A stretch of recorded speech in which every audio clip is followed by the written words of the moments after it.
Good evening, everybody. How y'all doing tonight? So, we are definitely on a different time schedule than usual, but welcome in to everybody on YouTube, TikTok, and Twitch. This is Angelo Ragnarok, and I have got an awesome game to show y'all tonight. I'm super excited for this. Didn't think I would ever actually get a key for this, to be honest with you. A bit excited, as you can tell, but yeah, tonight we are checking out Frostpunk 2. Now, I want to just say up front, and completely honestly, I played the heck out of Frostpunk 1 back when it came out. At the time, and man oh man, that was so long ago now. At the time, I was playing on my Mac Mini M1 version. That was when I first started streaming, and the Mac Mini did not do good with this game. It was brutal. But you know what? I freaking loved it. Even though like animations were constantly getting messed up, I really enjoyed it. So imagine my surprise, you know, couldn't afford to buy the game when it came out, but I put it in for request through Keymailer, and here we are. They emailed me yesterday and said, well, we saw you wanted a key for this, so here you go, make some content. And I was like, yes, let's do it.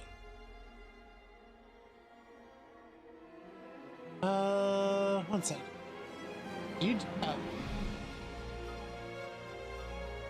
YouTube is just behind. Okay, there we go. Cool. But yeah, I'm excited to get into this. Like, I adored this game. I love city builders. I'm not really great at them or anything, but Frostpunk just has such a cool idea behind it. And please don't pay attention to the continue button. I may or may not have been just experimenting to make sure the game worked earlier. Whoopsie doodle. But anyways, though, I hope you guys have been doing good this last weekend. Again, you know, sorry, I normally would be streaming early in the morning, but work got held up and I did not get home until like a few hours. So yeah. But anyways, though, again, thank you so much to Keymailer and 11-bit for the key for this. Just wanted to shout out to the fact that the game is on sale right now on Steam. It's 22% off, and I couldn't recommend it harder if I tried. Seriously, it is. The first game was good enough that I would recommend it full price without a sale. The second game is so good that I got the best simulator award at the Game Awards, and it's on sale. That's just a match. You just gotta do it. But let's get and roll into this, shall we? Got some tea brewing in the background here. So, welcome to Frostpunk 2. Frostpunk 2 is a challenging game in which planning ahead is crucial, and failure is a natural part of the experience. If you're a veteran of the original Frostpunk, or enjoy a challenge, you may try your luck with the officer or higher difficulty level. Otherwise, we suggest you start at citizen and take it one step at a time. Remember, it's not about how many times we fall, it's about how many times we get back up. And I like that. So, I don't know if it'll go over it, but just the really quick synopsis here. Frostpunk 1 takes place after a literal, like, climate disaster of immense proportions happens, and the entire world is just frozen. That the earth is off its axis, the seas have risen, all the crazy stuff. The world has become essentially a giant ice ball with some tepidly warm temperatures. So what you take place in the first game with is you are right after this happens in like 40-50 years, I think it is, and humanity is eking by, and you have to build up the city to be able to survive against the weather and to thrive in spite of it. And it's a really challenging experience. And here we are in the second one, and as I recall, this is like I think 30 years past the first game. something like that. And it's supposed to be much more fleshed out. But let's give it a try here and see. Prologue: The Wanderers. They came upon the old machine as they always do, and when the whiteout hits, they must survive. By the way, feel free to let me know how the audio is too, if I need to adjust my mic or the game or anything like that. Let me know.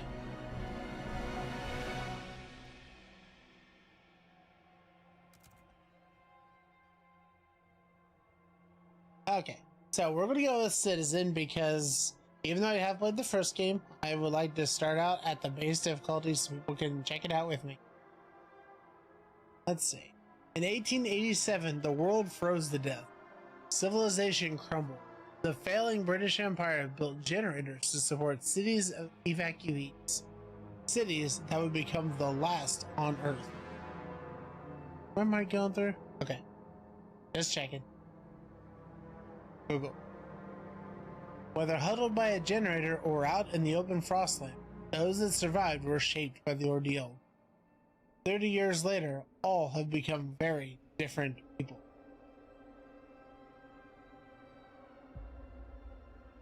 Okay, so we're going to have pop-up tutorials. No survivor mode because, yeah, we're not in for that right now. And we'll play it Citizen level. By the way, let me know what you guys are up to this past weekend. If you had a good time, anything cool or wild happened.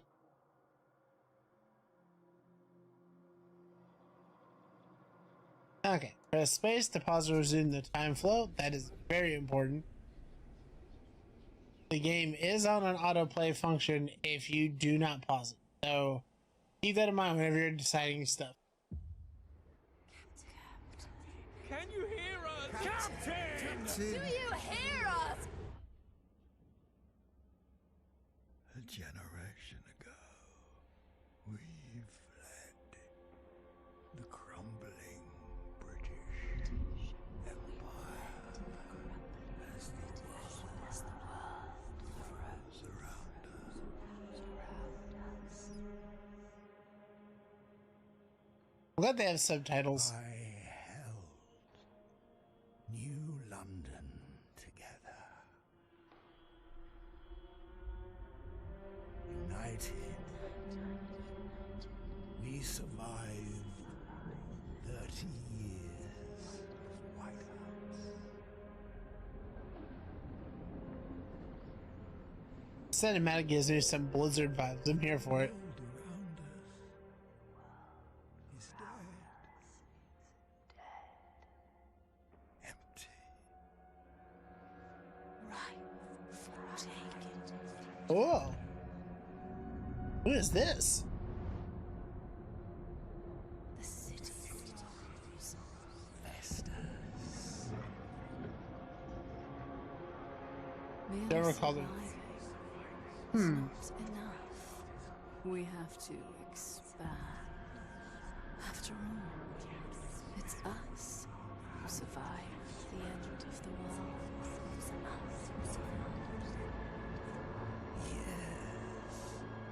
You know, I was kidding when I said the Blizzard thing. I was, really.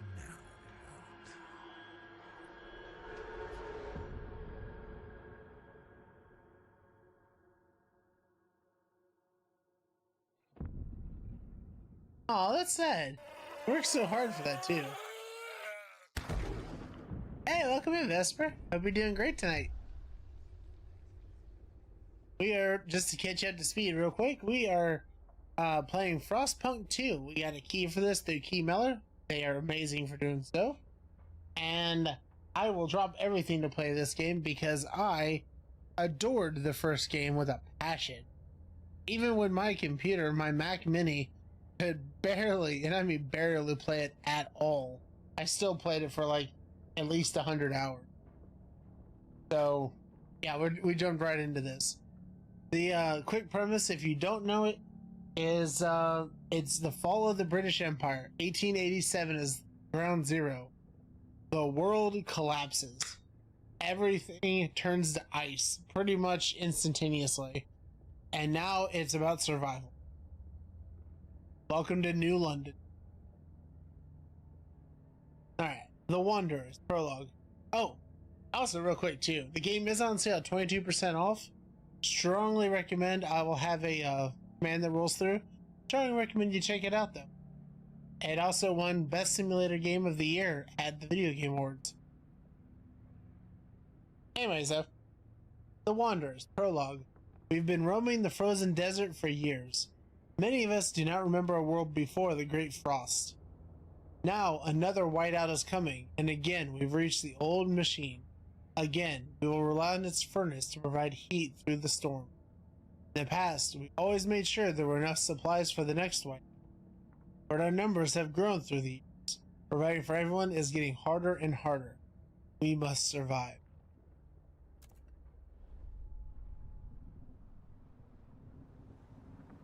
So one huge thing that's different in 2 compared to the first one is there's a Twitch integration now, which means your vote matters. You can become a member of the city council and actually weigh in on decision making for the game.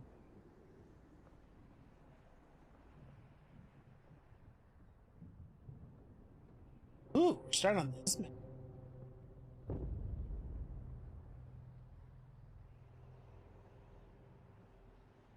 But yeah, Frostpunk is a game that I put so many hours into before. Fight the cold. Welcome to the prologue. Here you will learn the basic construction and controls. You'll need it for what awaits you in a larger city. The old dreadnought remains in pieces under layers of snow, but the scattered wagons still have resources inside. First, we must break ice to reach one of the oil wagons and construct an extraction district to use it. Oh, they changed this up a little. Then we can turn on the dreadnought's furnace to heat us. We will restart the furnace. I love these decision makings. They're never just continue. They are a statement, a strong statement, a firm belief in something. I was actually happy. Alright, first up, Frostbreak. For construction, we need to break the ice and prepare the ground. Select tiles until you reach oil, then confirm with a check mark. So, really cool thing, by the way. I guess this is a difference in technology. In the first game, it was people literally shoveling snow with their hands and tools, like hand tools. But in this one, it seems that you have access to machines, actually. Well, that's pretty cool. Okay.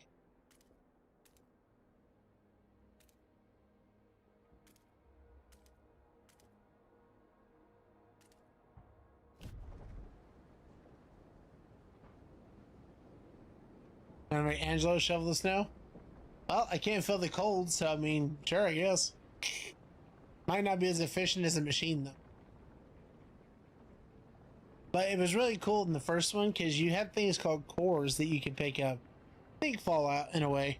But you can pick up these cores and really advance your technology by way of building, like, steampunk robots and stuff to use. I think that's one of the things I love most about Frostpunk is it does the, yeah, we could have like super cool science fiction tech and stuff, but isn't steampunk Victorian England just better? And they were like, you know what? Yes. Alright, so we've broken through some of the frost. Constructing districts.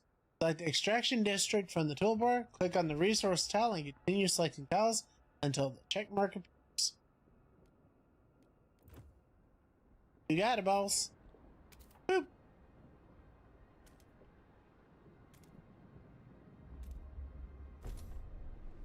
There we go. But yeah, the fact that you can, as viewers, like get to influence the decisions and stuff of this, I didn't know that was a thing until I got the key and I looked it up and I'm just like, yes, I am so here for this. This is bringing back my Cult of the Lamb stuff that I really love from that game, where you guys get to interact. You know what I mean? It's so cool.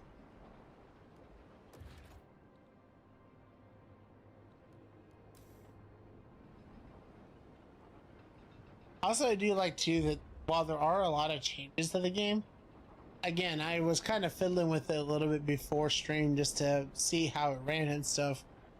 And even with no tutorials, or basically no tutorials, it actually came out pretty easy. I was able to get back on it like riding a bike. I'm shocked. Again, some changes, but not a whole lot.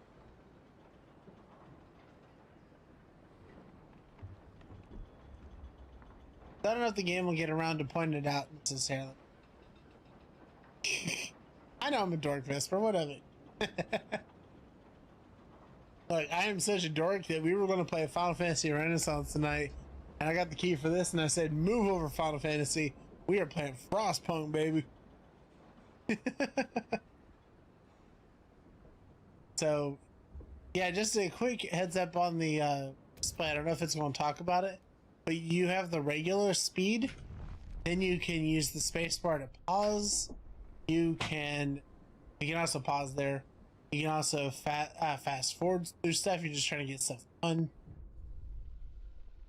And then you have this oil, as the thick black liquid oozes through the pipes. Our people rejoice.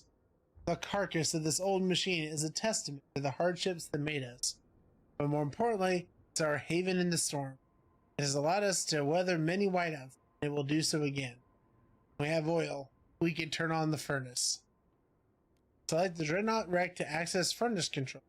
Once turned on, the Dreadnought's furnace will automatically convert oil into heat. Furnace on.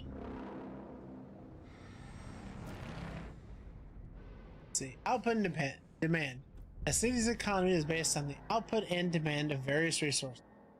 Output is the total amount of resources produced by districts and buildings. For example, food output can be increased by building a food district.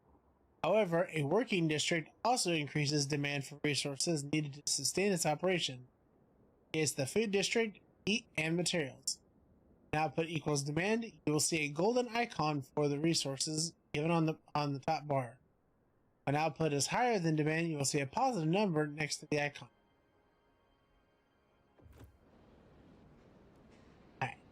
The furnace is on. We have enough oil to cover our current needs, but the cold will still affect our people until they have proper shelter.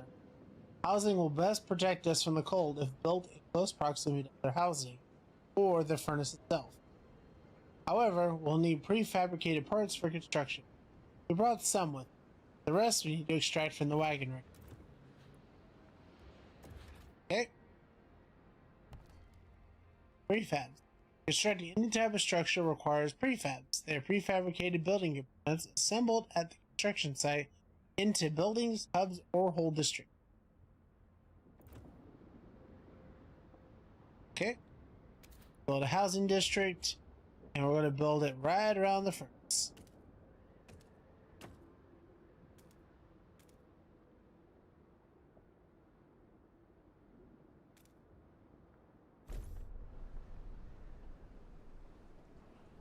Hey, welcome in, Ryan. Good to see you. Alright, so now we need to ice break here. So we can get to this.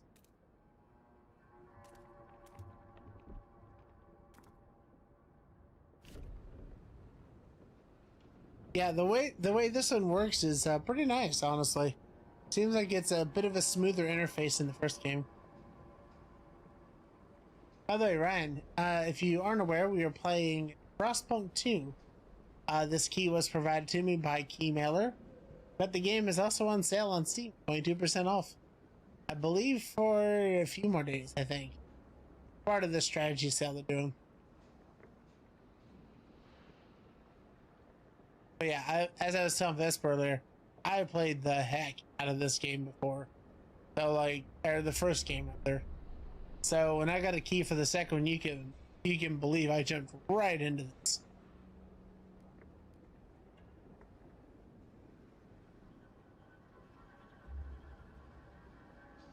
Alright. Let's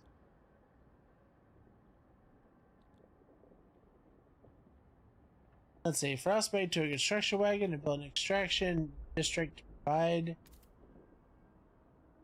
Okay.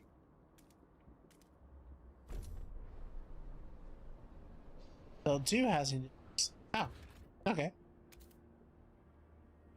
to housing districts it is.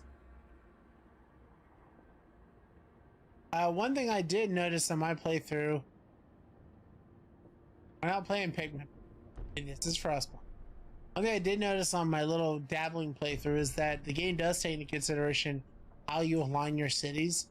So if you build things next to industrial complexes, you will cause things like pollution. So this is a thing to keep in mind. So you don't, make everybody upset.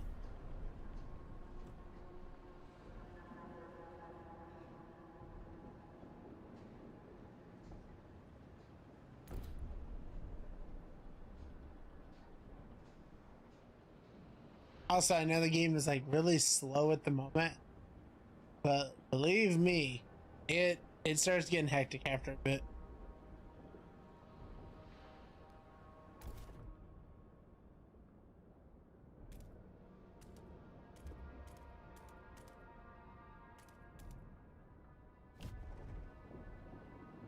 Basically, the dilemma: two streams that I like to watch are live, and I don't know what to do. On YouTube, you can have multiple tabs, I believe, and if you want to just put me in the background, I respect that. If you want to watch me, I respect that. I respect your choice. I am grateful you're here. Sick and injured. Unresolved problems in a city can make part of its workforce absent. Those workers are temporarily excluded from your workforce. There are two main types of absence. One is sick.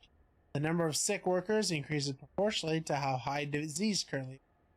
These people will join the available workforce upon decreasing disease in the city or after being cured in hospital. And two is injured. The injured will rejoin the available workforce over time. Having hospitals or using abilities like triage accelerates this process. You may encounter other types of absence in the city due to various events and decisions. Okay. Gonna go watch the Subnautica stream? Oh, no worries, Ryan. Hope you have fun. Speaking of which, too, by the way, don't forget we do have Subnautica tomorrow. It's gonna be at noon though, not 10. I gotta take care of some errands that came up. But hope you have a lovely night, Ryan. I'll see you then. Okay, so we've built one housing district. We are in the process of building the second one. Kind of waiting on things to finish up here.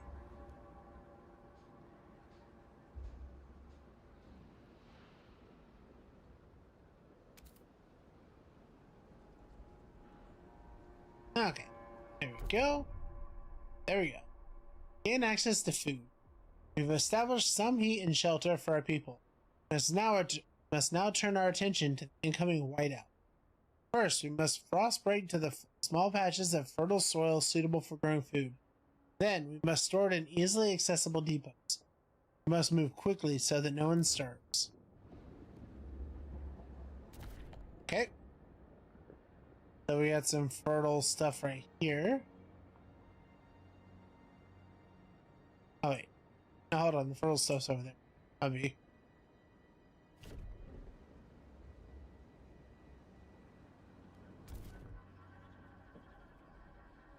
Yeah, we don't have any up here. It's all over there.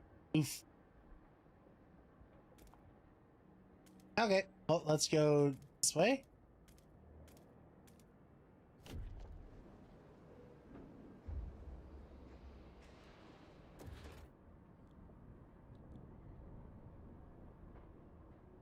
I don't want to break the tutorial, so we'll wait for that to build up.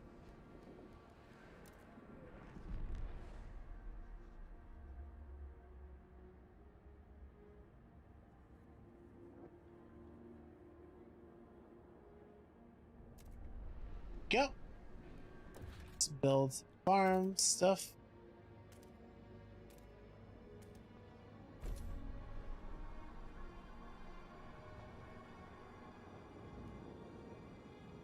One thing I'm not quite clear about. I'm looking at this and are people capable of traversing that, or am I building in a space that's just ungettable?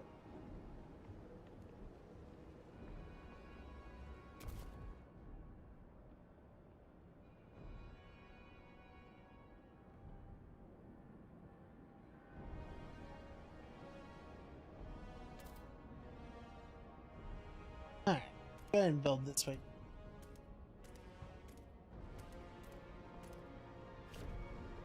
Go.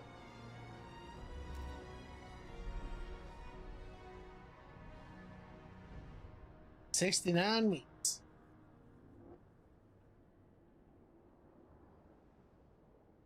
Yeah, again, when we get into more complex stuff with more options on the table, it suddenly gets a lot more difficult to keep everything in check. It feels like right now.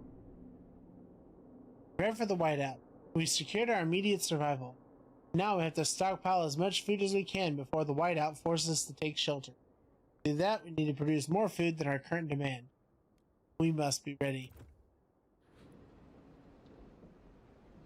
Okay. So we need to build another food district.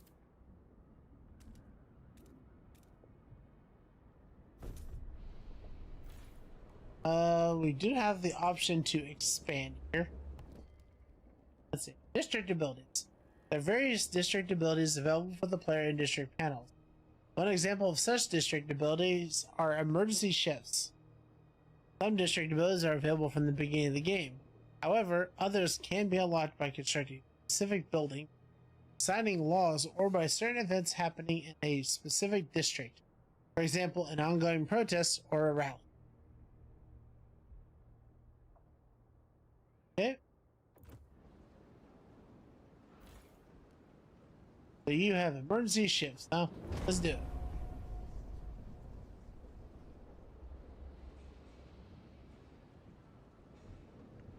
So we need to stockpile 40,000 food. Ooh, boy. That's gonna take a hot minute.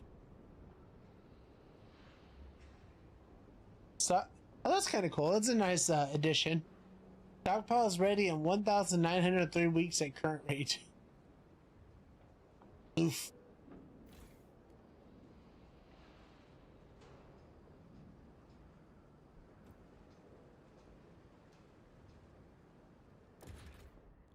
Okay, food stockpile.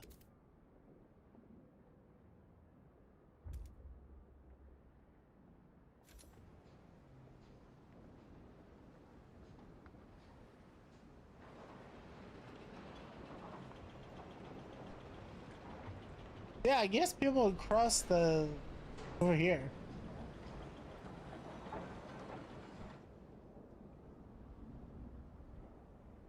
Okay, someone is talking about the temperature, by the way. By the way, just talking about the temperature, if you look at the top right, you will see your weather forecast. Currently, it's -4, so it's a pretty nice balmy day. But as we go on, though, you'll see that there's different temperature indicators showcasing like this is the temperature getting colder, or if it's 2 arrows, much colder. And then you've also got up arrows for indicating when it's going to be warm. And apparently, you know when the storms come. That's kind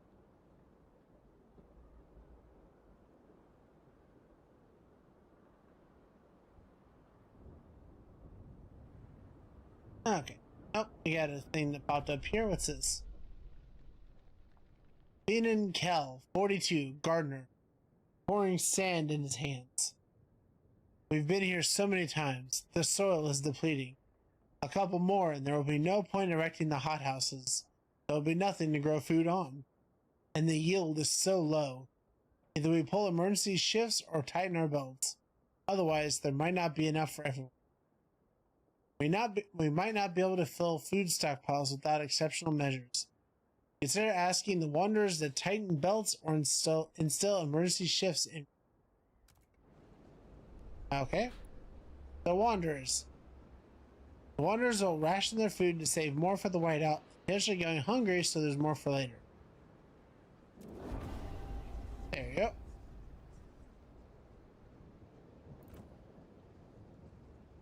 I do definitely remember my first playthrough. It got crazy, like, difficult to deal with. There was so many times that the whiteouts would just break everything that I was doing. It was insane.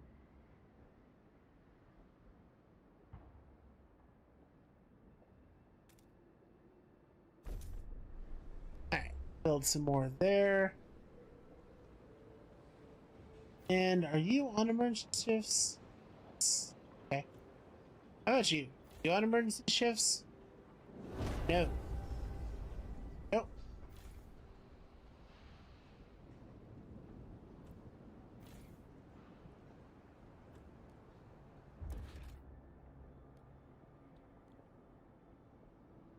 So really our idea here is to get as much as we can get together. So let's go ahead and keep on Frostpunk.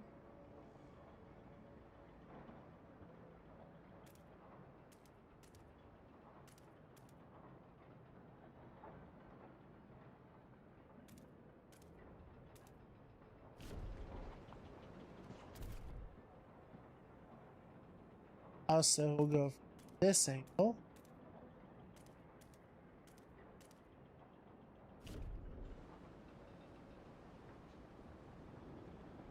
Okay.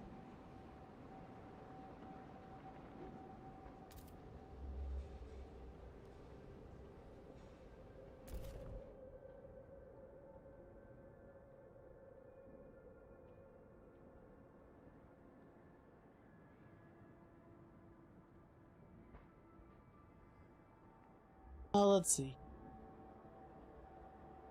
Those who probably want to start making our way down.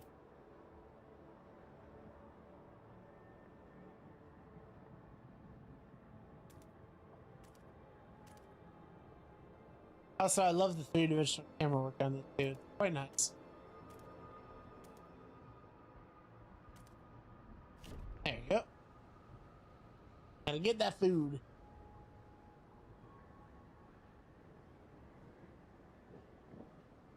But yeah, when it comes to this genre of game, what do you guys into? Like, have you played Frostpunk 2? Are you interested by what you see with it? Or have you played some, maybe, I wouldn't say competing games, but something of that nature? Mysterious symbol, Captain's Legacy. One of our frostbreaking crew uncovered the frozen remains of a man in a tattered uniform. His shoulder patch reads New London Scouts, 3rd Platoon, and he bears an obscure insignia. Some of our elders claim it belongs to a military organization, while others argue it has a religious significance. Maybe you have heard of this New London before and can settle their debate? I want to go with it symbolizes order.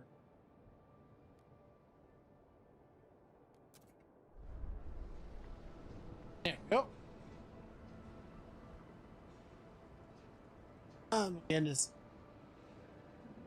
Yeah, this is such a vibe of a game, though. This is the kind of game that, you know, obviously we're doing sponsored segment and stuff, but this is the kind of game where I would totally put on some YouTube or something in the background and just like vibe out while playing, and then proceed to spend like 8 hours a day playing without even realizing it.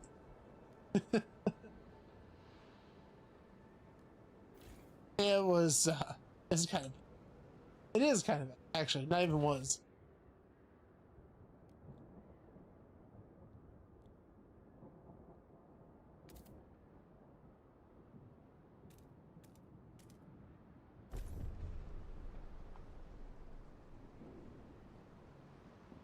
Alright, I'm gonna sip my tea real quick here.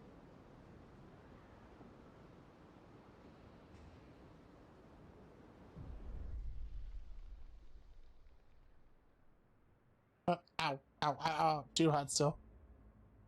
Rhea Cleghorn, 62, seamstress, looking at her grandchildren playing. My knees ache. My fingers are so stiff. Can't hold the needle anymore. I've lived a full life. It warms my heart to see little Betty and Jacob play by the evening fire. But maybe this is it. Talked with the other elders. Comes to it, we will go. I won't let my grandchildren starve. Some people are ready to sacrifice themselves the lower the food required. Very noble of you, Treya, but we're working on it. We're working on fixing that. It's all good.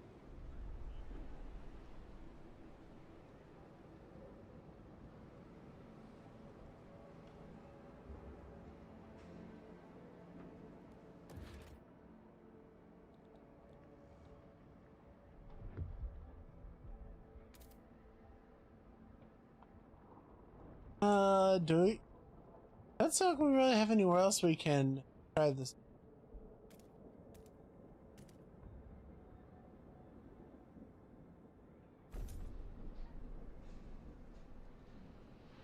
Alright, we are 1/10 of the way through our list. Woo!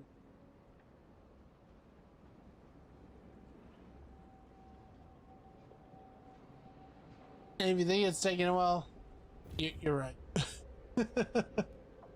You are actually right. It is.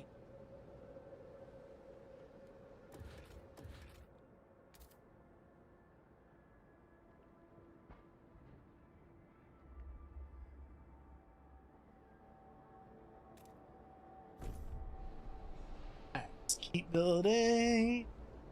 But yeah, you guys let me know in the comments on YouTube or just in general, what kind of games are you down for? Do you like games like this one?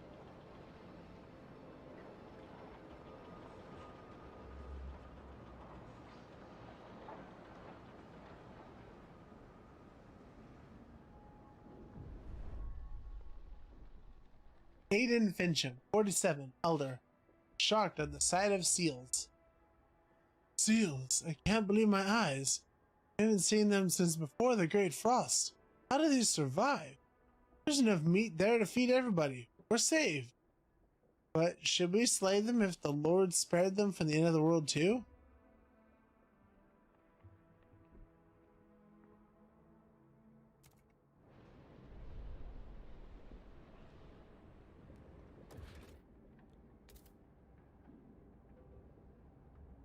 Got a Frostpunk at first.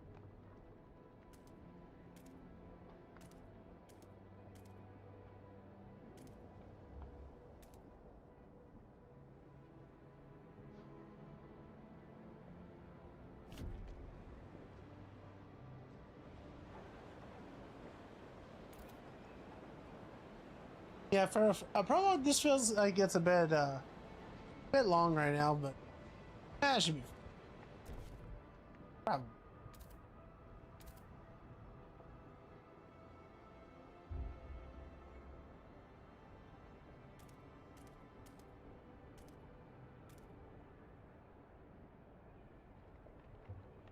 How do I get over to that one?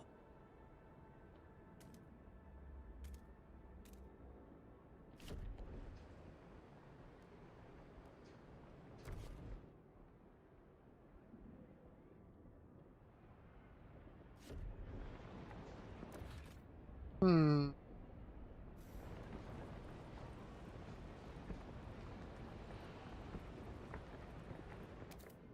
I'm not sure we get to that one to do that.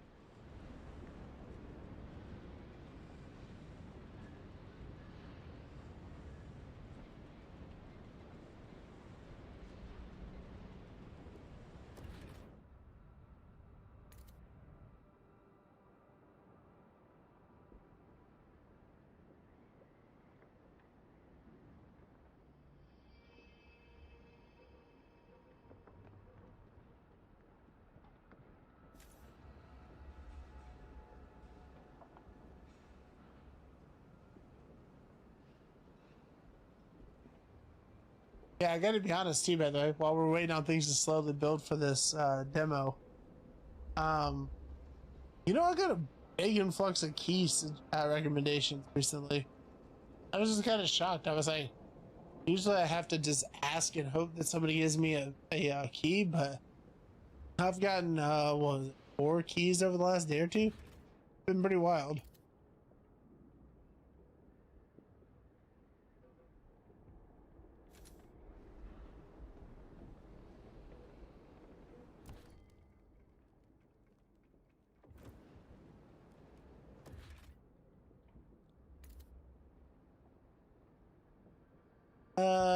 No, we don't need, hold on.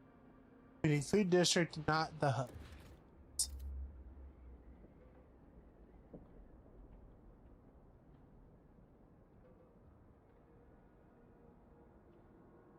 Prospect this area first.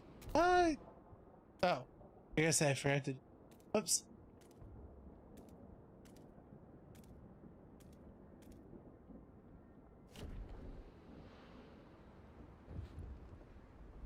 Uh-oh.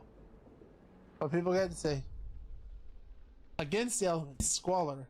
Each day the wind grows fiercer. Relentlessly, it beats against our buildings, weakening our structures gust by gust.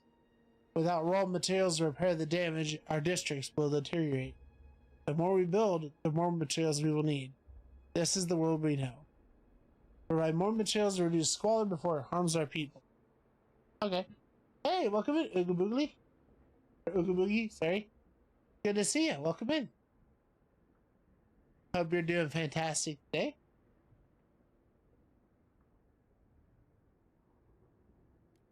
Promise to gather more materials. Yes.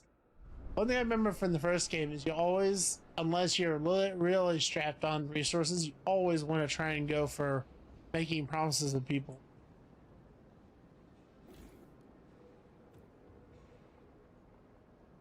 Because, like, if you don't, you miss an opportunity to try and get some more stuff done.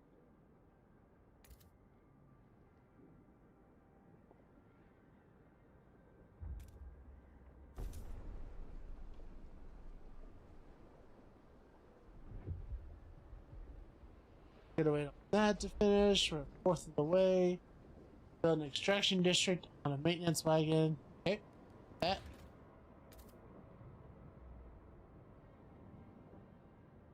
Oh, there it is.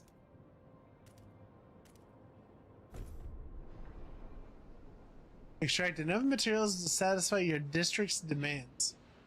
So I'm looking here, and that means that we need a bunch more materials. Everything else is actually pretty alright.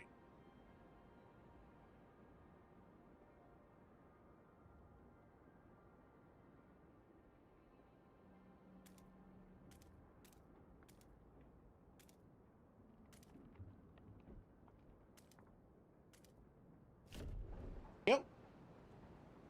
But yeah, I hope you're doing well, Boogie Boogie. What you been up to?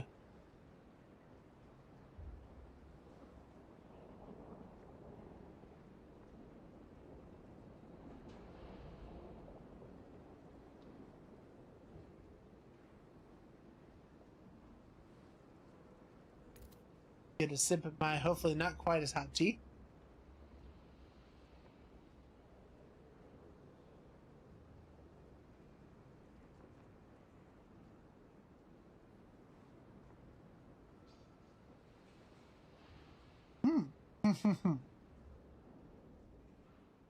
Turns out it is still very hot.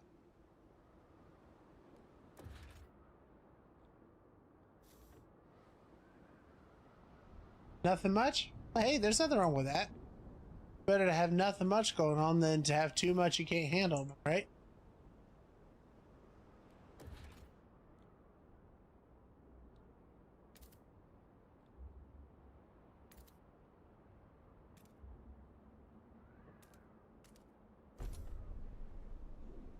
Uh-oh? What's up? What's wrong?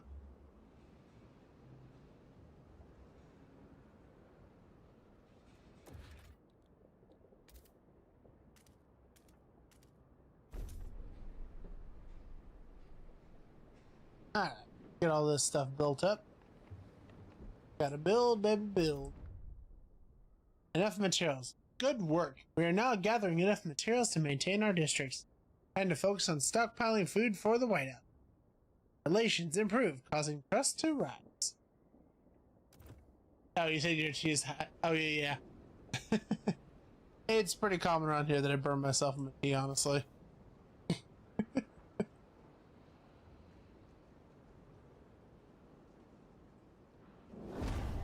Alright.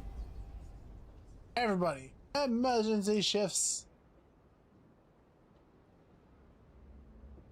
So, are you a fan of Frostpunk, or are you just kind of hopping in here out of nowhere? Like, is this the type of game you like to play?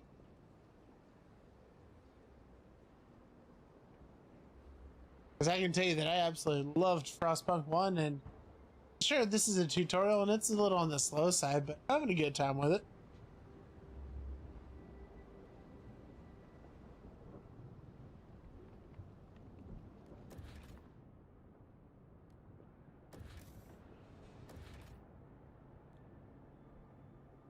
Never heard of it. Oh, okay, okay.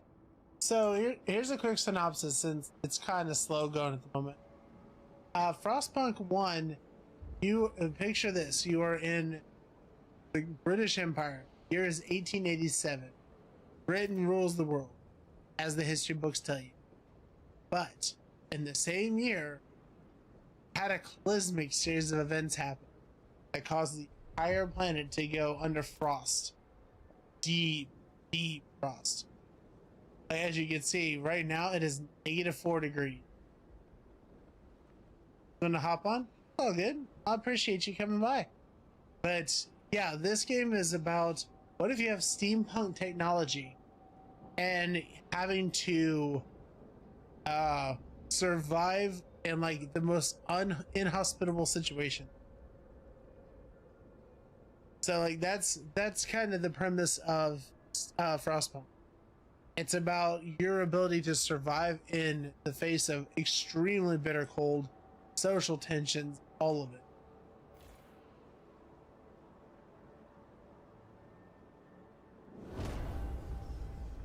And since it's tutorial mode, it's fine. We'll put everything on emergency shift mode.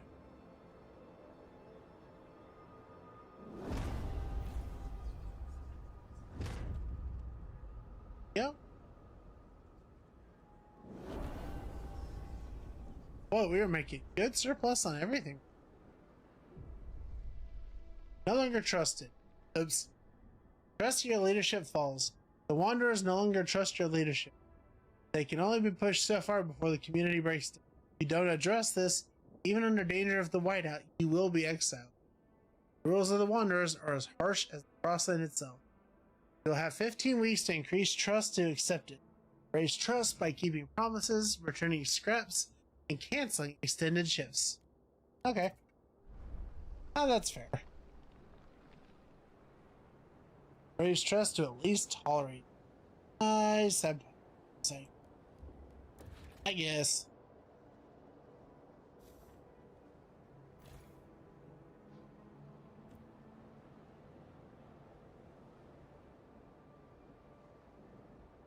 I would actually argue if there's something we don't really need as much of, it's probably going to be. We'll cut that.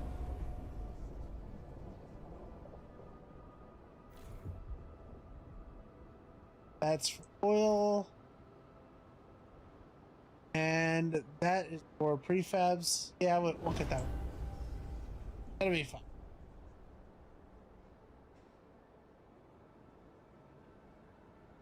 Okay. So, stockpile, how we do? Pretty good. Pretty good, actually.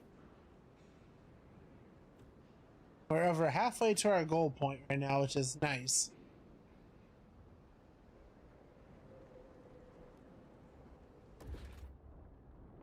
Oh, welcome back, Uga. Uga. All good.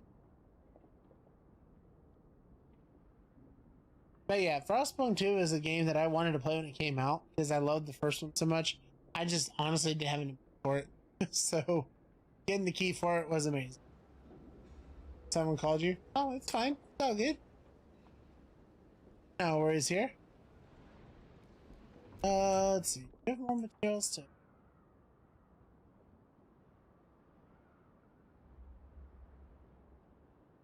Not in this map. No. Oh. Okay. Fair enough.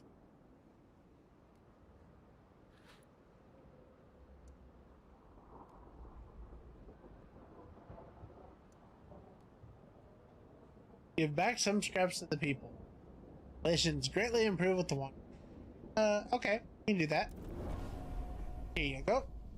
Trust restored.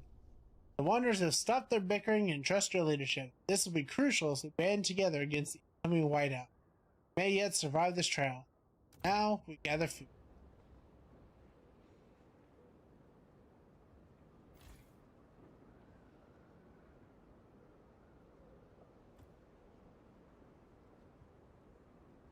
So, okay, we got. Man, these just don't fill up fast enough. It's like.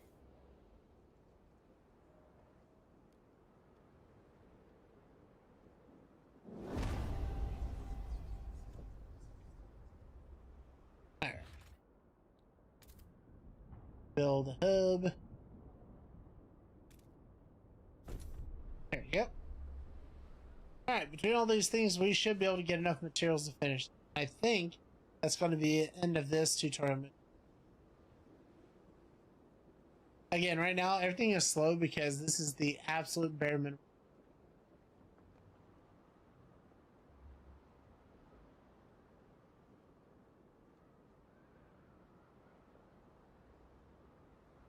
In terms of presentation, by the way, they've actually done a phenomenal job here.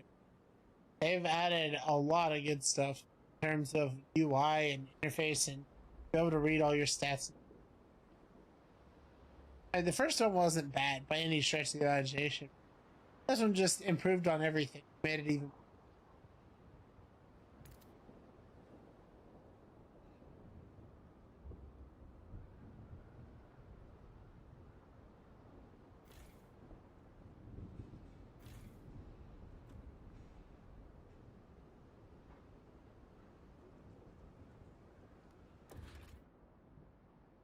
Art style looks really cool. Yeah, I love the art style in this game. The whiteout draws near. A sacrifice. People in the camp are getting tense. They worry we won't gather enough food in time. Our hunters propose to slaughter the remaining seals, including pups and females. This will allow us to gather much more food, but will wipe out what could be the last colony of these creatures on Earth. However, many elders have volunteered to walk into the Frostland rather than be a burden on our resources. Their sacrifice would significantly reduce the rations we need for the whiteout. What should we do? The whiteout will arrive in 24 weeks. We have currently stockpiled 34,404 out of 40,000.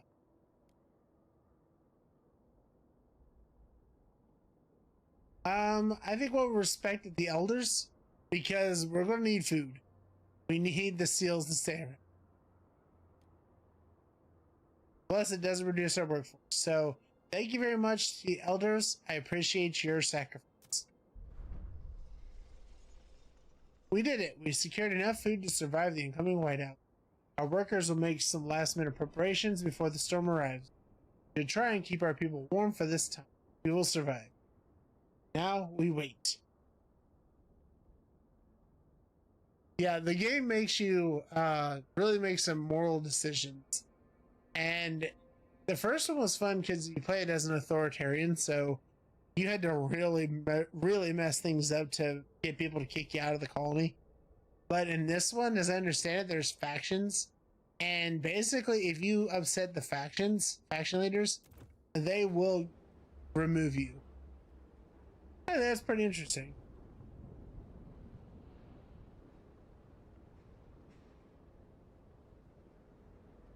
Okay, so we got 24 weeks till the white. Oh, here. Don't need that. Let's take off the emergency shifts.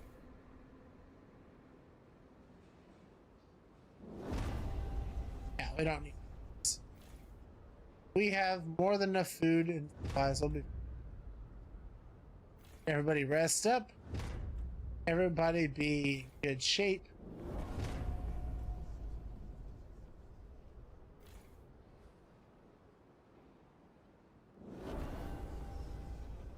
And we'll go and destroy.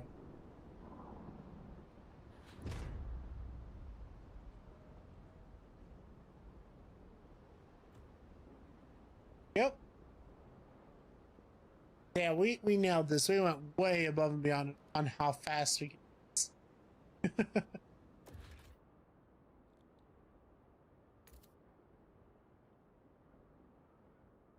Let's see. Our frost is right here. Okay. We're going to... Oh. Never mind. We're not. We don't have enough people. Okay. In that case, let's just fast forward. Because we got quite some... Colder season. Heat demand is increased. Okay. Ciara Fincham, 13, trainee seamstress. No more stories. Granny's gone for her long walk. She says I'll see her again one day, but not for a long time. She told me lots of great stories, Granny did, about blue skies and sun so hot you could go out without clothes, about a thing called the sea, like a big tub of water, which Granny once sailed across on a wooden dreadnought to visit friends. She spoke funny words about how it got cold. Who will tell me stories now? The elder's sacrifices greatly reduced the amount of food required for survival. Yeah, I love the little vignettes you get talking about this stuff. Oh, dang. Everything ran out of everything. Oh, fair enough. Zoom, zoom, zoom.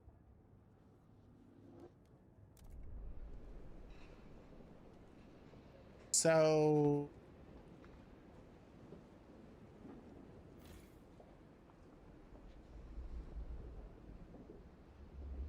Okay, go ahead and put that up.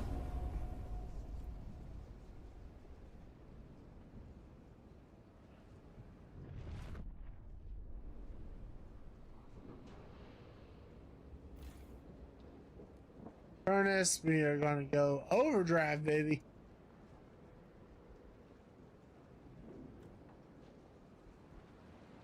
Alright. Now we should be able to survive the cold well enough.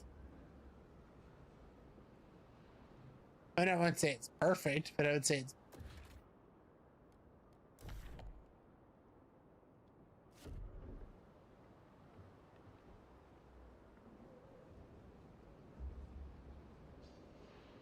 Alright, as you can see in the top right here, by the way, we've got whiteout coming here soon.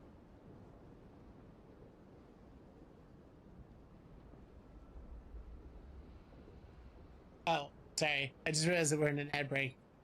Sorry about that, Oogie.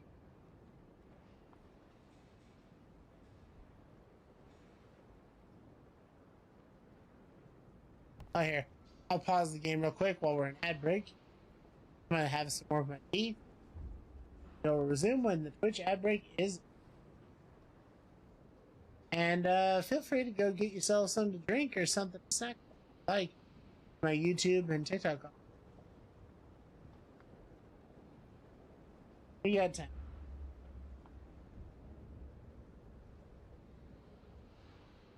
In fact, we got probably a couple hours of playing this still tonight.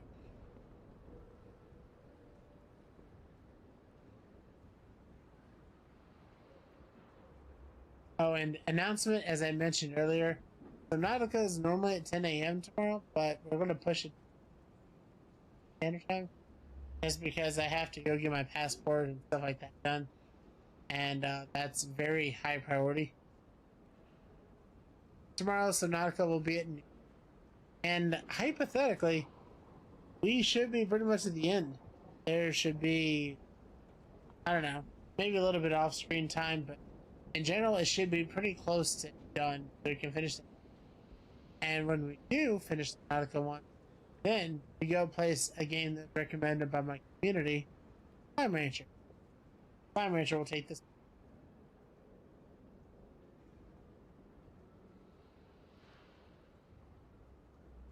And same for Wednesday too. Wednesday, Portal 2, we're going to put a video out on the co-op mode because my wife and I are having a real fun time playing it, so we're just going to record footage. I'll talk over it and post it up. But in the meantime, we're going to be playing Portal Stories Mel with Vandal for Portal 2. Once we're done with that, then we'll see what we're going to play next week. Probably Spirit. But we'll see. Alright, welcome back from the ad break. Just in time for the white. Well, relative.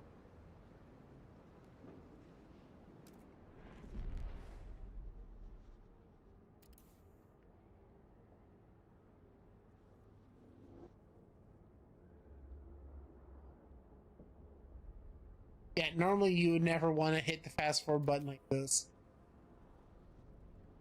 It's just not a good idea.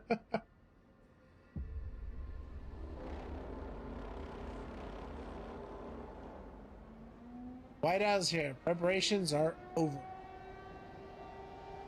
Woo! Hold on. Look at that. This is exactly what I was talking about. Hey, I paused it. Gives.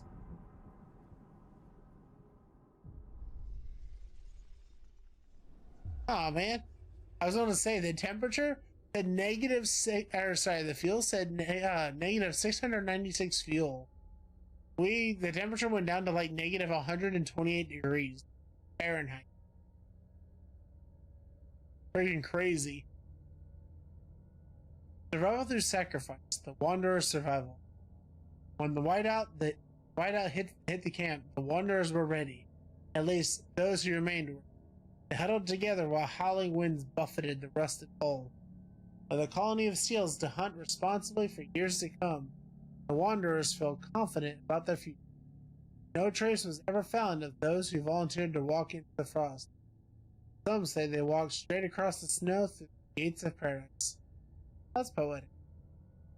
The Wanderers emerged shaken but determined to continue their journey. They pray for the day the whiteouts stop. Storms are fewer and further. Maybe one day their prayers will be survived. End is just the beginning.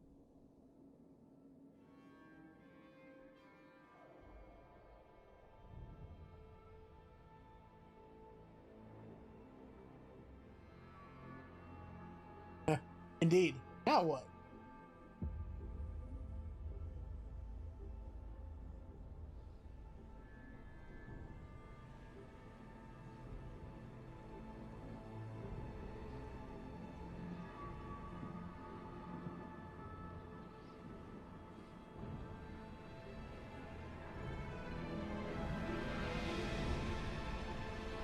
Yo.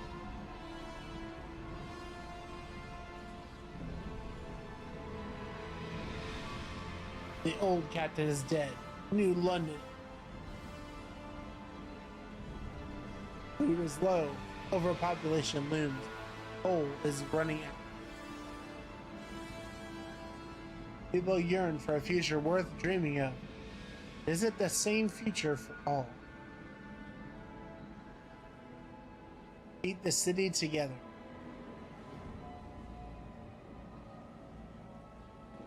Or hold its hand on its death. Oh wow, what imagery.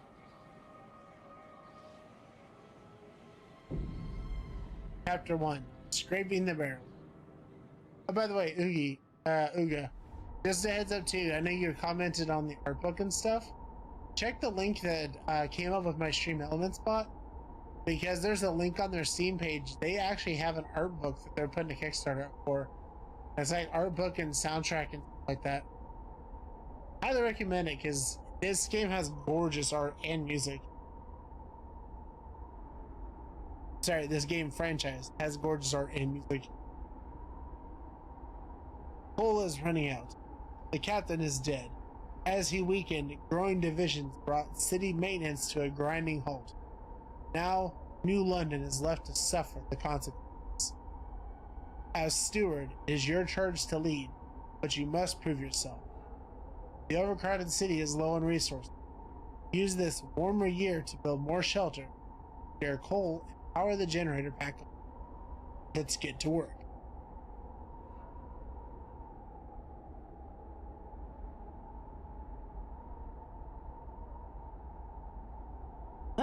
My thermos does too good at keeping this tea hot. Yeesh. Okay, so we're in like negative all the stuff. First up, what districts we got? Oh, we have lots of stuff.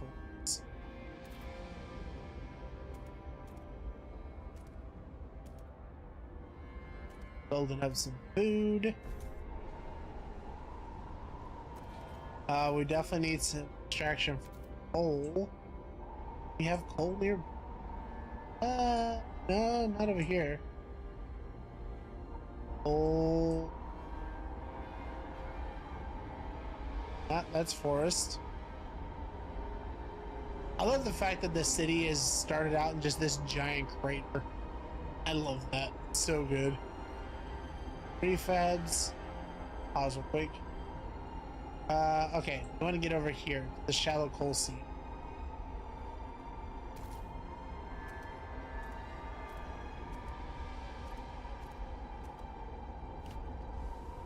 Okay, frostbreak that.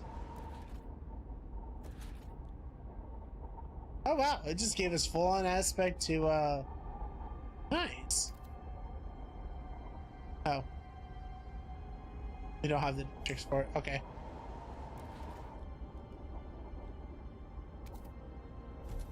There's the council hall, we'll build that.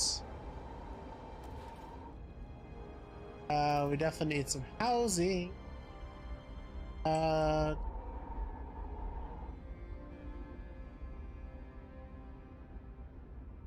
Sheltered from the wind. Oh, that's nice. Okay.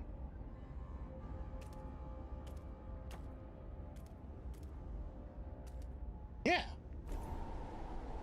I'm all about that. That'll help us out quite a bit.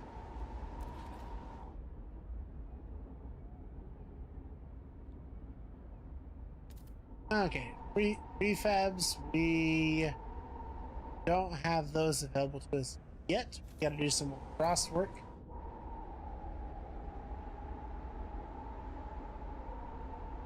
Prefabs being right over here.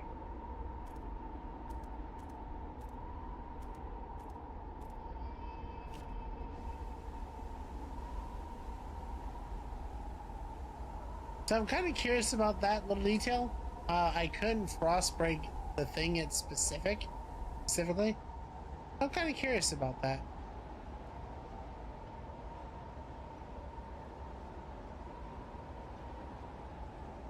Also, who is building?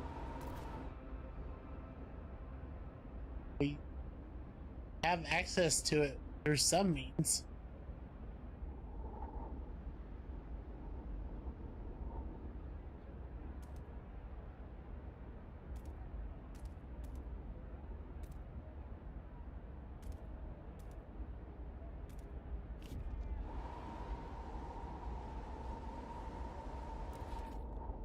Let's see. Oh, we do have more food districts. Let's go.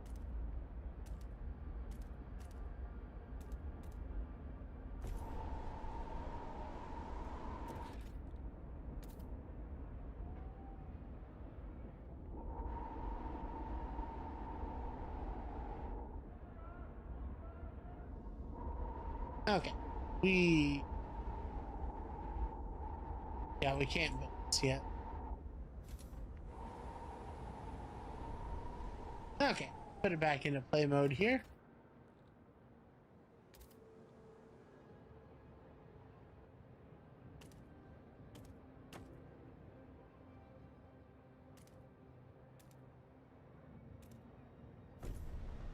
Perfect.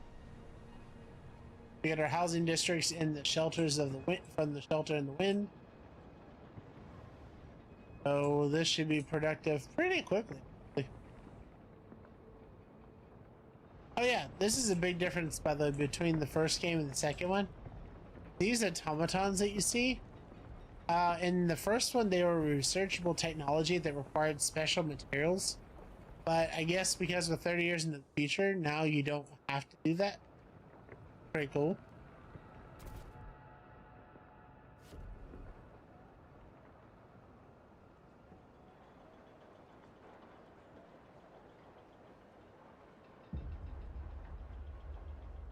Council gathers for the first time. We can vote on new laws. Right? First council session. The city decides. Played a session of Dungeons and Dragons? Ooh, tell me about it. What'd you play, Uki? Or Uga? What'd you play? I personally love D&D. I'd love to hear what character you were doing, what you were up to. First council session. The city decides. Anticipation fills the air as the council opens. The captain ruled with a firm hand for years. Those times died with him. Now, the communities of the city want their say. The stalwarts maintained order on behalf of the captain and adhered to what they claimed was his vision for New London: progress, merit, and reason. The New Londoners and Frostlanders clashed over a survival strategy, though neither has a firm stance on economic or social issues. Then there are those who view the stalwarts with contempt for their role in New London's history, but they keep to the shadows. For now. Based on your handling of the coal crisis, the first decision is whether you should maintain your role as steward. Yay! I'm getting fired on the first day? Bruh.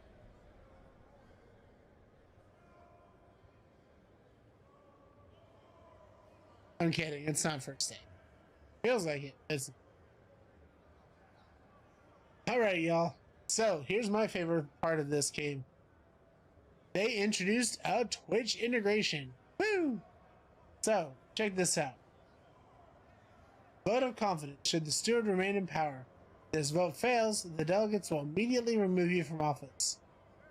Currently, we have 22 people that are for it. We have 74 people that are undecided. I put in for up to 40 Twitch viewers can put their thoughts in. And 4 people against. So, I'm going to put this one to you guys. Let me know if this works.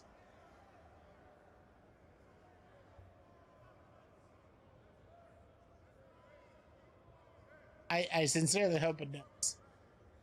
I think it'd be so cool.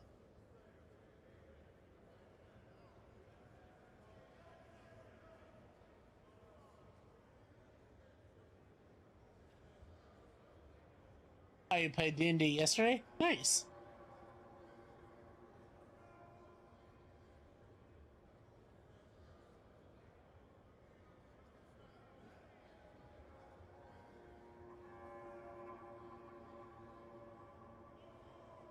So I don't know if I want to get like a pop-up here that tells me when everybody's voted or not.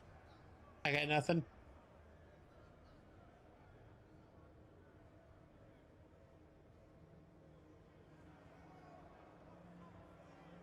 Oh, there it is.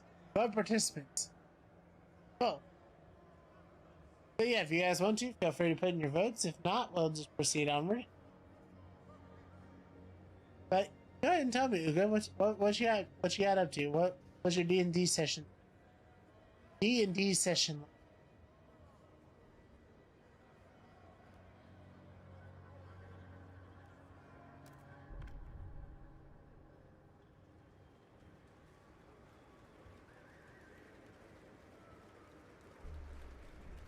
Woo! Ball passed 52 out of 51 to get stay in my job. Sheesh. Zeitgeist. You can monitor the zeitgeist of your city in the bottom left corner of the screen. Zeitgeist means spirit of time and describes the direction of your city on 3 axes: technology, economy, and society.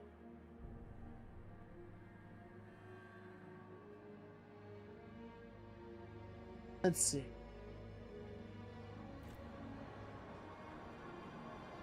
Waiting on that to be built so that way we can get more coal rolling.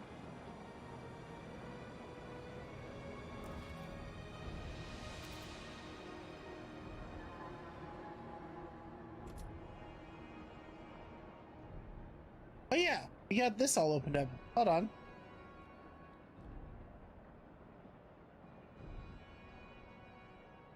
Processes materials into... Oh. Never mind. That one. Not actually broken up like I thought.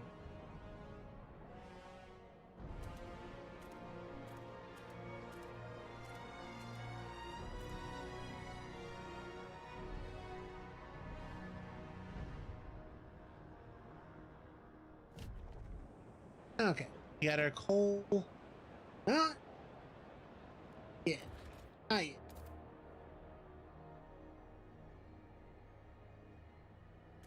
Wait, oh, I do. What am I saying?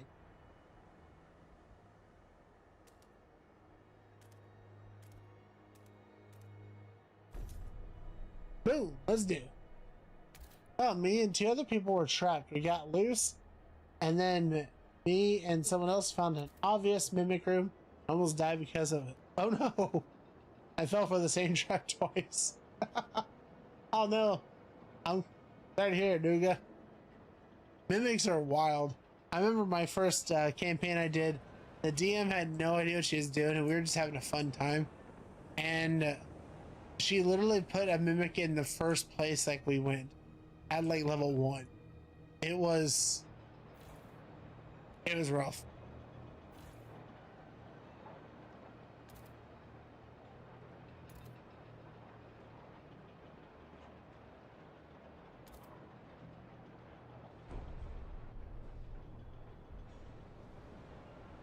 Okay. So we're just waiting on that to start up. Anyway, not that. That to start up. And turn on the generator.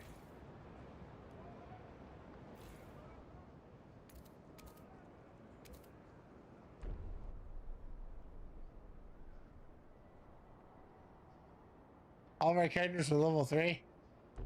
That's still dangerous. Mimics are still very much dangerous at that level.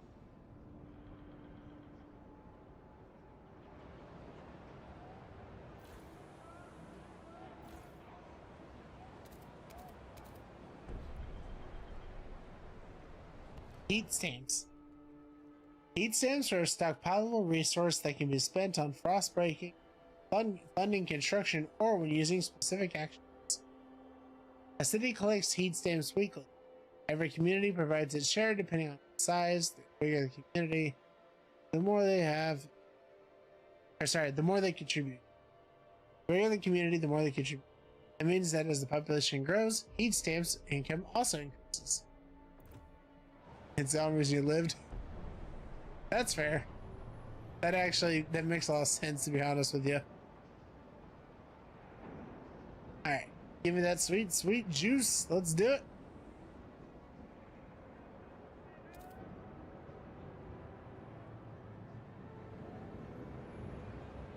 Alright, time to push the button.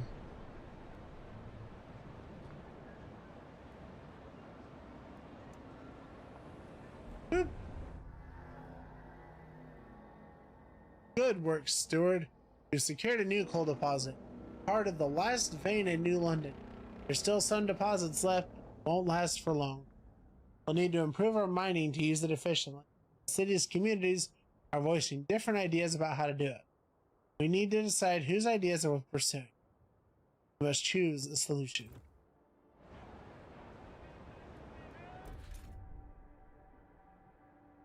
Okay, buildings tutorial. Buildings can be built in a specific district with empty buildings.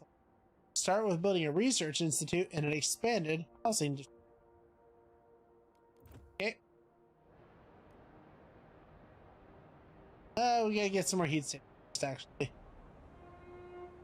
The steward appreciates all your adoring letters and will answer personally in due time.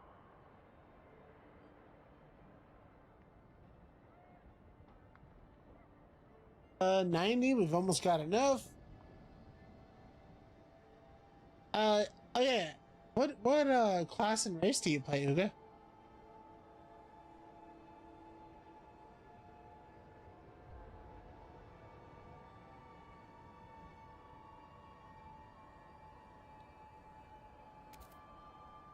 Glorious. The Institute. Not to be confused with Fallout's The Institute. It is significantly worse. The generator wakes. A child is born. People gather around the generator tower as it wakes with a thundering shudder and bestows heat on us yet again. This is the heart of the city, our last line of defense against the cold, our first hope for a future, any future. Steward, there's a couple who says their first child, a daughter, was born at the exact moment the generator sprang to life again. They called her Lily May. They asked that you bless her. You gave us hope back. Thanks to you, our child may yet have a future ahead of her. People are hopeful there is a future for them after. Very well, Lily May. Yay, kissing the baby.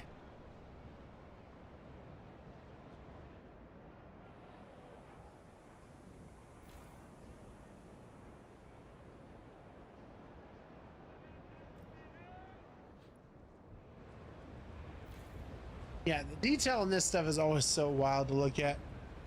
It's like, man. Look at that. We got trains. Well, I know I can do that. I can actually zoom in on the facilities themselves. That's cool.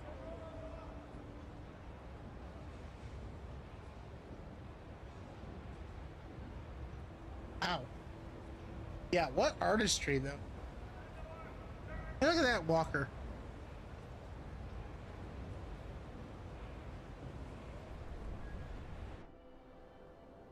What? That was way too far in.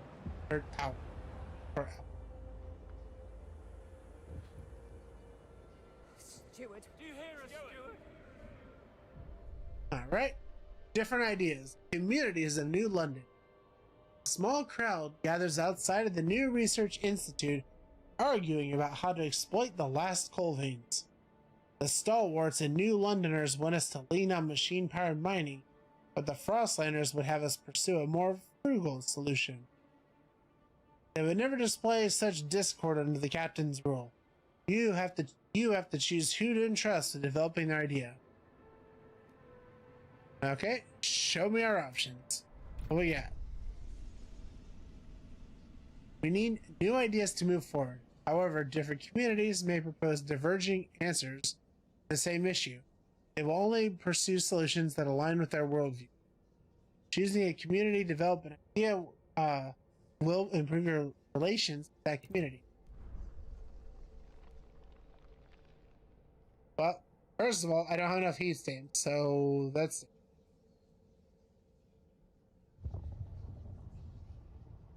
Just want to point out, by the way, how awesome is that? You want to insulate your house against the cold? Sure, no problem. Here's some asbestos. It's the best thing ever, we promise.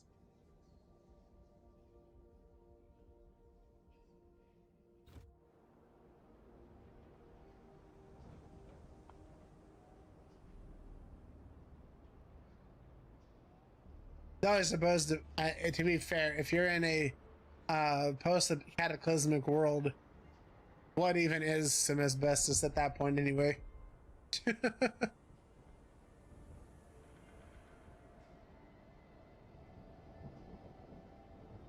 On research.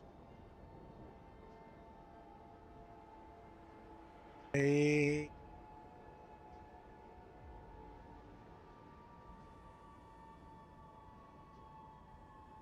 There we go. Finally. Alright. So asbestos lined houses. Let's go.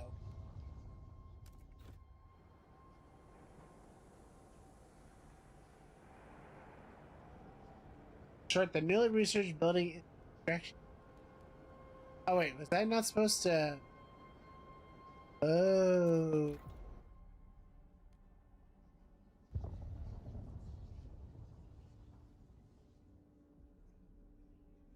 Well, that stinks. That is not the one I was supposed to do, but I didn't know that there was a certain one I was supposed to do, so... What can you do?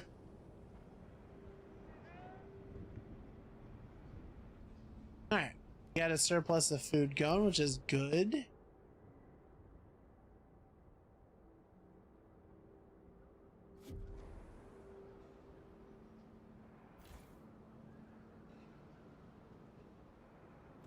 Okay. Food district, perfectly fine. Food district, also perfectly fine. Extraction district, not so good.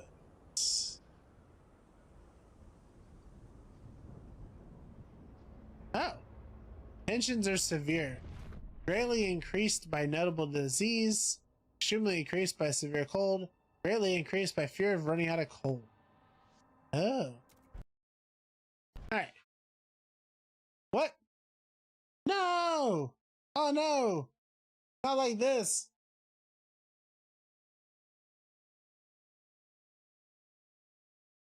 Oh, that's twice now the game's done that. Boo!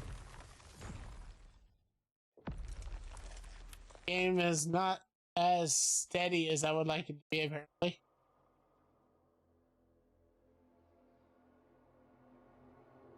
Oh man, I don't know when the last time is that it auto saved. That's gonna stink.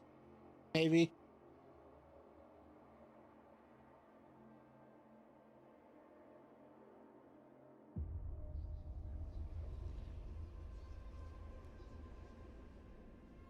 Like the Legacy of New London.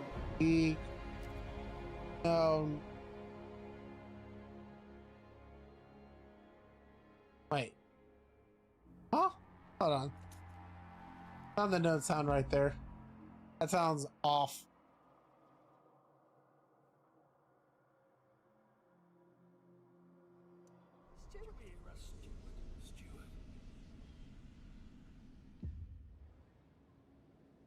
Nope. Ah, crap. Okay.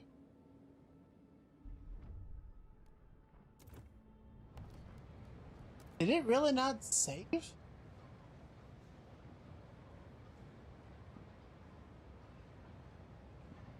Hold on. See if we can load up. Maybe we got lucky here.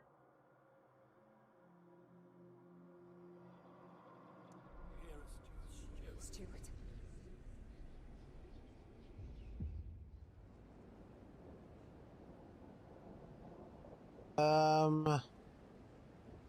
Nope. Okay. Oh, that's very unfortunate.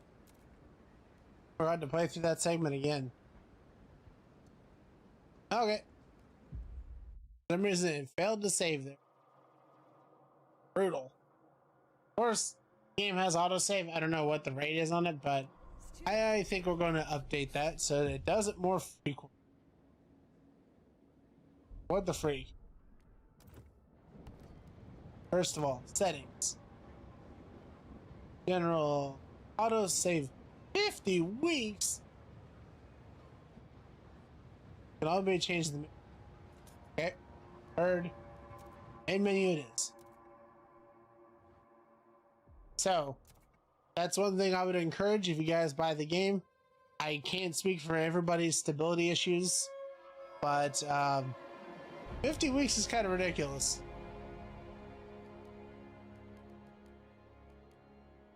Wow. 50 weeks is the only option. Ooh. Okay. Never mind.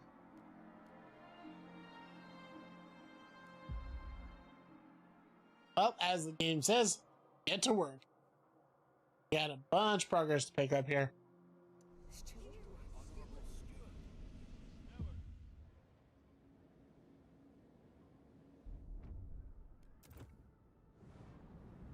Okay.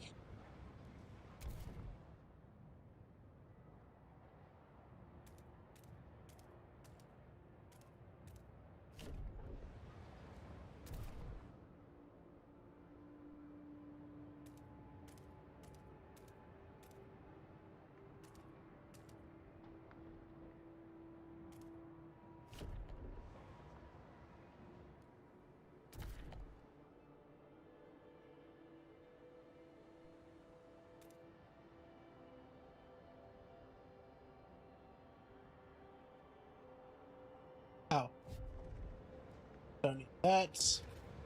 Do want to build some housing. Put those guys in here real quick.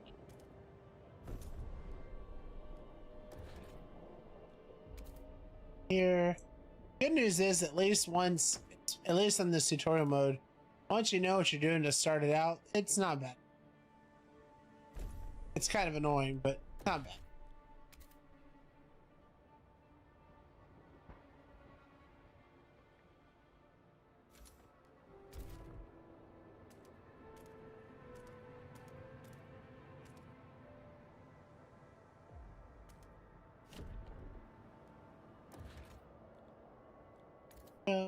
Industrial district. Oh, I guess I don't have that. Or rather, we don't have a place to.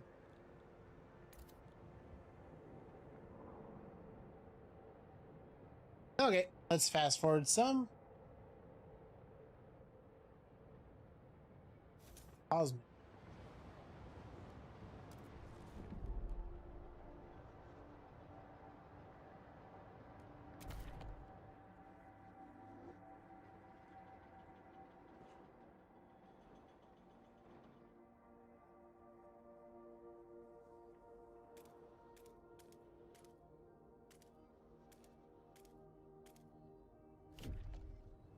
Go. Put this back to regular for now.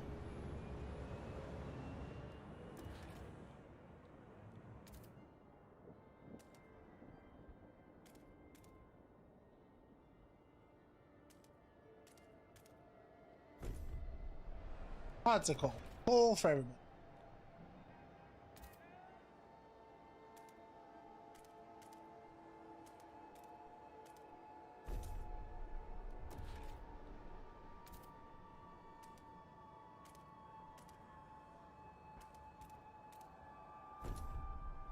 Hey, welcome in, Farah. Hope you're doing well tonight.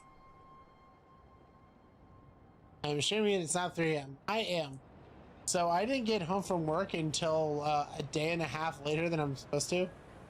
And I got a key to play this game from Keymailer, and I love Frostpunk. So there was literally no way that I was not going to play this at first chance. But how have you been doing?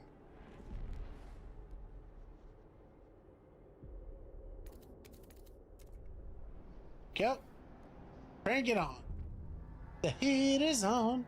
Yeah, unfortunately, yeah, normally I get home on early Sundays. Yeah, I'm a truck driver. Unfortunately, we don't really get that. The steward appreciates all your adoring letters and will answer personally. So we're skipping through some tutorials because, long story short, the game crashed earlier, which is kind of annoying. But yeah, as a truck driver, I don't get overtime, unfortunately. The truck broke down, and we were forced to just kind of wait with it till it's done, and that sucked. But anyways, though, that's why we're streaming now, is because I didn't get home until like 4 o'clock my time, which is way after I normally would have streamed just altogether. And also, that unfortunately does have an effect on tomorrow. Subnautica, we're going to have to stream it at noon my time instead of 10, so that I can go and get my passport done, because that was supposed to have been done today, but yep, did not happen.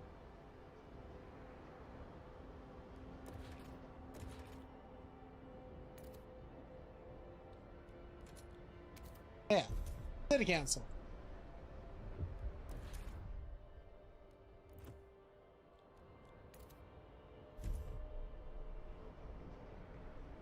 But yeah, funny story when it comes to Frostpunk 1.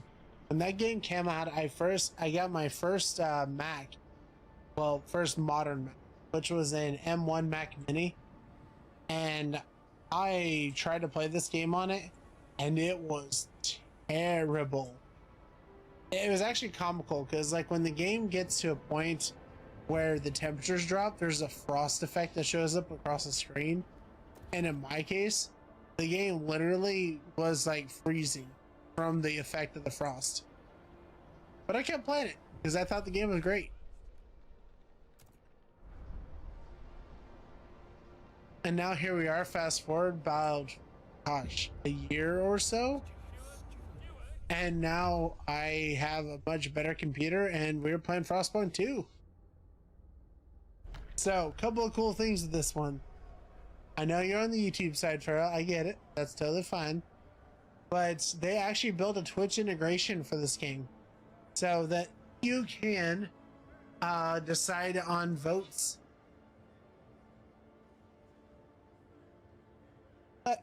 Boy, it disconnected my Twitch. How dare. No, that's fine. But yeah, this is a new function to this game. The first one, you were an authoritarian. You didn't have to worry about people like coming against you necessarily. But in this one, there's actual full-on council work. So you have to convince people to vote certain ways if you're worried about them not voting and stuff like that. So, like, check this out. Vote distribution. I got 22 people that are for me, 74 undecided, and 4 against. I have to have at least 51 votes to not get kicked outright. That being said, let's negotiate with the Frostlanders. We are going to ask for them to vote for me. And let's see. We will offer to enact the law expedition support. We do that, suddenly we have more than enough people that are going to vote for us. Let's do it.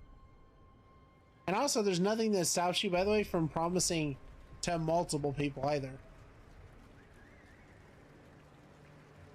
The risk, though, is that it's just like any classic form of democracy, where you can end up voting against your own interests accidentally.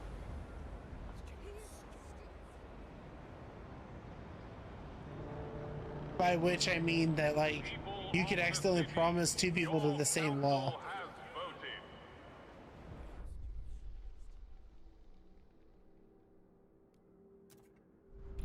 Alright, research.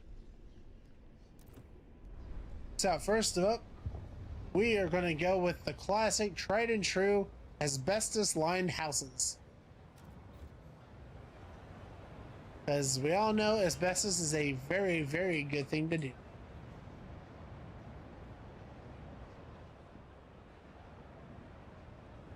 Scrumptious asbestos. Yeah, exactly. It even adds food to your diet. See? You get it.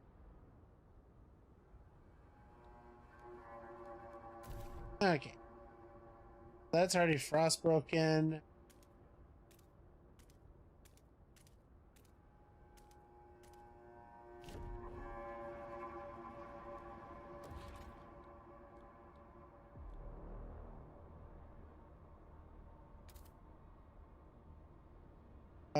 Nowhere to put that. Okay.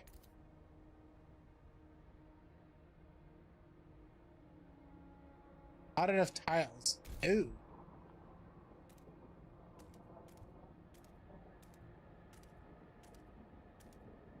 There we go.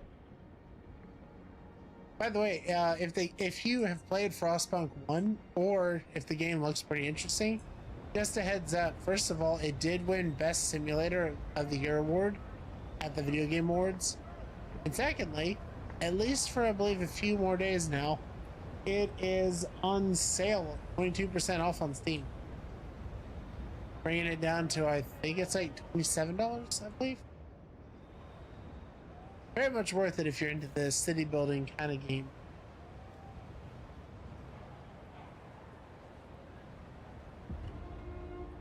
For a detailed list of obituaries, please visit your local administrative office. No. Hold on. No, not $70. At least not in my currency. Let me phrase that. On Steam right now. Where'd it go? Yeah. Offer ends February 3rd. Currently priced at $35.09 US. If you get the deluxe edition, that's $63.74. Honestly, I think I would just go for the regular, but that's me personally. Because here's the thing, the deluxe edition, they have a long roadmap on this game coming out. There's 3 full DLCs that are coming out for it. There's soundtrack, art book, there's other stuff. None of the DLCs are currently out, in my understanding, or maybe the first one. So my recommendation is to pick up the base game, play it, see if you like it, and if you do, wait for a sale on the DLCs later. Because the DLCs are supposed to be out over like literally this year and next year. We're talking it's a long-term. So unless you just go die hard and you just really want to buy it right now to show support to the devs, I would just go with the base. Which, by the way, speaking of, they actually are doing a Kickstarter for the world of Frostpunk. So that could be fun. I just know that I found their game. I love their game. I hope people that can responsibly afford to do so show support and buy their game.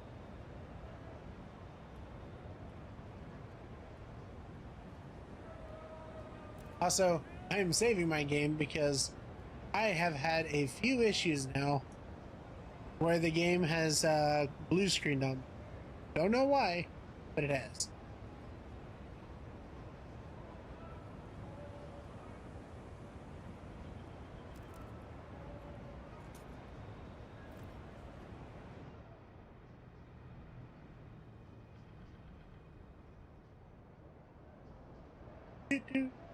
But yeah, Frostpunk 1 was pretty dang good. It had a couple of things that, like, it was slightly underbaked. Didn't make the game any less fun or anything, but it was just slightly under what you...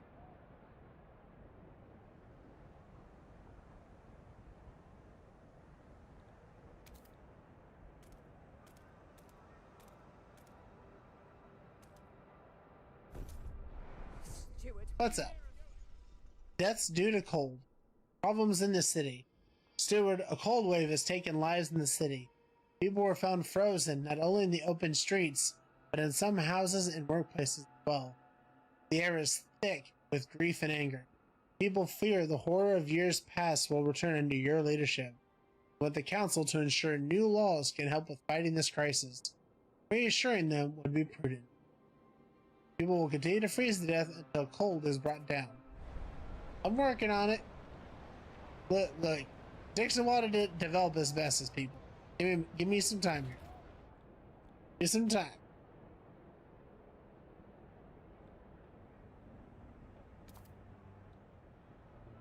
Okay, can't build that right now. We do want to build more houses and stuff. So let's go ahead and do this.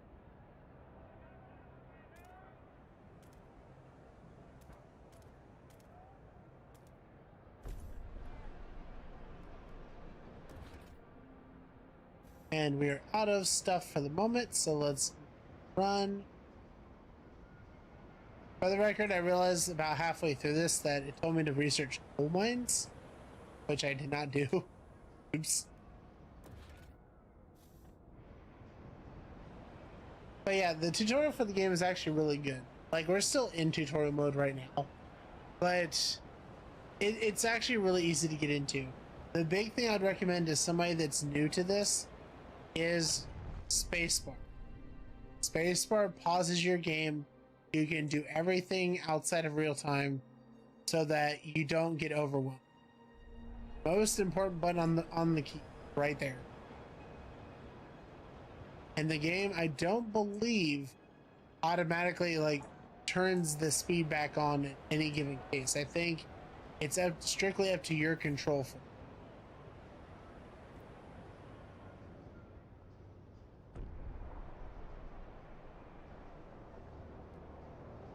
Also, when they talk about the temperature, by the way, as you can see here, you've got -4 degrees is the current temperature, and we're getting close to a colder season coming up. There are some people watching on Twitch. I noticed that everybody is lurking, that's fine. I don't mind people that are lurking. Okay. Council is up. Don't recess. Not yet.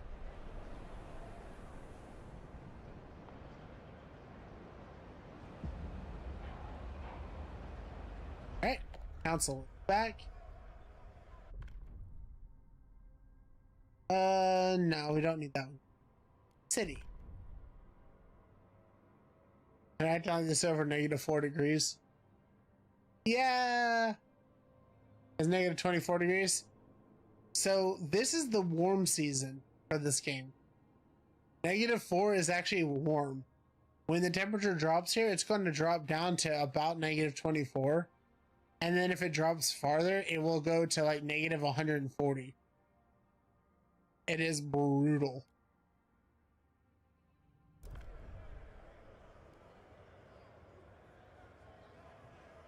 Oh shoot, that's right, I forgot. Hold on. Cancel out of this. I forgot something. Not what I meant to hit. Setting. Twitch. How dare it disconnected my Twitch? I don't know why I did that.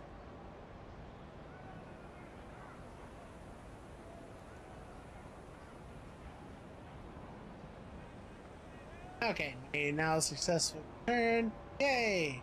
So check this out. This is actually on the Twitch side of things. I know you wouldn't see it directly, Farah, but I'm happy to show anybody that's watching here. So say we want to go ahead and pass a law, what you're about to do. We're going to propose a law, is the one that they want, which is expedition support. Look at this. Look at this right here. When we go to vote, you guys can actually input on the game on whether you agree or disagree with the decisions we're trying to make here. I'm one to agree that negative 140 is rather chilly. Yeah. Also, bear in mind too, time wise, this game is set in the just after the Great British Empire. So we're talking, it's like 1900 something at the time of this game, which is why technology like asbestos is actually being invented. Okay, here's a chance. Anybody that's watching over on Twitch, I am requesting your aid. Please feel free to acknowledge the summons to jury duty, as it were, if you like, and you can help to sway the vote of the law. And pray I don't get fired. We'll give that a sec here. But yeah, I was super excited that they have this, and apparently, supposedly, I think there's more options besides just whether you get to vote or not.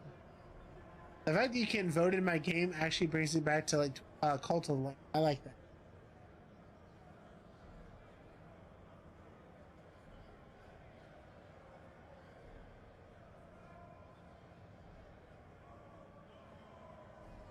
Okay. And while people decide if they want to go in, we are going to try and negotiate here. Let's negotiate with the New Londoners. Please vote for this. We will offer them a community action to where they get to choose the next law, which I think is good political out here.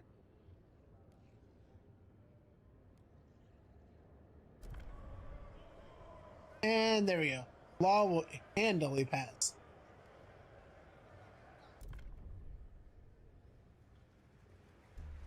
Hear ye, hear ye. The proposed law has been approved. This is actually another part I really like. If we get people that are watching that want to vote in the game, you can actually see who voted for or against a law, like from the audience. It's very cool. Frostlanders' demands met. Frostlanders are delighted you kept your word, and now look upon your rule more positively and consider you a leader with integrity. Relations improves, trust right. Yay!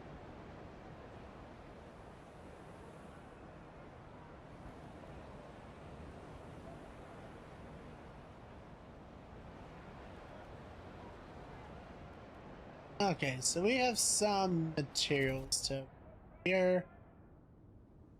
Yep, we got more. Oh wow, we got lots of materials out here.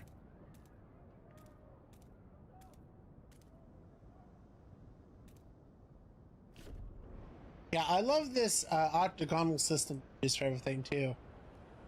That actually makes me quite happy because grid-based stuff just kind of sometimes it doesn't work out the way you expect it.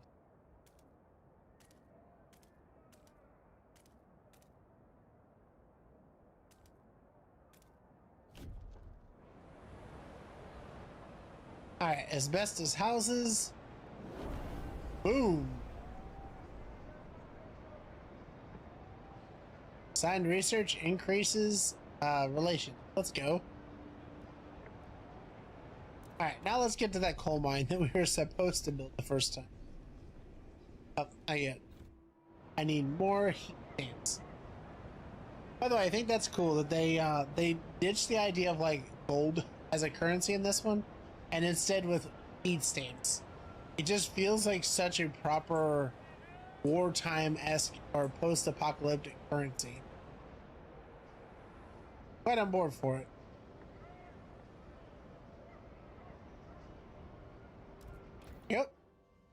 All right, build some coal mines.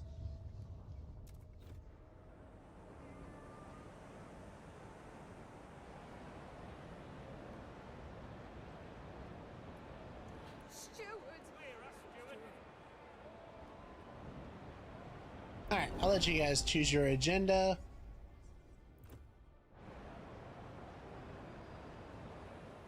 That's another thing too. When you give the option to the factions like that, you don't know what law they're going to propose until they do, and at that point, all you can do is just deal with it.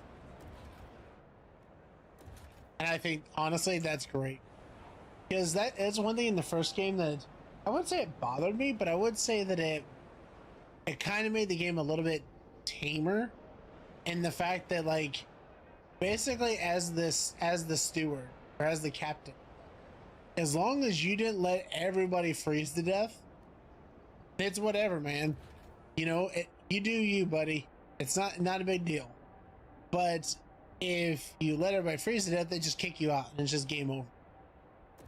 So I like that you've got degrees to this, where you have to be careful of other people that have also power. So that way you don't make them set. And so that way you keep your job and things doesn't go to crap.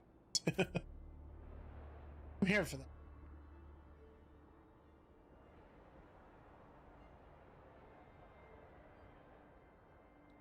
Huh. Oh, can produce other resources with additional extra. I don't know why that one shows up with an icon. The others, strange.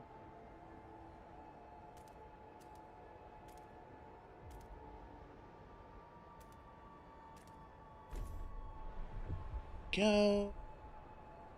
Oh, what's up? Hey, Byron, 55, drill sergeant. Are admiring the generator.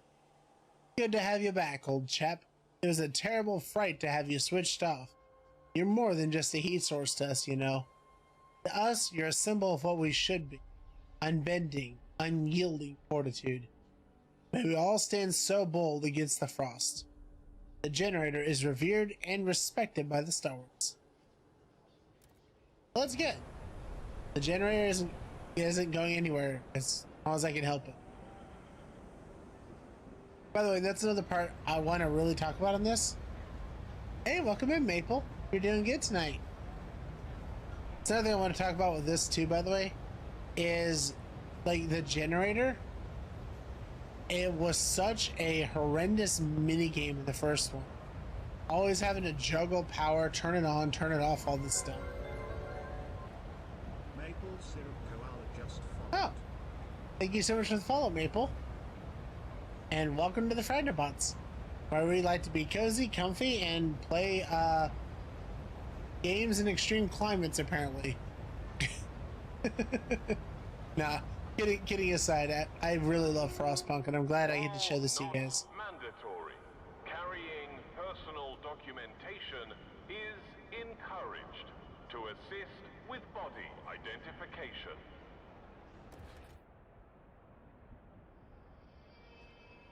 I see. You got into my Twitch account and joined here instead of YouTube.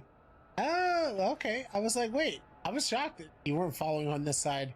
Well, good news. Since you're joined on the Twitch side, you get to help us vote on things. As a Twitch follower, you get to use the extension when I pass laws, and you can join the council and vote for or against stuff. Fun fact.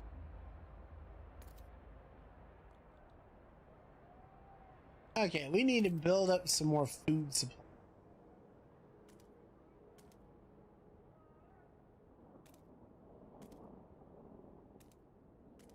There we go. District employment. District employment can be manually controlled in any district. By selecting a percentage value, you can scale all operations in a district. This adjustment will reduce the required workforce and resources requirement, but also result in lower output. If full employment cannot be selected in the district, it means there is not enough available workforce in. To address this, you need to either reduce employment in districts or increase the workforce. Fair enough. Yeah, I'm already loving this. I would definitely throw a caution out here. This could be just my system. But first of all, the game is on sale, 22% off on Steam. Highly recommend it. Secondly, I would be careful because the autosave is only every like 50 weeks, which isn't that much in the long term. But I've had the game blue screen on me twice in the last few hours. That could be a me thing. That's no shade to the developers, but just I'm gonna keep your own manual saves if you choose to pick it up.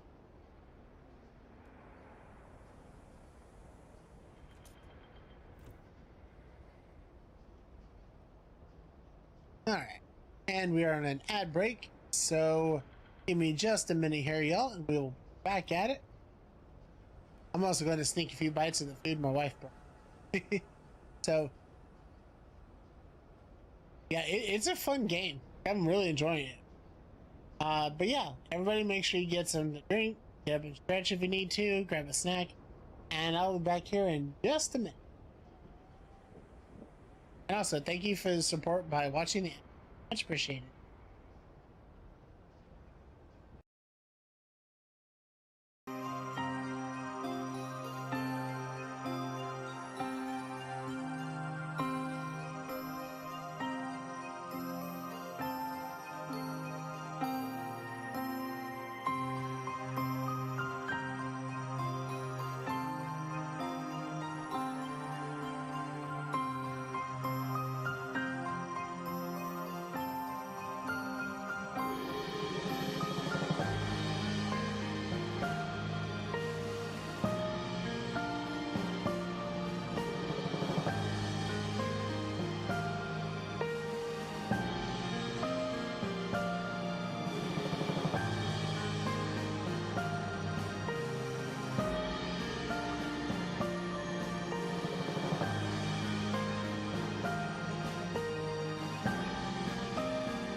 All right, thank you all so much for your patience. We are back from the ad break. Got a little bit of food in me. Hope you all had a nice little stretch. But yeah, Maple, Frostpunk 1 was an absolutely wonderful game, and I was playing it on a woefully underpowered Mac M1 Mini at the time. Like, the game was freezing on me because I just was playing it on a much weaker machine than what it needed. But I highly recommend you check it out, though. Also, Farrah brought this up on YouTube. There is a deluxe edition that has like DLC content and stuff like that. I personally would recommend that you try the base game, because the base game is, I mean, both are on sale, but the base game is $27 right now. And the DLC content that you're paying for with the deluxe edition doesn't come out for quite a while. I don't think I could recommend doing that part. That's my thought process there.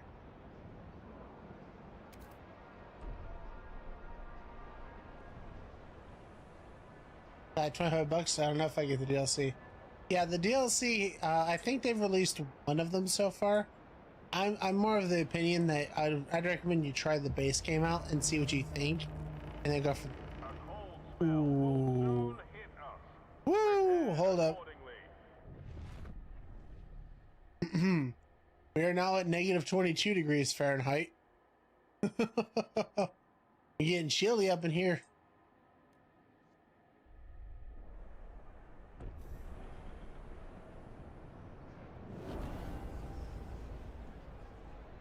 Dust coal mine. New building proposed by Frostpunk.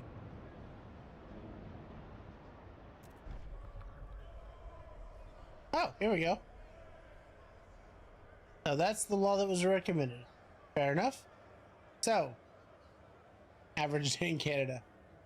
Okay, so let me know if this is working correctly. I just requested a viewer council for the game. If it pops up correctly on your screen, you should be able to accept and then choose your vote on whether you would vote for or against this. I'll give it a sec here because I do see that we got 4 people currently watching. Just in case anybody else wants to hop in. So, a fun fact about this law in particular, I didn't recommend this law. This was a political favor. This was in order to pass a law that I wanted to pass. I gave it over to the Frostlanders, or excuse me, the New Londoners, to suggest, they get to suggest the next law if they help me pass this one. So this is the law they wanted to pass. That being said, we need 51 votes to pass, and it looks like we should be good, so let's go ahead and hit the vote. And it looks like Maple voted for. Yay! Yes, Maple. Hear ye, hear ye. The eyes have it. Yeah, this is so cool. I like this aspect more than the authoritarianism of the first game. 45 registered as sick. Yeah. A law has passed in the council. Take heed. Okay. Hold on a sec here. Dense housing district. Yay. Expanded extraction district. Here we go. Ooh. Oh, we need a lot more for that to work. Oh dear.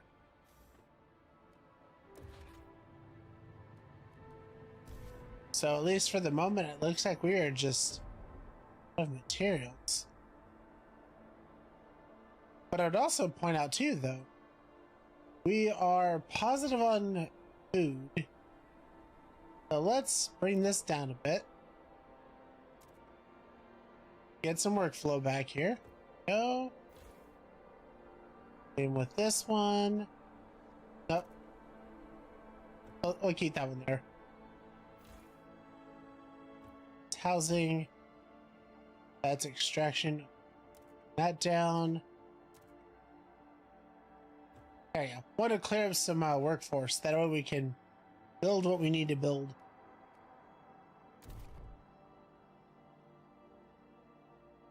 And again, I was mentioning this earlier. The spacebar is absolutely your friend here.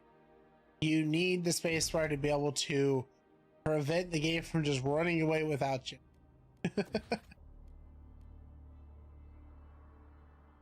Okay. We just need to wait for a little bit more heat stamps, and then we can do it.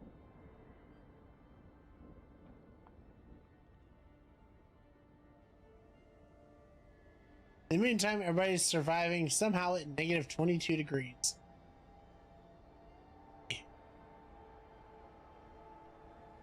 It gets really dicey. So, fun fact about the first game too. I don't know what the overall direction of this game is. Oh, but I can say that the first one, a lot of it was spent trying to explore the new world of the Frost and finding out what happened. I don't know what happened. I never finished the game. But I don't know if this one has that. Let's see. Sue Miller, 12. Street urchin. Looking for trouble. Cindy's pa went and got her a governess like she's gonna be a duchess or something. Not on our watch. We roughed up the little bitch, alright. Ferguson's boys learn this too. They try and wife us again tonight. Try and wife us again? Oh, that's horrible. We'll pull razors and say we'll cut out their eyes. It'll be good fun. But what we just want is a proper rumble. Short blades only. Come on, who wants to play? The lack of a law regulating childhood is causing tension to rise through the city. Ooh. Ooh. Sorry, we're going to need to do something about that because that's a real problem. We do not need kids freaking... No.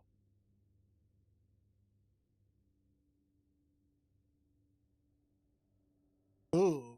People are divided on that one. People are against the family apprenticeship. Really? Okay, we'll do school. School is good. School gets us to advance.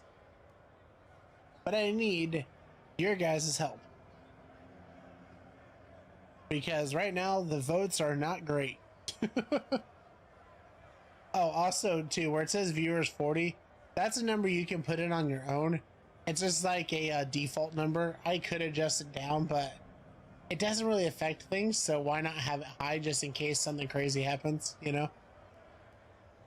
Now we want to make sure this passes, so we're going to do some negotiating here. I would say... Yeah, we want to get the new Londoners on our side here. So please vote for this. Yes, everything you want to do is like making things nastier in this town. What is up with this? Squalor is slightly increased. The filth, grime, and pollution present in the city, produced by the generator, heavy machinery, and poor sanitation. Squalor increases disease, slows population growth, and wears down districts. You know, can I go? I want to go back to somebody else on this. Hold on. You guys are a little bit too wild for me. Please vote for.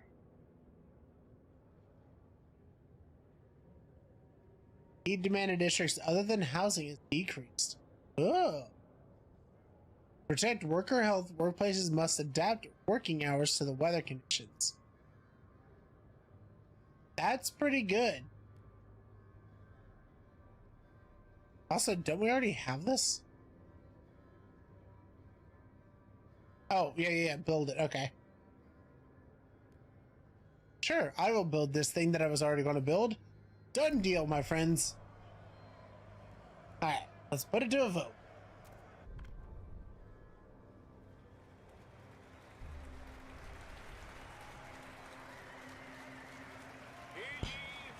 Right.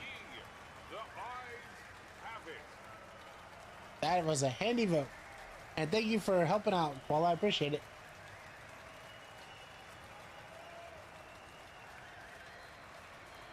Yeah, in the first game, you also had a childhood rule thing that you could opt through, and options really weren't very good. They were kind of gruesome, if I'm honest with you.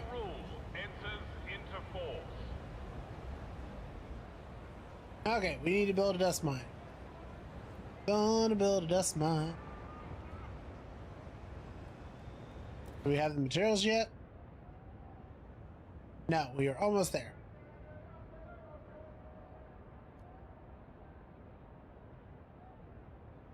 But yeah, I was playing around just testing the game to make sure it was working before, and I chose the other option for the apprenticeship.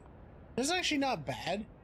Like in the first game, the options were to either send them to school, like pre-K, the whole thing, or just send them into like the sawmills.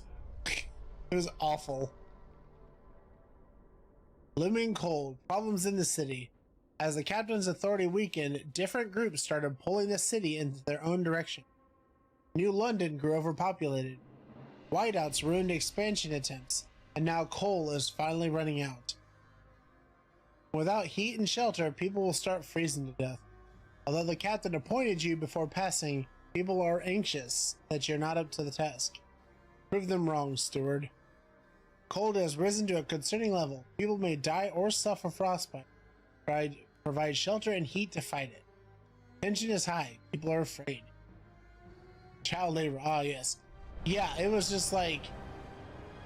I appreciated the game's griminess in a wild way, but it was still kind of like, what? You know? Okay. We're not researching anything, so let's get researching. Ooh. Oh, we can't do that because we don't have Steam. Advanced coal mines?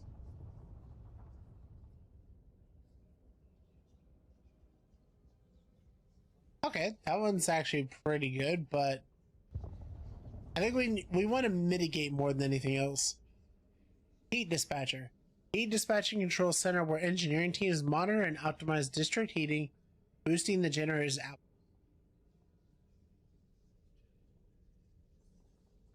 Okay, yeah. That's the... Oh, that takes a lot of heat stamps. That's the one we want to go for, though, I think. Maybe. Hold on. Skyways? What? A network of cables connecting elevated stations will allow us to run suspended trains in the Frostland without having to worry about ice and snow accumulation. That is wild. Unlock Skyway connections, which can be built in the Frostland to allow the transport of more resources from colonies and outposts. Oh, that is so cool. Gleaning Harvester Hangar. Aerodrome from which harvesters are dispatched to the Frostland to make sure every last bit of food is extracted and brought for sorting in dedicated grading room. Nice. Okay. We got some cool extra stuff in this one. A fighting hub. Communication hub. Broadcast stations airing public service announcements to keep citizens aligned with the city's vision. Interesting. They even have propaganda tools in this. Agglomeration of modular care units where patients from nearby districts can be processed quickly. Okay, that's actually pretty solid. That's actually pretty.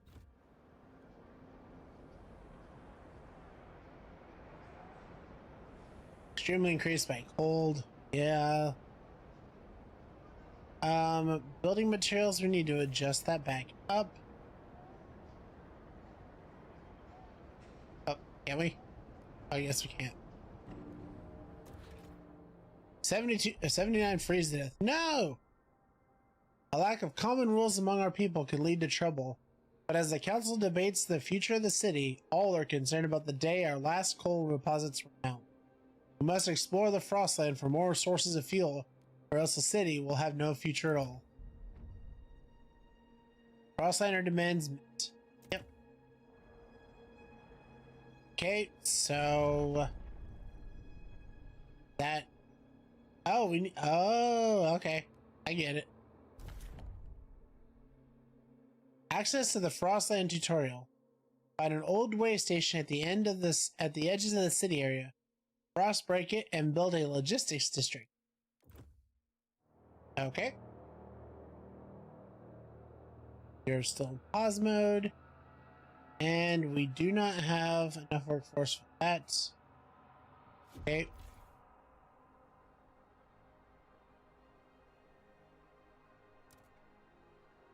That's weird. Why wouldn't housing be at 100%? What? What a weird decision that is. Okay, housing is good. Food, we are right on the cusp with. We can bring it down a notch, I think.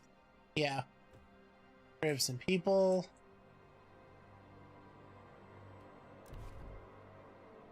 Requires 75 more workforce. Shoot.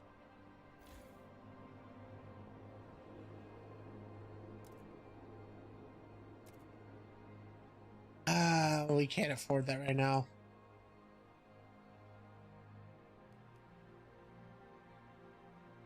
Well, nothing to it. We'll have to just wait a minute here and see what we can do.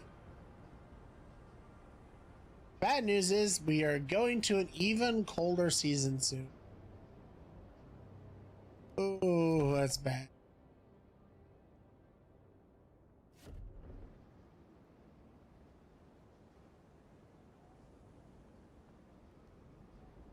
Okay. So we can't get to those right now, but we can certainly do something else, I'm sure.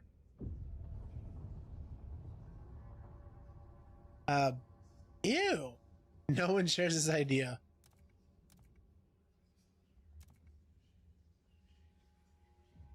Oh my god, I didn't realize that there's literally different options here. I thought it was just...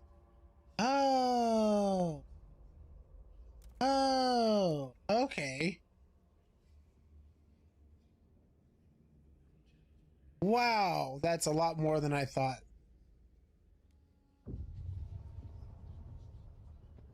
Okay. Moss filtration tower. Structure that circulates the ambient air through natural moss that absorbs and filters impurities. Oh.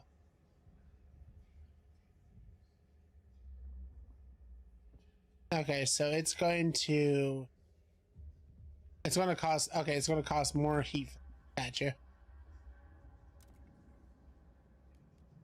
Okay, I did not realize that there were actually different options here. Well, okay. It seems like some things there are, some things there aren't.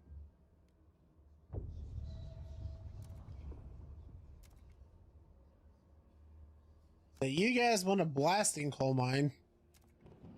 You guys want an advanced shaft coal mine. Operation using a large vertical shaft to allow more teams to mine coal at the same time. That...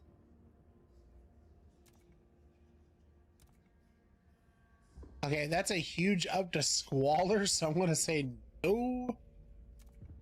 But that one does require more upkeep.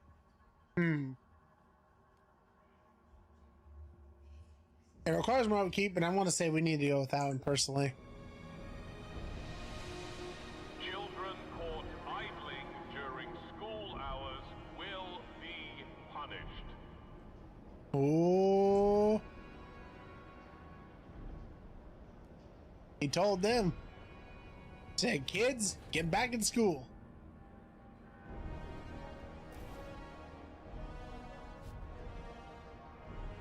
So, okay. Expanded extraction district.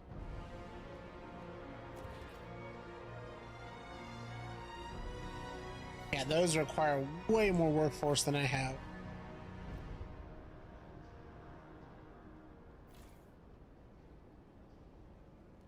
Oh, but we can expand this one out.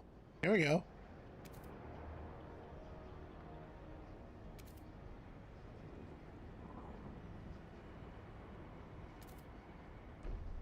There we go. We do that, and we will open up more materials.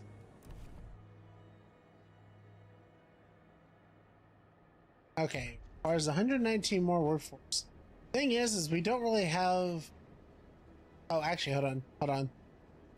We can cut back on the food. We actually have a good stockpile for right now.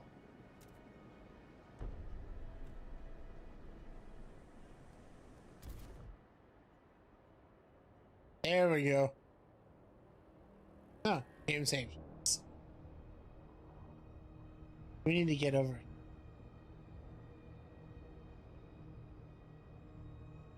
Okay.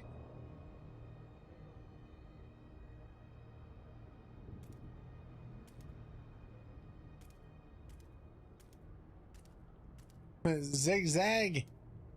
Nice.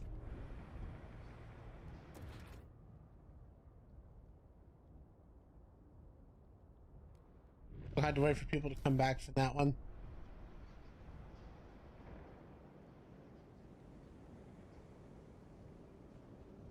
Oh, it has... Oh.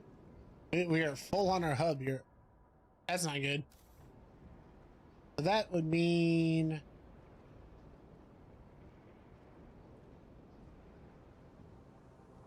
So we actually don't need those workers right now. I understand that correctly?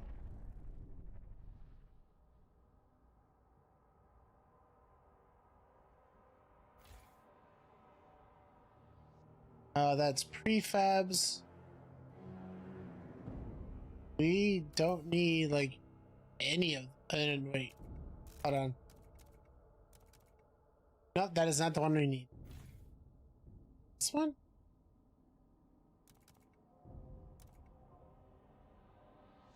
There we go. Yeah, I didn't realize we were so full up on our stockpile. We are more than good on that one.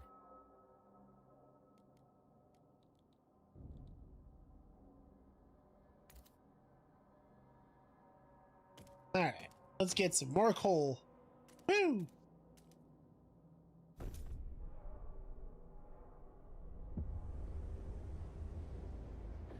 Yeah, this is actually the really fun part of the game, I think, is just getting the feel for how exactly you need to move your people around. And the challenge from it really comes from, do you want to try and navigate it all in free time or in real time, or do you want to do it when the game's paused for a little bit of an easier time? And I think that's pretty awesome. Like, I'm down for that.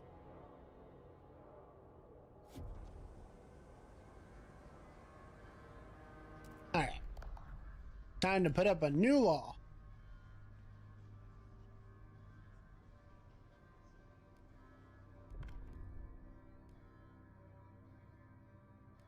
Let's see. Guard enforcers. The steward may deploy squads of well-trained, well-equipped guards to put down disruptions and otherwise keep peace. Okay. Guided voting. The steward may declare a motion vitally important to the city's survival, curtailing debate and convincing many wavering delegates to support it. Ooh. That's interesting. Not yet, though. Not yet. We need to do some more laws here.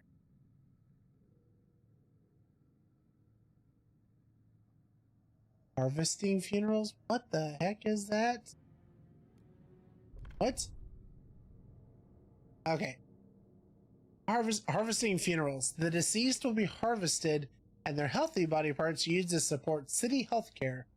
Unharvested remains will be incinerated and the ashes transferred to relatives. Huh. As awful as that initially sounds, it's actually very economical, and it can potentially help people not be sick. It's pretty wild. Ceremony of funeral. Bodies must be buried untouched after a traditional funeral to show proper respect to the departed. Relatives must be allowed to mourn with dignity. Okay, I know this is like super science and all, but I'm down for this one. I've always believed in organ donations and stuff like that, so I'm proposing this. Yes, feel free to vote how you would like. I'll put the vote up for our chat to decide, and then we will also negotiate as well, if we have to. Looks like there's a whole lot of undecided people on this one. Also, the research speed increasing is nice, because we did take a hit on that earlier. Alright, let's go ahead and do some negotiating. New Londoners. Come on, guys, you've got to give me something that doesn't make the city disgusting. Please. Please. Machine-centric shafts. To put less pressure on workers, workplaces must keep machines powered around the clock and adjust working hours accordingly. Workforce requirement is decreased. Okay. Research building actuated heat dispatcher. Heat dispatching control center where engineering teams use automated actuators to tune up district heating, boosting the generator's output. 40 heat demand, but requires workforce.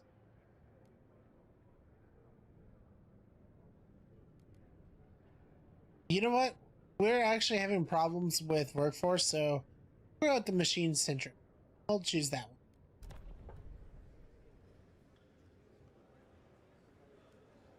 All right. Go ahead and throw down the vote here and see what we get.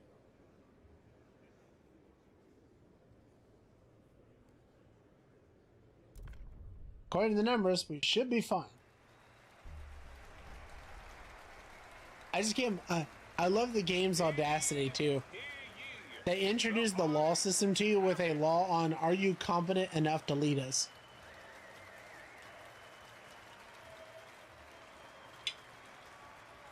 I just imagine that being the case for you. You're like, okay, so this is how our law system works. Cool, cool. By the way, you're fired. Have reached Bye. a decision. A new law takes hold. Okay, so we got that. We gotta wait for some more things to pop up there for that.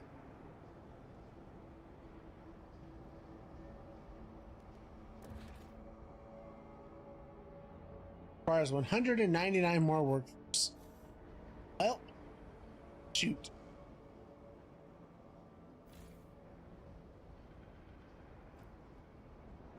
I mean, we're surviving for now. It's not like the end of the world. I know we're trying to get out and do colonies for the tutorial, but it's not like it's the end of everything or anything crazy.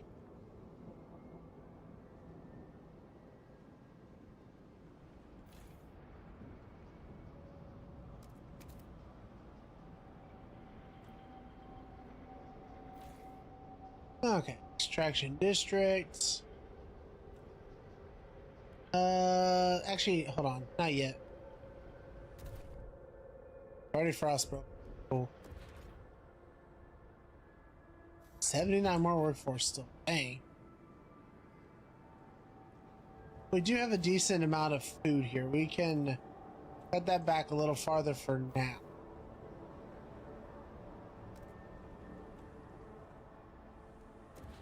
Just so we can at least get this done.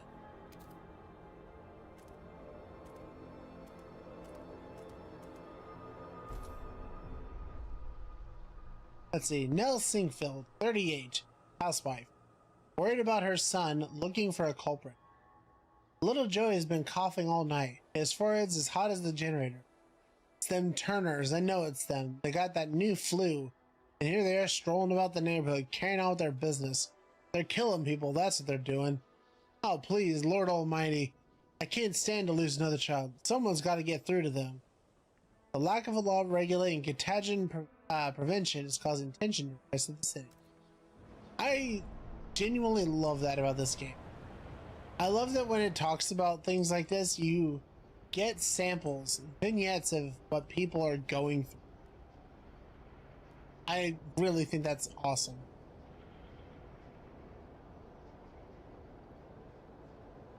Okay. So we do have things that are on the downside right now. Definitely need to get some. Not enough for any of that stuff.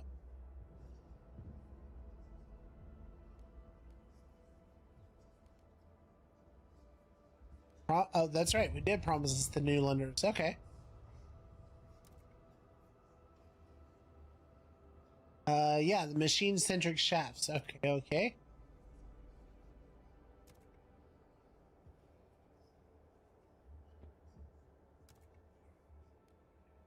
Oh, let's do it. Give me some of that workforce back so we can start getting our materials back in line here, you know? By the way, I love how many different factions there are. When I was playing on my own time before, just playing around a little bit, it's actually kind of wild that we had 5 factions building up. And they seem to be of all different kinds. I really appreciate that. Like, there was a faction that was built up of 2 different factions, just like a split off. But they were just more practical minded, a marriage of 2 different ideas.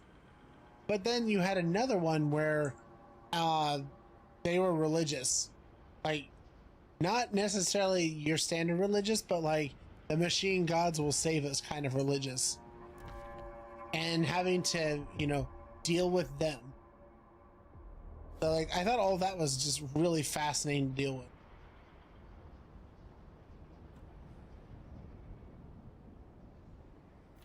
Okay, generator, how we do? I reckon we probably want to go into overdrive. That way we can warm everybody up a little bit.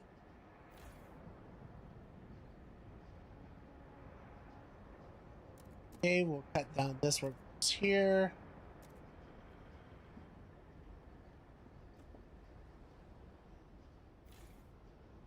We can expand this one out. Oh, logistics district built. You can now survey the frozen lands around New London and find a source of fuel to ensure its future. Well, exploration time. Launch expeditions to discover locations of interest and resources you can harvest for the benefit of your city. You can select territories to explore by clicking on their names. Oh, this is so much better designed than the first game. Oh, heck yeah. To explore a territory, you'll need to allocate a certain number of Frostland teams, which are sourced from the logistics districts. Territories have different difficulties that affect the cost, time, and threat level of their exploration. Open exploration is fast and safe to explore and requires fewer Frostland teams. Rugged terrain territory takes more time to explore, has an increased threat level, and requires more Frostland teams. Challenging territory is the most time-consuming to explore, has the highest threat level, and has a high cost of Frostland teams. Blocked territory is impossible to explore. Usually it's caused by a whiteout looming over this territory. The threat level of the territory signifies whether there will be any consequences to sending people to explore that area. Safe. Exploration won't result in any injuries or casualties. Dangerous. Exploration will result in some injuries. Deadly. Exploration will result in some deaths. Exploration of a territory always causes injuries or deaths associated with a specific threat level, but the number of people affected may differ each time. The threat level, as well as duration or cost of exploration, can be reduced by researching new exploration methods in the idea tree. If the exploration of a territory is interrupted, for example due to a whiteout or lack of Frostland teams, you must send an expedition again to resume it. After they reach a chosen territory, they'll resume exploration progress from when it halted. So this is so much better and well thought out than the first games. I am like super down for this. The first game, the controls were a little bit. Oh, what's that? Sue Miller, 12 people, doing her reading assignment. The rabbit took a watch out of its waist. Oh, it. How come no one shanked him and took it, eh? Are rabbits even real? Gotta ask him this. Reading's hard, but it's fun and you rarely get cut. Mabel whines and don't help scouts in the Frostland. And how do they read them maps is what I answered that tosser. One day I'll write books myself with plenty of sword fights and no snow. Aw, look at her. She went from an adorable, angry street urchin to now she's going to be an author. That's sweet. Changing kids' lives, one at a time. Love to see it. Okay, so we got the Frozen Bay. Whoop. Zoom out a little. Frozen Bay. 30 years ago, the Imperial Exploration Company landed here to build the region's generators. A few hastily dismantled piers still stick out of the ice, a faded reminder of their short-lived purpose. Possible findings: colors. Sounds good. Let's send an expedition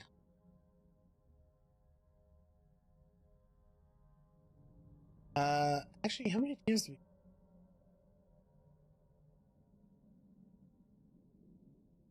Oh, we try an expedition to Frozen Bay is. Oh, that's kind of awkward. Okay, so the game auto pauses while you're in that. That's actually quite nice. Council is almost out of recess. Great googly moogly, we got a lot of materials there.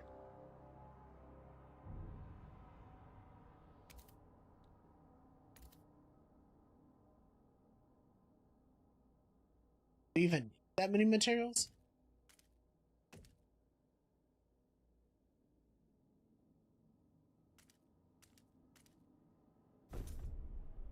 Yo.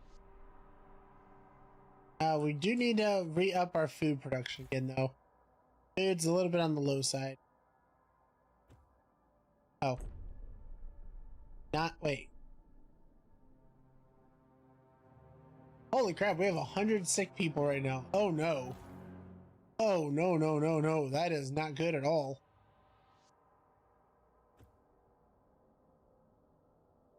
There's so many people sick. Isn't the temperature up on all these places? Like, what? Clearly, I have failed in needing to get hospitals as a thing.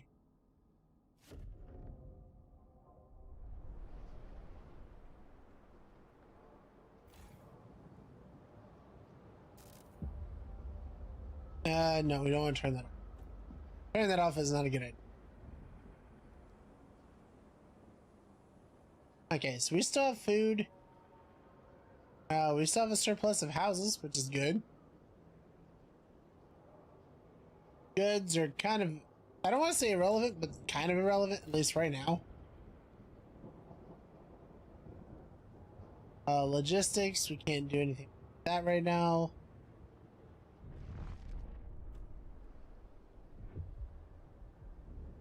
Okay, yeah, we definitely have got to get a hospital thing going.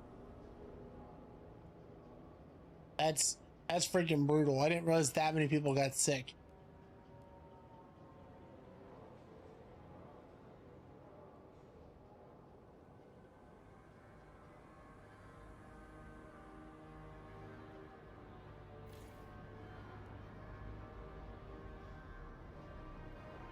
Okay, awesome. Ooh, hey. We could do that, couldn't we?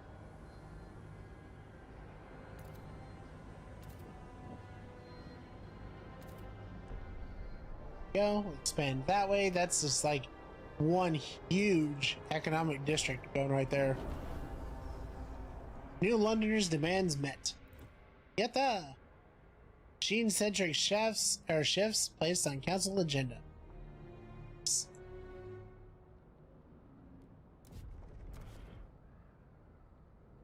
We need 13 more workforce. Okay. Well, as long as people actually get over their sickness, I think we'll be okay in the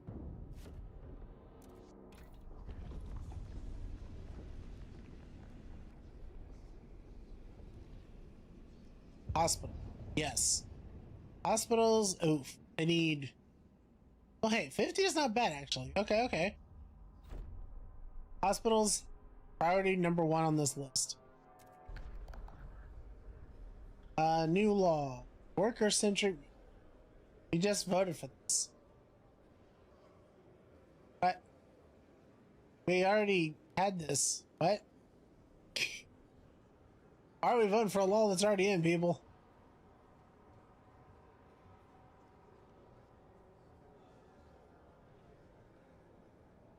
I am very confused. Also, thank you very much for your vote. And they want it changed. You know that's a good point, actually. I didn't consider that. From a political side, it could very well be people that disagree with the idea are trying to get it shut down. Didn't really think of that.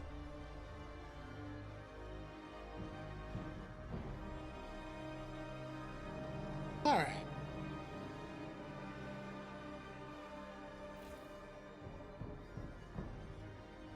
Oh, we almost have a workforce.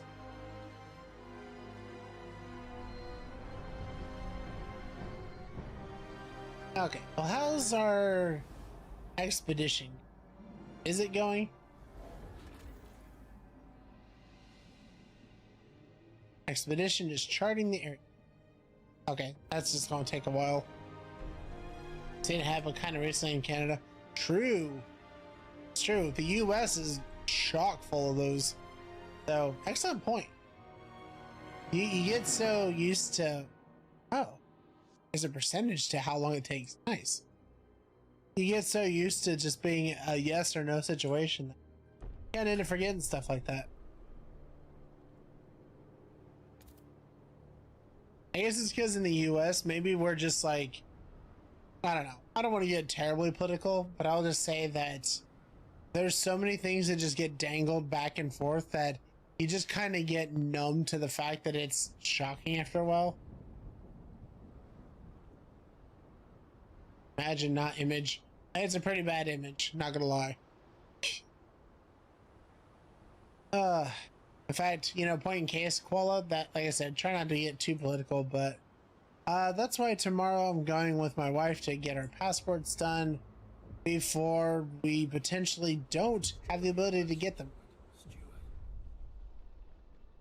To be negative, just saying that I am officially, as a non-binary person, not able to get a passport that reflects my identity, you know?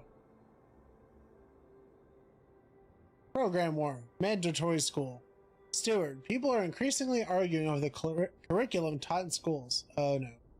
Some think we should reduce theoretical knowledge and provide more survival training. We're filling these kids' heads with numbers and useless junk, complained an angry trapper. We gotta take them on field trips to hunt. Others argue for the exact opposite. We need to teach children how to think and come up with new solutions instead of perpetuating outdated practices, says an engineer. I'm going to say practice on science. That's what I want to say. Because survival training, you're probably going to get people killed. I was like my grandpa about my sister's science class. Yeah, like, there's definitely a course correction to make if it gets, like, in the useless category or the kind of ridiculous category. But science is the way y'all are going to survive this frozen apocalypse. Survival, not as much.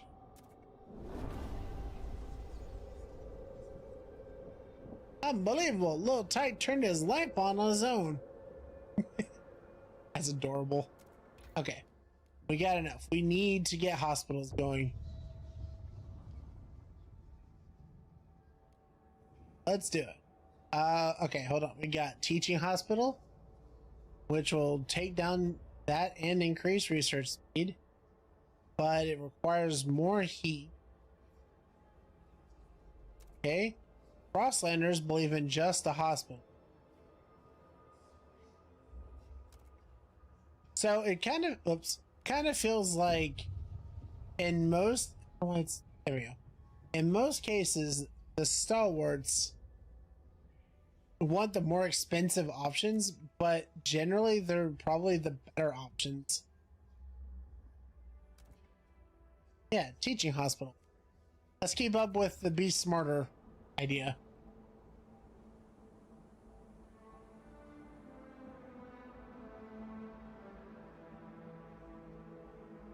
Okay. If we do have more food makers, we probably use them.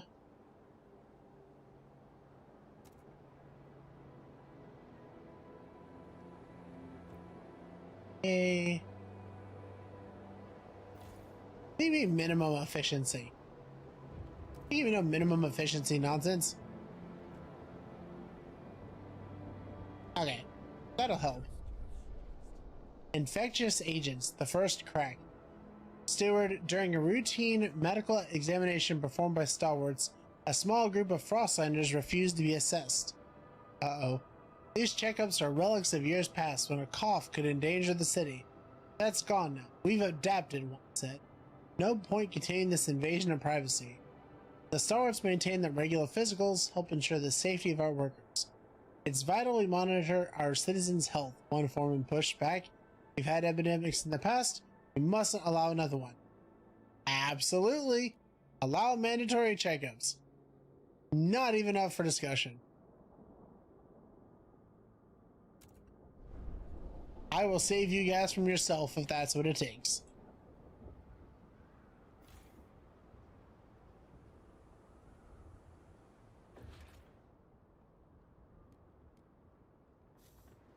Okay. We don't have enough for so. By the way, I love that this is like the quote-unquote tutorial. All your adoring letters and will answer personally in due time.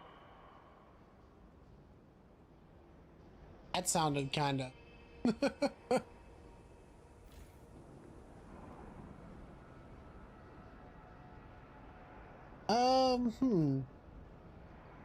You know what? I don't think that's necessarily a bad idea. Let's expand out further. We got room. Now we do want to make sure though, and I love that they do this, by the way. If you aren't paying attention when you're putting stuff down, you can actually make conditions worse for people.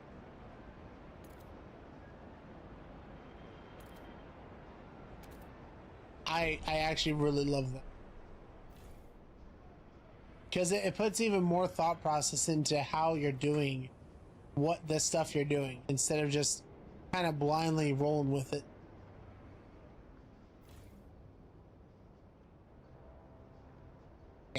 I need to expand this. That's such a ridiculous design that I went with there.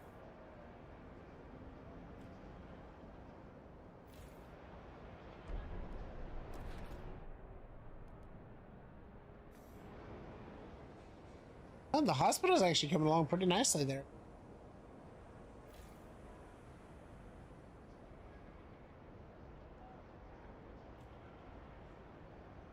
Okay.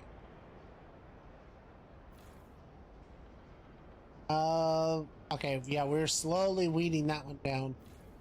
It's going to run out of materials relatively quick, but for now, it works on minimum efficiency, and that's fine.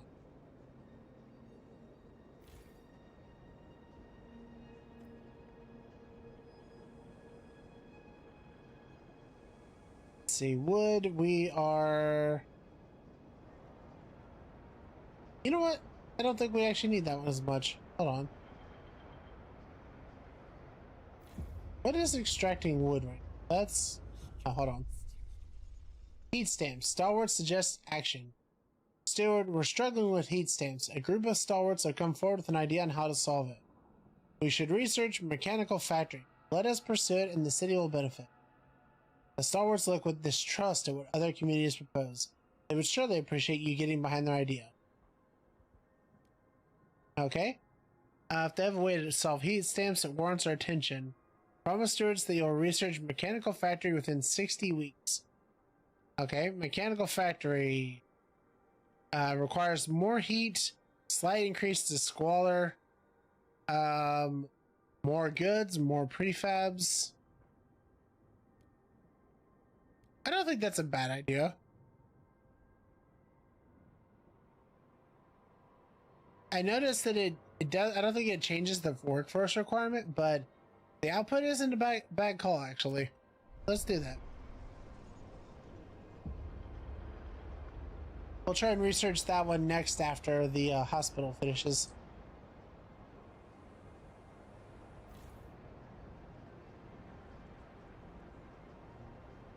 Okay, so yeah, there we go. We can cut some of the workforce from there, and let's hold on to him for now because we still need more people.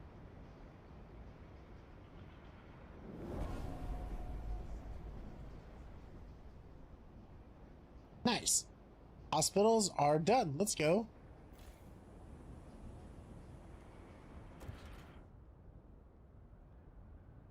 Okay, requires 175 more workforce, requires 2 more heat stamps. That's fine. I don't know where we're gonna put that. Colder season. Oh no. Frost is here. Oh boy. Well, we're getting that hospital just in time for this one. Oh, hold on. Frostland, what'd you have? What'd you get? What'd you get?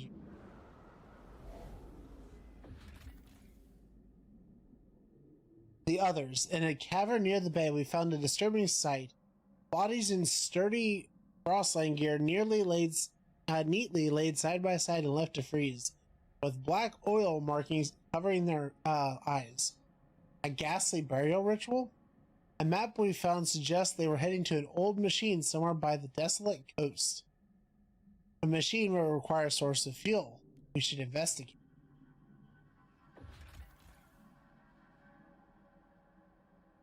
The community of Frostliners are eking out a pitiful living off moss and small fish.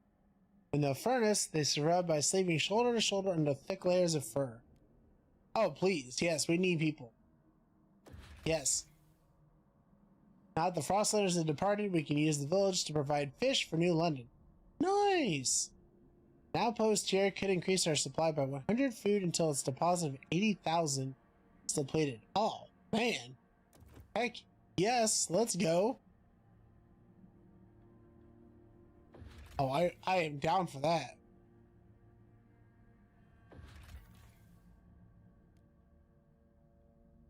So, cool. We've got a team that's going to work on this. I am liking it.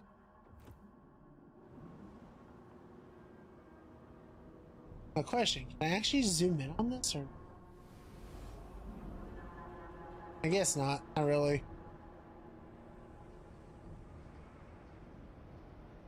Okay. Next idea tree.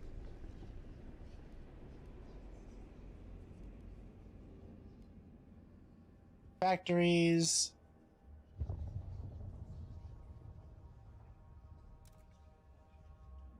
Mechanical.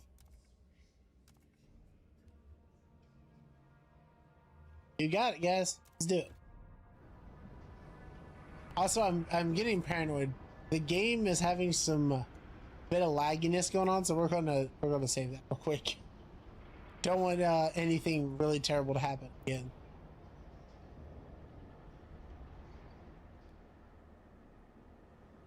Okay, we got more. Wow, that's a big influx of populace.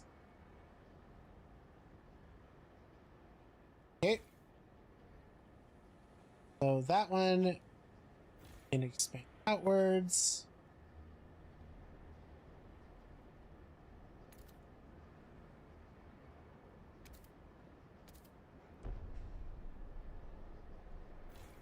And we have 2 empty building slots here. Okay, we just need more heat sticks. Gotcha. Needs a good chunk of them, though, to be honest. But that one is failing. Bump this one up. Go.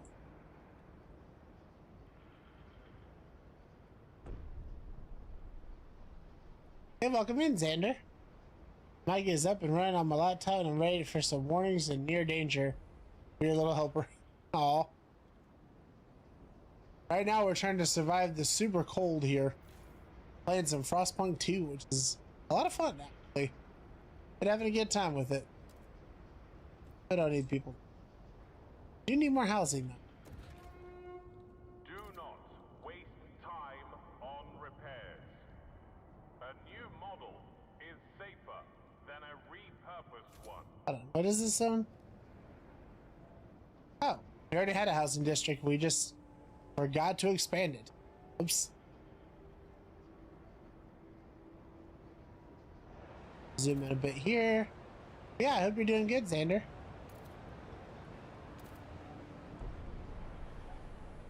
Go.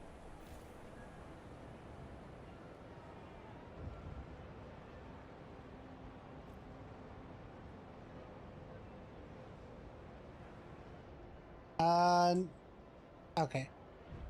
Not doing the Discord call.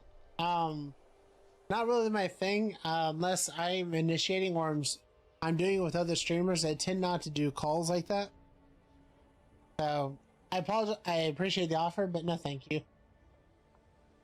Ruby King, 27, Apothecary. Daring to dream. For years, suggesting anything against the captain meant close scrutiny from stalwarts. But despite the... Oh, we got some language. But despite the bullshit booming from their bloody speakers, we managed to find our own way. Kept to our principles. Stayed frugal, put families first. Watched out for our neighbors. Continued our traditions. Now we have a council. Maybe it's time for us to stop dreaming and make a change. The council has inspired people to suggest new ideas about the city's future. Heck yeah. The Pilgrims Whoa. are now officially recognized by the city. Check this out, Maple. This is exactly what I was talking about. The next council session. A new voice. Pilgrims. Skeptical. 6% of the city. 546 Frostlanders have organized in a faction. These pilgrims form a resilient, spirited community held together by the bonds of tradition. They dislike harvesting funerals, mandatory school, and machine-centric shifts. Their manifest: 1. Adaptation. The generator is a monument to arrogance. We must cast it off, adapt, and become free. 2. Equality. Individuals should give to the whole all they can and take from it only what they need. 3. Tradition. We must tread well-worn paths or risk plunging into the abyss. Unlock. Deploy guides, community action. Experienced pilgrims with deep knowledge of the Frost will guide scout teams. Good relations perk. Scout volunteers. Provides crossline teams. So yeah. Very cool that we get new factions that pop in like this. And it's all just, it's dynamically based on how you're choosing to enforce the city. Whoop, whoop, whoop, whoop, whoop. Turn it off, turn it off. I forgot that was on overdrive. Oh no. Do not want to burn the generator down. That's a bad thing. Woo, woo, woo, woo. That blows up, we are all done.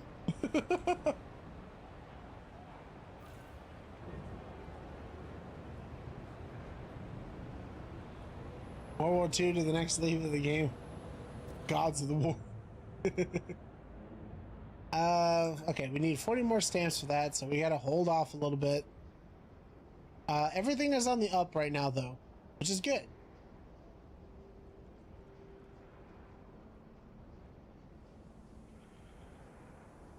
Fishing Village is currently doing that. How's my expedition team? Total output of 15, and we have 10. Okay. Keep expediting. Or expeditioning, I guess. What's this one? Makeshift shelters.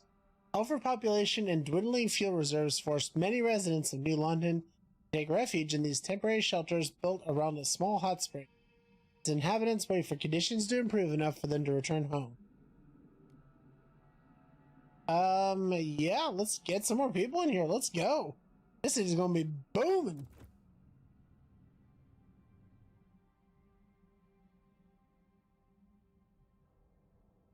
Yeah, mechanically, they took the ideas from the first game and they really improved them. I'm so happy to say that.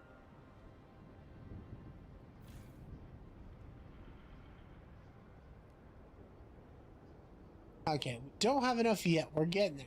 We're getting there. We need... oh, wait. No, we have it. Hospital. Let's go.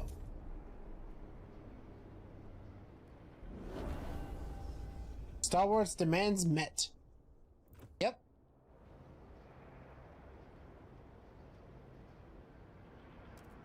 Okay. So, it's time to do a new wall.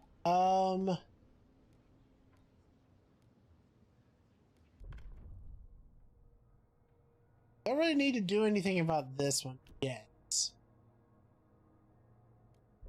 Contagion prevention. Okay. So let's see. Stalwarts, pilgrims. Supported quarantine. You know what? I think the pilgrims are onto something with this one. I actually think this isn't a bad idea. So while we'll need to build more houses, I do think that this is a good way to make sure people don't just die. But you guys let me know on Twitch if that's what if you agree with it or if you don't agree with it. And I'm going to try to negotiate with people for some more votes. Also, this is a good test to learn if the command will continue working while I'm not on the screen or not.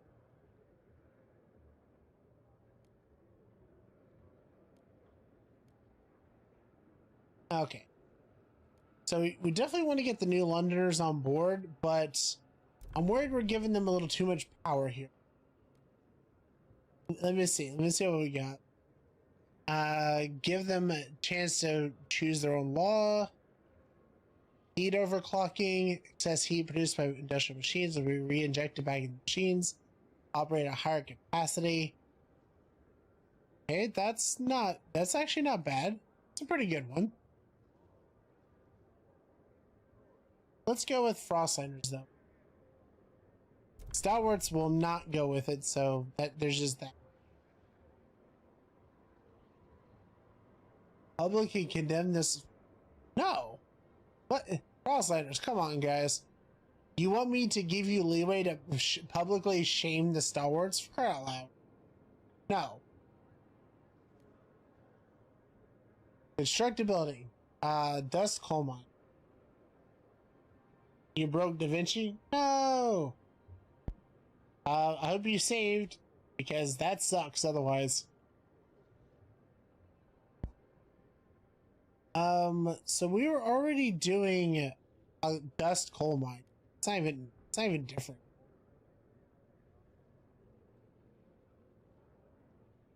Hey, this is a good one. Heat recycling. Yeah. Heat demand in housing is reduced.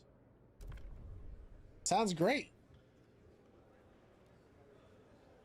Ooh, we have like just enough votes. You didn't save? Oh crap, Maple. I can definitely say I feel you, because that's what happened to me during this game. The first time that it crashed on this stream, I was like 40 weeks into it and it just went bleh. Just like, no.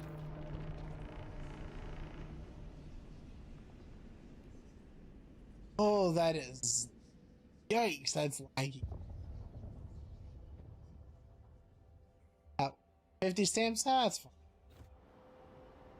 That won't take long at all. Alright, good news, everybody. We can put everybody back on the payroll. Let's do this.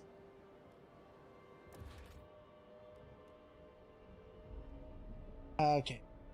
Wow, that requires a lot.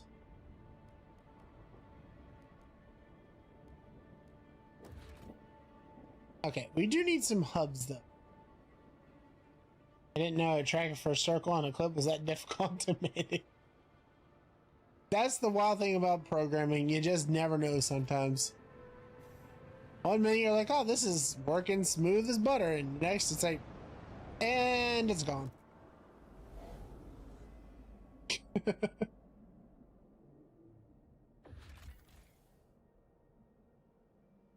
Okay, so you guys are just fishing food forever, I guess.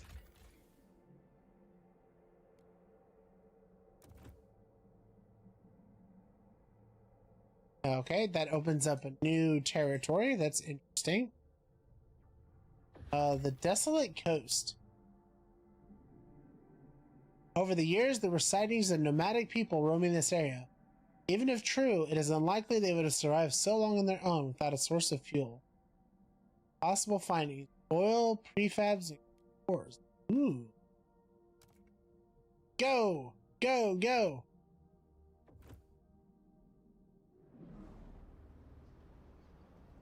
Oh. I lost my town. There it is. Okay. We have enough to get some more work done here. So food we got a positive on. Everything we got a positive on pretty much, except for goods.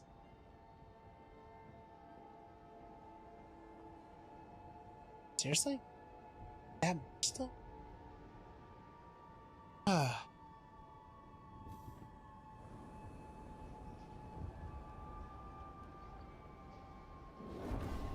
Oh, that happened. Woo! Hey, Hutchison. I haven't too much with editing. Yeah, that would make me so sad. I wish you the best, mate, but I'm sorry that that happened. Faye Hutchison, 28, poet. On her morning walk, there's change in the air. I can smell it. It hangs above the council hall, settles between the pages of a book, picks up from under the snow when children run by. We've only taken a few small steps away from our old traditions, but every great change starts with a single step. I'm so excited to see what the city is going to do, what the steward is going to do. The city has made steps towards the reason cornerstone. I'm gonna play a game called Talkie and oh. Okay, no worries, Xander. I hope you have fun and thanks for stopping in. The city has made steps towards reason. Also, that's not a poem. That's a short story, lady. Just saying.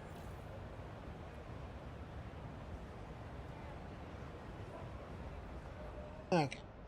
Oh, we got here. City grows, population growth. Steward, a new count has revealed significant growth in our population in recent weeks. Some attribute the rise to an influx of settlers from the Frostland, others to births outnumbering deaths. Whatever the cause, we've adjusted our calculations of the city's needs to reflect the new numbers. I like that they do the census stuff. It's actually so official feeling. 1,856 more people live in the city. Okay. So that tells me we need to bump up the food production. Oh. Also, we probably want to investigate improving food production as well. Okay, high-rise housing, that's as far as that goes. Dense housing.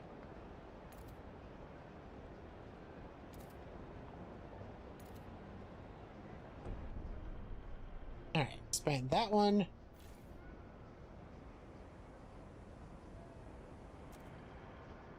Go. Oh, I just noticed we're actually going to be hitting the warm spot soon. Nice. Okay. Hold on. Okay, we should have enough for heat recycling now.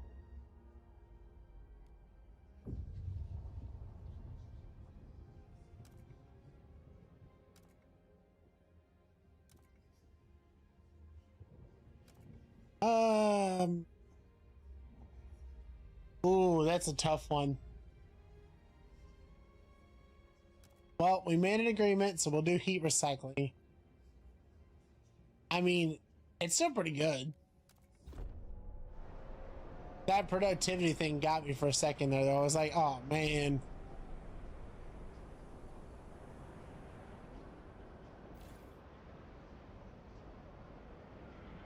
Okay, so we've got... Need more stamps. Okay, we're short on stamps for everything still. Gotcha.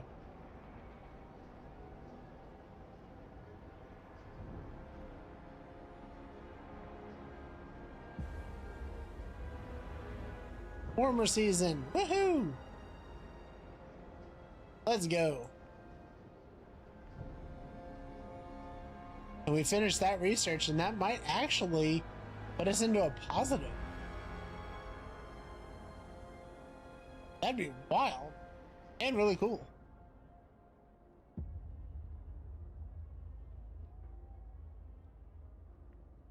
Okay, we just need to get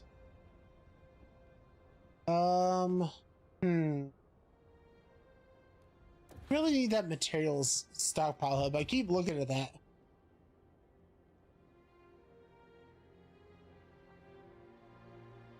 Because I know there's so much other stuff that we can definitely do. But also, like, we need to be able to store it for the winter. I'm kind of concerned about that. Right now, we actually have a lot of available people. So, let's do it.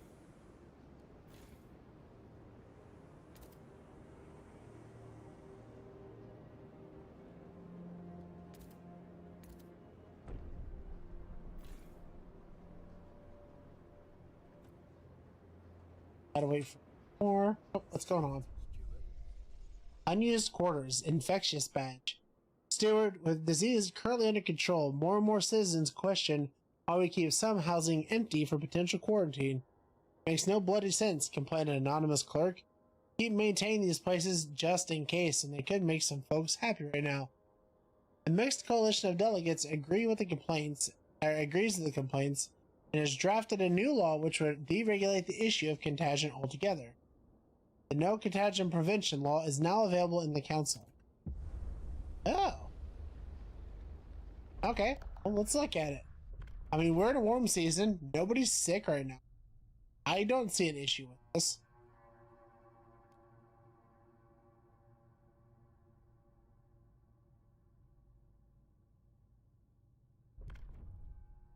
Yeah, I'm actually okay with that for now.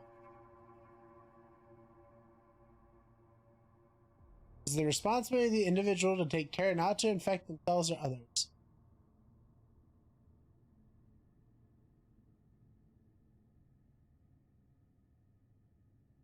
But then again, uh, no, it doesn't really work with that. It doesn't help.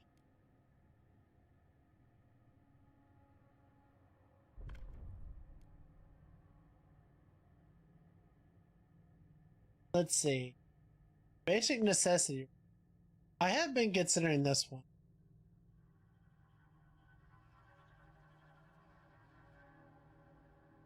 But I don't know. Well, what other stuff we got working on here? Okay, this page is weirdly dark for some reason. Is this like the hush hush, don't worry about it kind of set?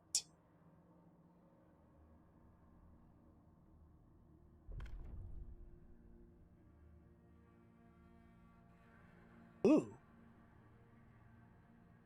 I like it. Okay, okay.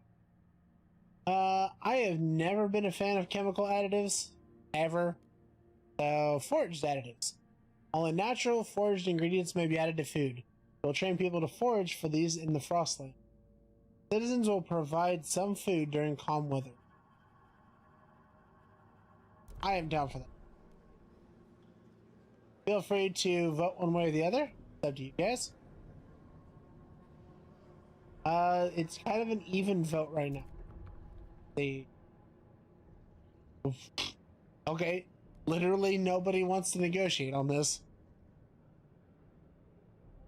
Natural additives are top tier. I'm allergic to some of the chemical.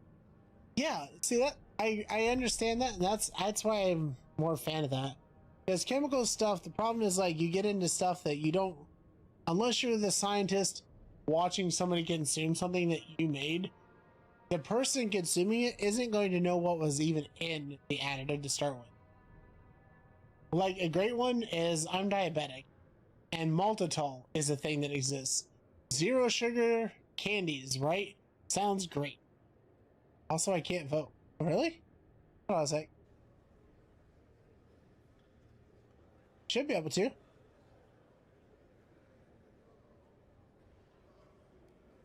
Okay, let me see if I can try it again.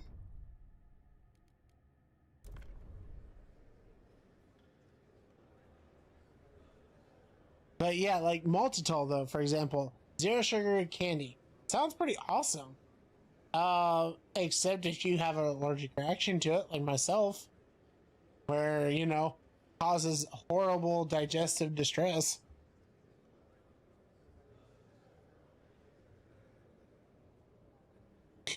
Tender not having a good time.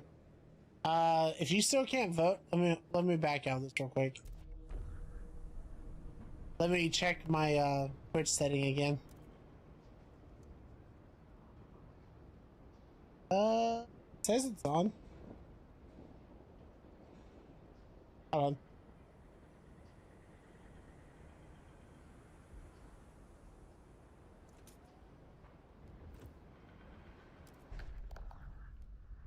Alright, let me try this again.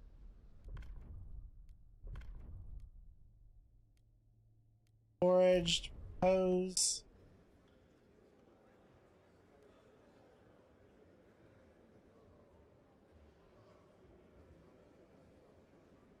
Okay.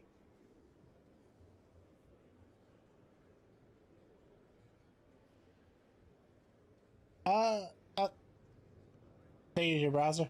Okay. No, that's fine. I actually, I have it pulled up on my own tab to test it, and it didn't show up for me at first either. So, thank you for your vote. Now we got to negotiate here. The new Londoners, vote for, please. Oh man. Ah, your guys' stuff is brutal.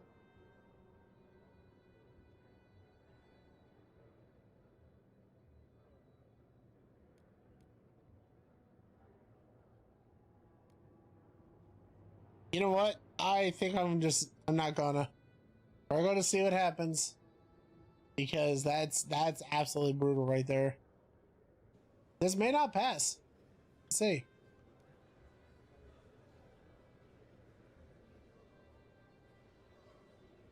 Oh, sorry. Hold on. Let me cheat the system a little bit and put my own vote in.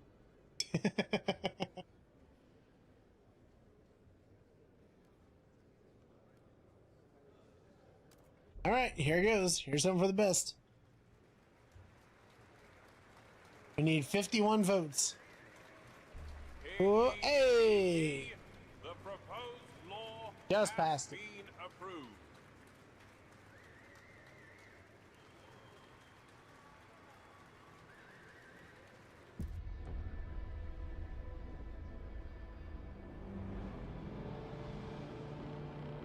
People of the city, your council has voted.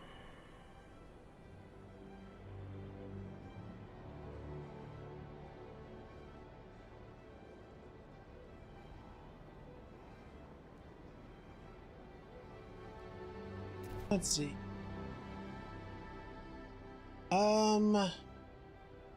Okay, we need to wait for more expedition. Actually, hold on. Did we expand this yet? Not yet.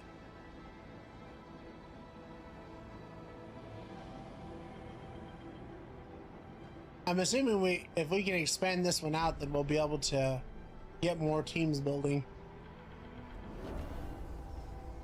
Yay, Frostlander's demands are met.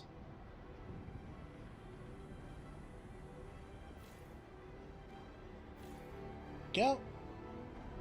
Oh, hold on. I forgot I had to Frostpunk first.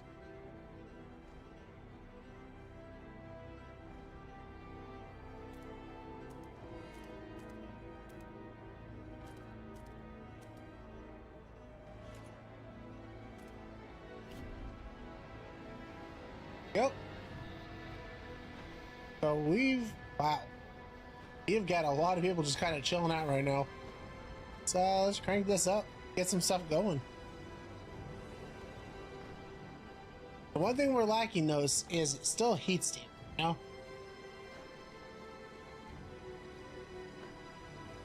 Let's see. We need to talk on Discord.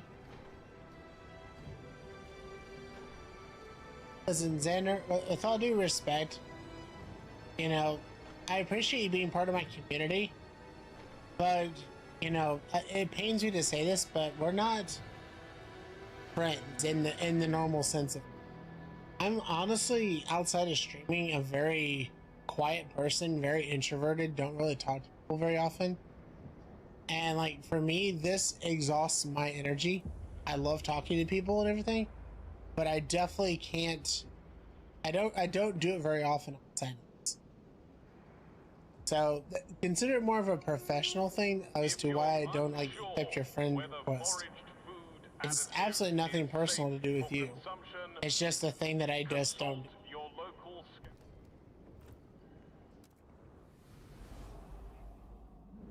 Okay, so they explored the desolate coast. Okay, what we got? Mangled cart. Among debris in a mangled cart, we found an old navigation.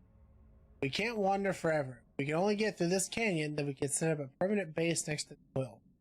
The cart holds a large number of cores. Ooh. Heck yeah. Thank you. Yoink. Say on my YouTube channel, people are tiring games are about the only exception for me. I mean, yeah, and it's like, I honestly don't really friend very many people in Discord either. I do it for like professional stuff as far as collaborating or people that I've known for a while that are also like other VTubers and stuff. But generally speaking, I like talking to my audience in like chat form, but not personal chat form. And the main reason for that is just because I have seen honestly so many people that words get misconstrued, things go the wrong way, things go sideways for no good reason. And somebody goes from being liked or beloved to suddenly pariah out of existence because of one personal conversation. So I generally don't do personal conversations with people unless it's somebody that I consider somebody I can trust with that kind of, you know, stakes. Because at the end of the day, this is a business that I'm also doing. And like, it's not just me talking to people and have fun streaming and making a little bit of money, but it's also, I'm trying to build a business on it. So there's a professionalism, you know?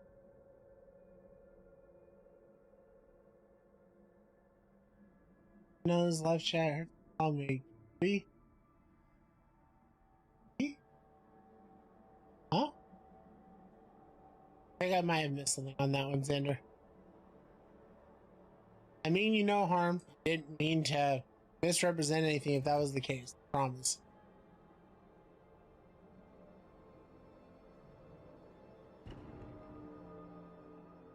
What? 143 people froze to death? How? Wait, hold up. Oh no, I looked away for like 1 minute. This is a mistake. Cores are pivotal components of machinery from the era preceding the Great Frost. They're essential in upgrading the generator and constructing advanced buildings. Cores cannot be produced. You can only find them. Understood. Well, that's not good. People just froze to death on me. Crap.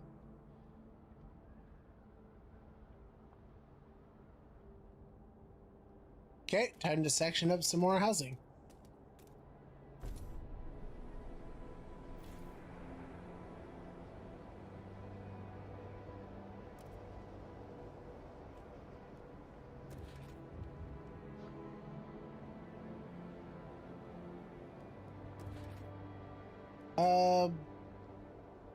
I didn't realize we were that low on houses. That is not good. That is not good at all.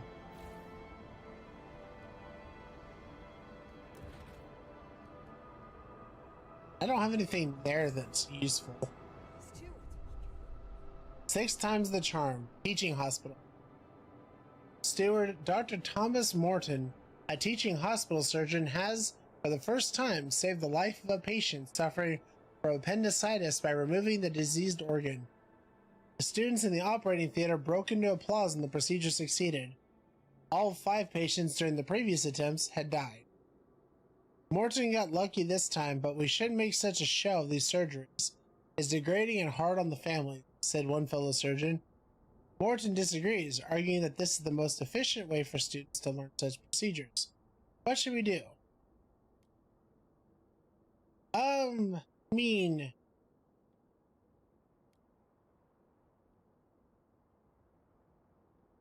No, I think we should continue. Oh, welcome back, Farah. I think we should go and continue because that was the point of the teaching hospital. Next med student, letting people watch is helpful. Oh no, I mean no doubt. Good they have real experience with it. Like myself, I had a surgery back many years ago now, where I was at a teaching hospital and a student is actually who operated on me, with supervision, and because the doctor was there to be able to like oversee it, it went perfectly. No complaints at all afterwards.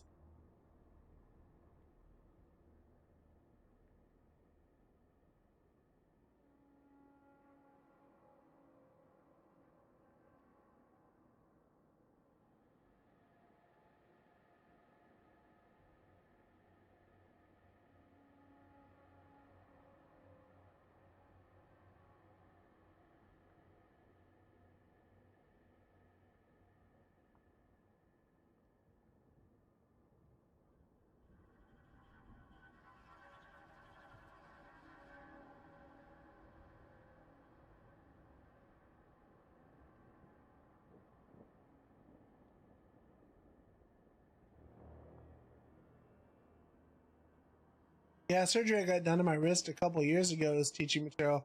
Shocked when I saw it in class. Yeah. I mean, yeah, in my case, it was a tendon in my finger. It got messed up while I was in the military on a deployment. And basically, it's one of those, if they had been able to get me to a hospital really quick, they could have reattached it, but We were on deployment, so that wasn't an option. And the tendon ended up rotting in my hand. So like that was the surgery, was trying to get my hand to not be a baseball. And you know, let the rest of my hand heal up. And it worked. Vote on okay. Waste heat conversion, heat recycling. Didn't okay, once again, I swear we did this. As long as I had a birthmark on my wrist. Honestly, it was very painful. It was painful, but afterwards it actually went very well, to be honest. Why are so many people against this? What the heck? Why? Why are y'all be like, you know what? Eh. Hold on. We need to talk to some people here. What is going on?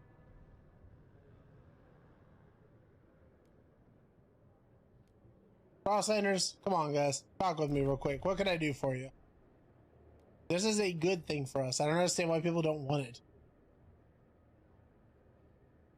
Passive boost. Crop selection. To limit the amount of heat required by food districts, cultivats will be carefully selected and hybridized so that only the most energy efficient ones are grown in hothouses. Okay, we don't have hothouses. I'm not going to condemn people. That's no. And build a dust coal mine. Yeah, sure. We can always go with more of that. That's fine.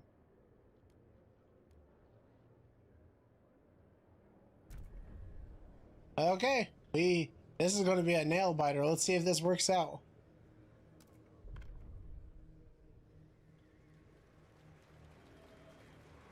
Oh, 51, 52. Sheesh. It's all because of you, Maple. Thank you.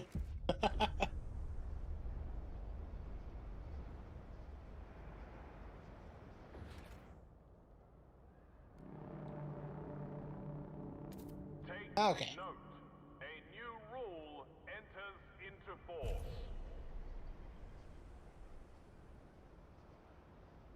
I was aiming against that. Free heat in the winter wasteland.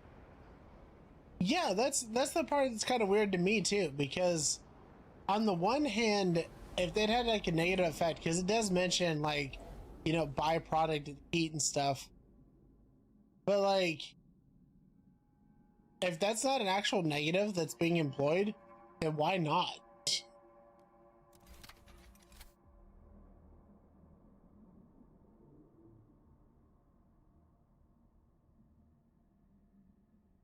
Wait.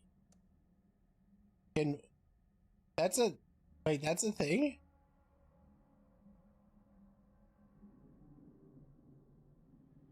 Huh. Hold on. Let me let this go for a second. Okay. So we can build trails then. Trail construction. 10 Frostland teams, 25 heat stamps per route segment, 5 prehaz per route, basic quality trade route, allows shipping, 250 units of any resource. Oh, okay. You were indeed a tiebreaker.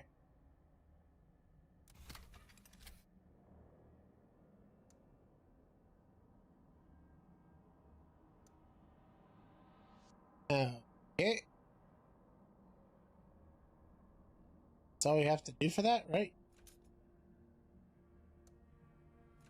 Oh, does it have to go here? It's kind of funky.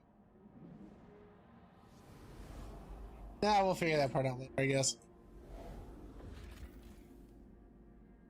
Old Dreadnought. A ruined machine lies across a crevasse. Wagons spilled into the nearby snow. There are clear signs that people have come and gone from the site, even storing goods here. But what amazed our scouts the most is the huge quantity of readily available oil. Heck yeah. Yoink! On oil now, y'all.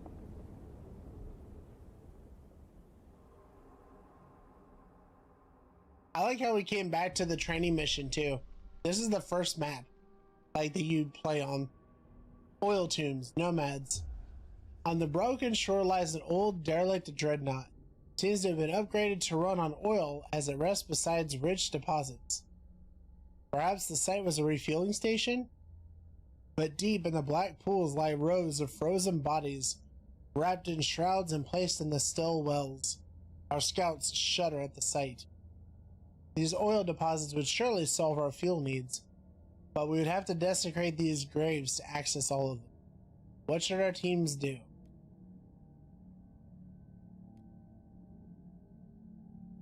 Honestly, we can always bury the bodies. That's my opinion. And besides, I don't think laying in an oil reserve doesn't really seem like the great thing it would be. Black gold. Oil will save the city, but we need to adapt our generator to use it. In the meantime, we'll need to establish a reliable supply. It's time we settled beyond New London. Create a colony at the old dreadnought and connect it with a solid trail to New London. Only then can supply be assured. This will save the city.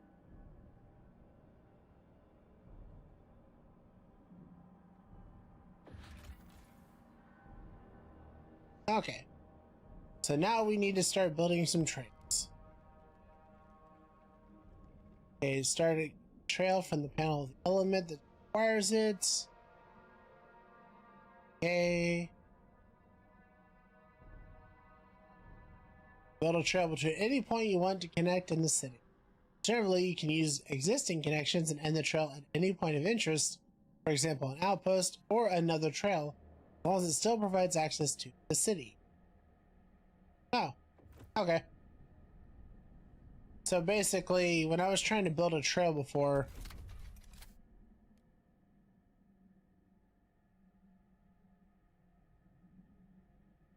okay. I love it when you have a good video. It really helps. We need to go from there.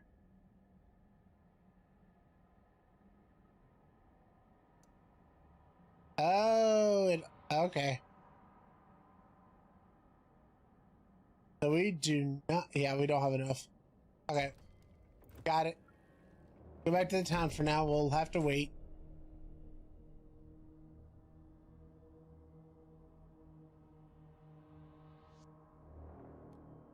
Also, we really need that stockpile hub.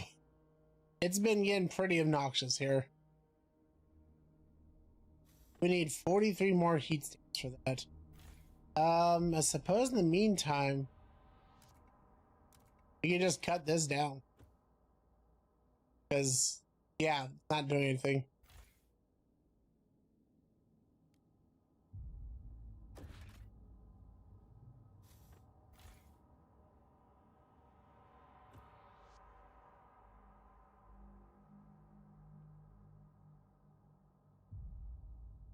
Okay, we need to do something about goods. I'm not sure exactly how you get those, but clearly that is an issue that we need to solve.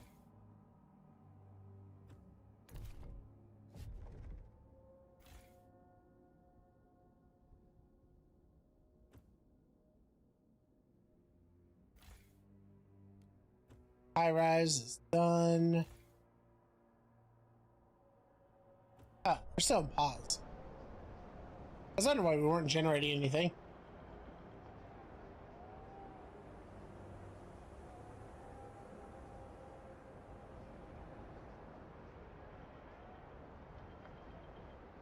Yeah, the art in this game is beautiful. In fact, you want to see something really cool? Watch this. You pick a place and zoom in. Look at that. You can actually watch the people doing their jobs and stuff.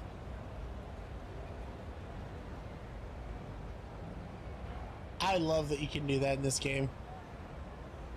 You just scroll the mouse wheel in and you can get different camera views on things. It really gives you an idea of like the smog and stuff too when people are complaining about that type of stuff.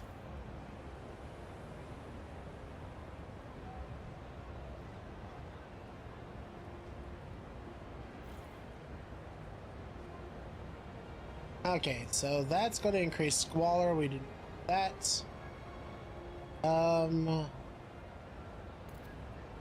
Move there, there.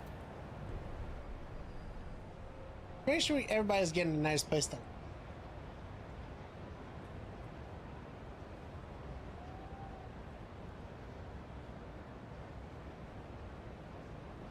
Let's see. The objects necessary for everyday life. Okay, produce goods in industrial districts and buildings. Oh, okay. Okay. So do we have industrial stuff? Housing. Extraction. Extraction. Extraction. Yeah, a lot of extraction. Right. Even in quarantine. One illness does not make you invulnerable to others. I don't think we have any extractions in this. Huh. Yeah, we don't. Wow. The fact you can watch the video gives the enormous sibling is watching you energy from that one 1987 meme. You mean 1984? By George Orwell. The Big Brother, as it were.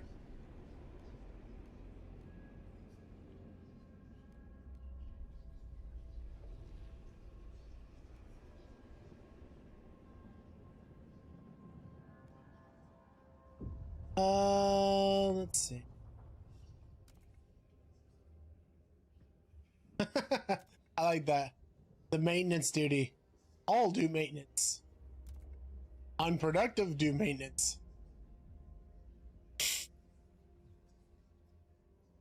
That's funny to me. Housing block?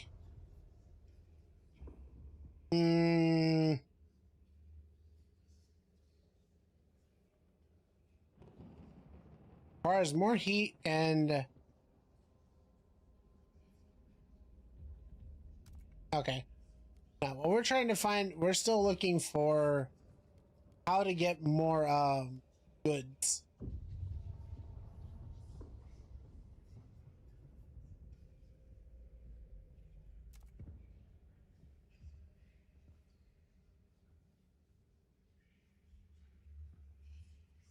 Oh, beautiful youth. Young adults participate in volunteering activities under the supervision of elders who teach them moral values. Percentage of active workers goes way up, crime goes pretty far down, and unlocks the youth volunteer duty city ability, which bolsters the city's workforce but decreases trust. Huh.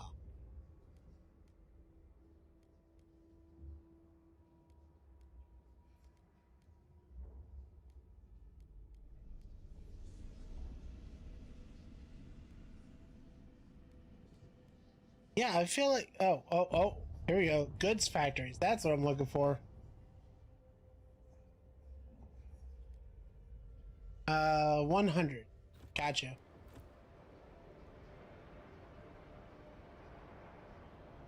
Okay, so we gotta wait for 100 on that. Um, man, heat stamps are really just kicking me in the teeth here. They are easily the hardest part of this to deal with.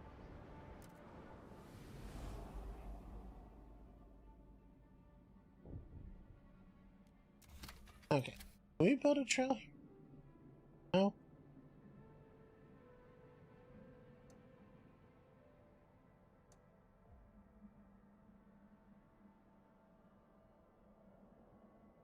Hmm.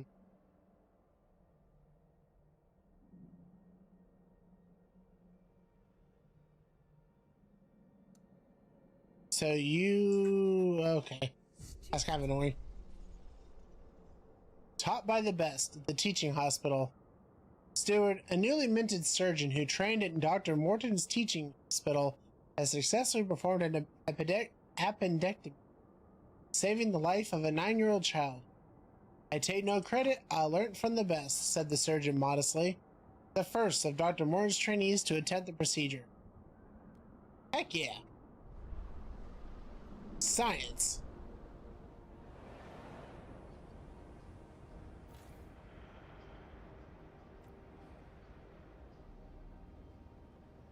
Teaching hospital saves lives. Yes, yes, it does. Like, it's unfortunate that the gentleman had 5 people pass away beforehand, sure. But honestly, when it's all said and done, I feel like that was a lot better.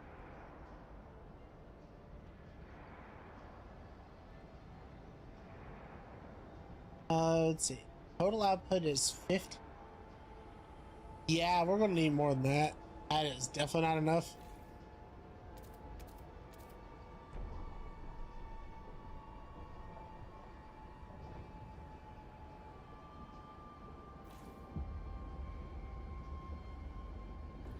Alright, so resources wise, yeah, we're doing great, actually.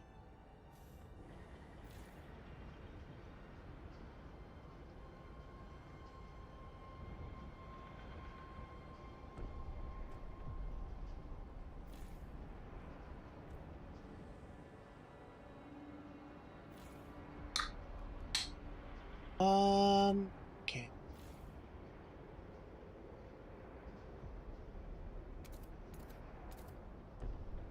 Go. Huh. Look at that. We have no tension. Everybody is in balance. How about that? Oh, yeah. Time to put a new law up. Let's see what we got. Already got things chosen for that.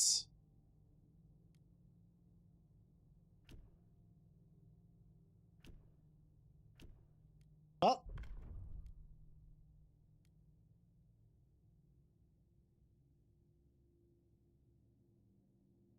You know what? Yes. I would say that I believe in the free essentials thing, but our city is in such good condition right now that there really isn't a reason that people wouldn't be able to pay for some stuff, you know? But I'll let you guys decide. You tell me what you think by voting. I know that that can be a dicey issue sometimes, depending on the situation.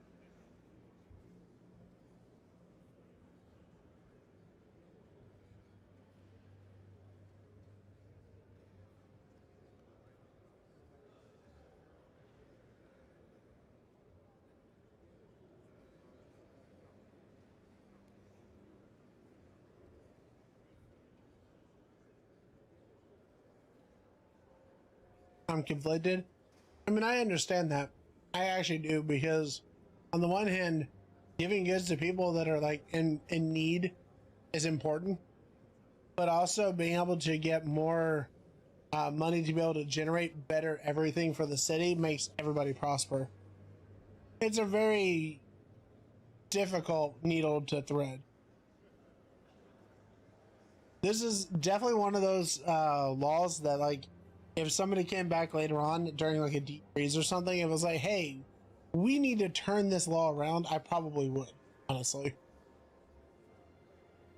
Only because game. That's fair. Well, let's see what the game thinks.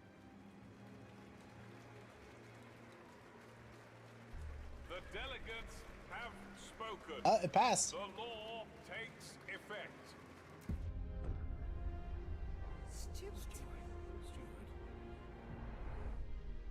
Deposits run low. Coal is running out.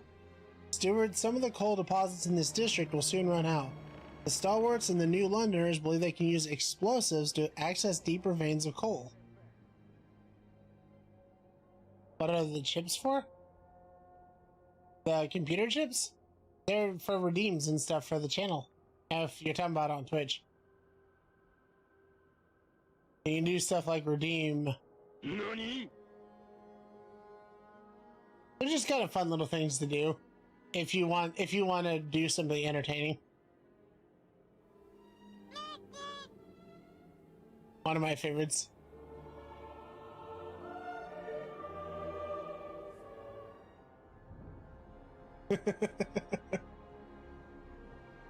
Yeah, if Kat was here, if we had like a new follower or something, she would always do another one of my favorite ones.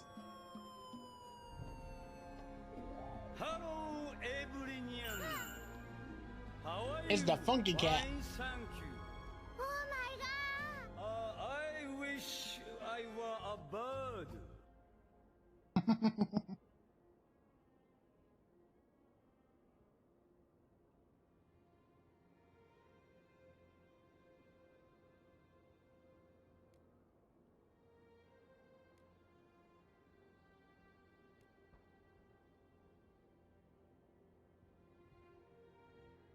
You're giggling at your PC? Good. I try to find fun stuff like that to put on the channel. Just something amusing and different, you know? I'm conflicted on this. Some of the coal deposits in this district will soon run out. The stalwarts and the New Londoners believe they can use explosives to access deeper veins of coal. The Frostlanders say we should send children for Mist Ore in the tighter tunnels. Some did this as kids themselves in the abandoned mine outpost, and they survived unscathed. Explosives. I am not sending no kids into a freaking mine shaft. No.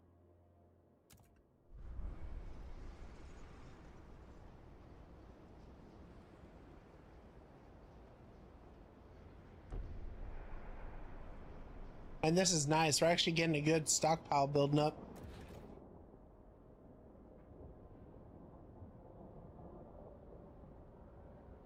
So yeah, we do not need materials. We are surplusing the heck out of materials right now.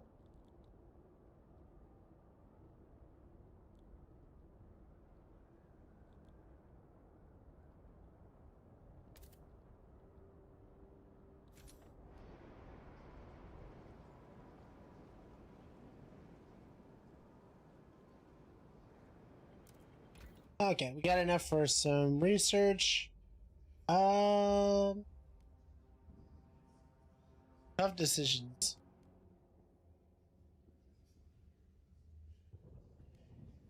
What is work compensation? Negative heat stamps. Ugh. I can't get, I'm sorry, I can't get behind that one. We need heat stamps like nothing else.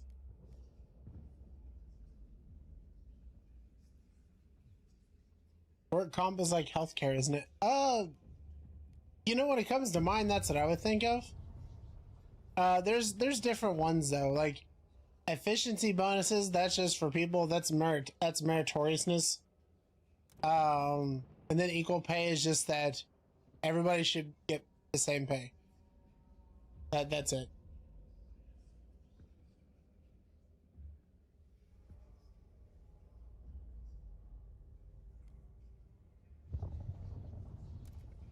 Well, I suppose we can go with efficiency bonuses. That's not a bad idea.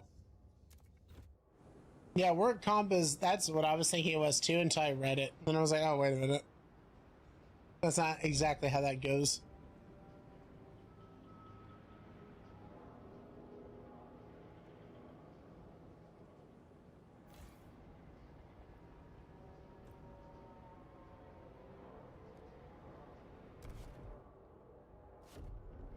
Alright, we gotta clear some more land here. I assume they have healthcare. Well, we do have the teaching hospital, which I genuinely think is a huge part of what's happening here. Like, I think when the temperature drops again here relatively soon, that's going to be a real make or break for how well do we survive the upcoming winter.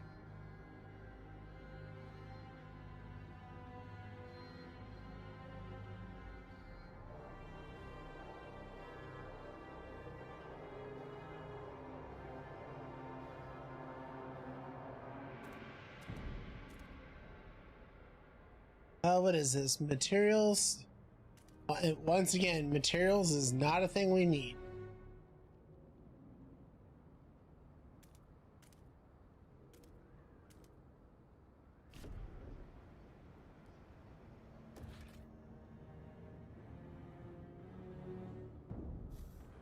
Okay. Let this go for a sec here. Yeah, we're surplusing the heck out of the materials, and that sucks, honestly. Stockpile more bunker, supplies, materials. Yeah, that's what I really should be working towards. I need to get my coal up, and also food and materials. The price of gruel has been reduced this week only. Okay, let's turn that off actually. Let's save us some materials. There's no need for that there.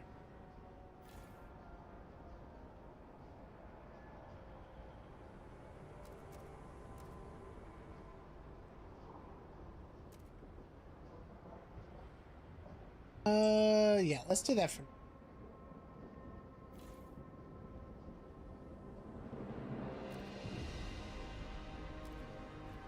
Yeah, we just have all these extraction points though. It's like, geez. Okay, food is at max. Max. Max. Max. All these are at maximum still. Okay, yeah, we're just going to save up and get some hubs going. There you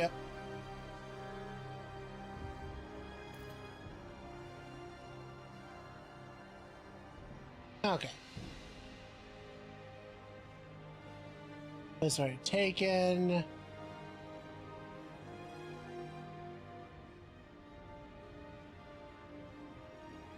Okay, so actually, yeah. There we go. That's gonna be huge for us.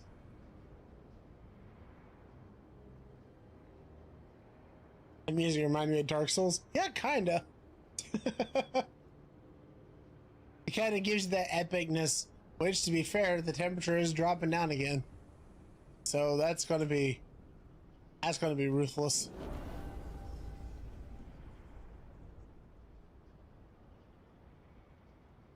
Alright, got... Oh, they're still in recess. Come on, Hub, I'm counting on you. Sun Uprise got me to have an boss fight moment. It's you against the winter. Brace yourselves, the winter is coming. Delegate session. Vote on efficiency. Huh. Okay.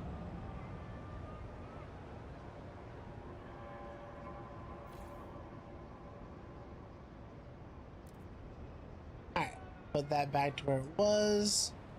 Next up, we want to save up a little bit, get a coal thing. Hey, okay. Fire in the shaft. Uh-oh, that's not good to hear. Coal is running out. Steward, a fire has broken out in our coal mine. If we don't react, we'll lose the mine along with the deposit. Some of the stalwarts engaged in the rescue effort insist we can still save the mine by cutting off the air supply to the shaft and suffocating the flames. But some miners are still making their way out. It'll suffocate them too. Ooh.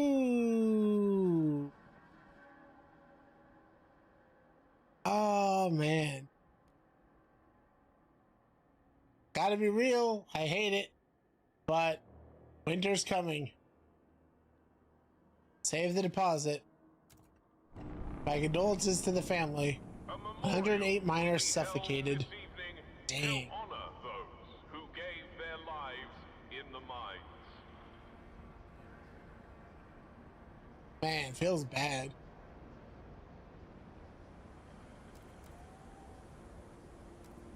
Bring this down significantly.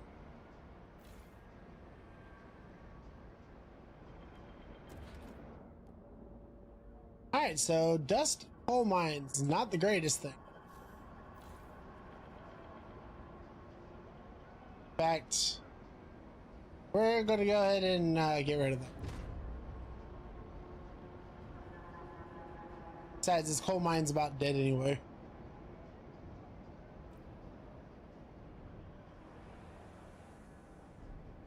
Hunger Games reference right there. Yeah. Yeah, it's sad, unfortunately, but...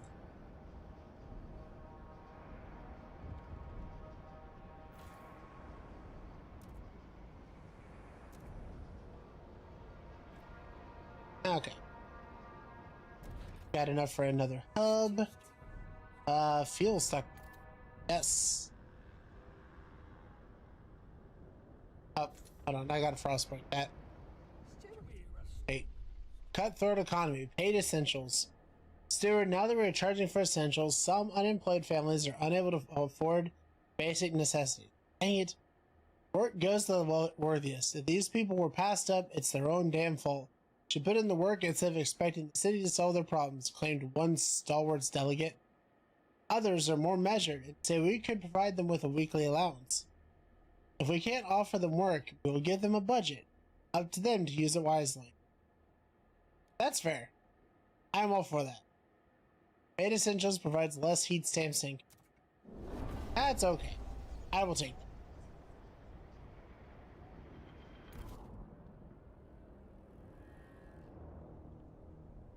that. Okay.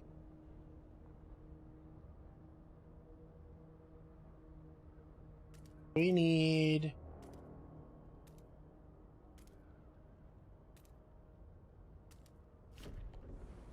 Need to break that open so we can put a hub down.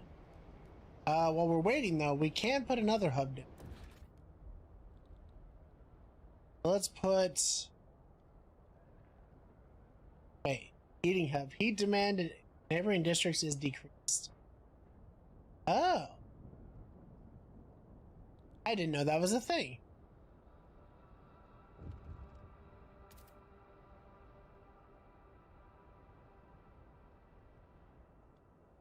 Okay. Well, let's do this here.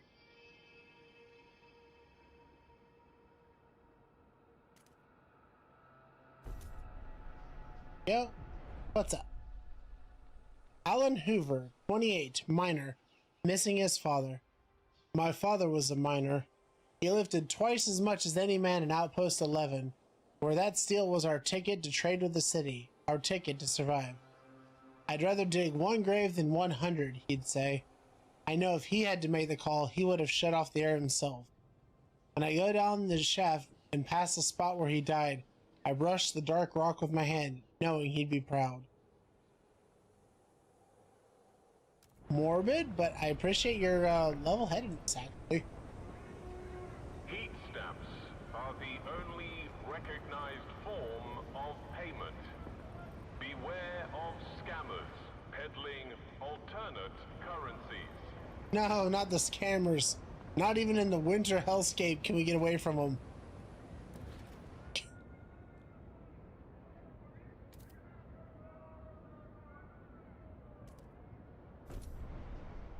Go.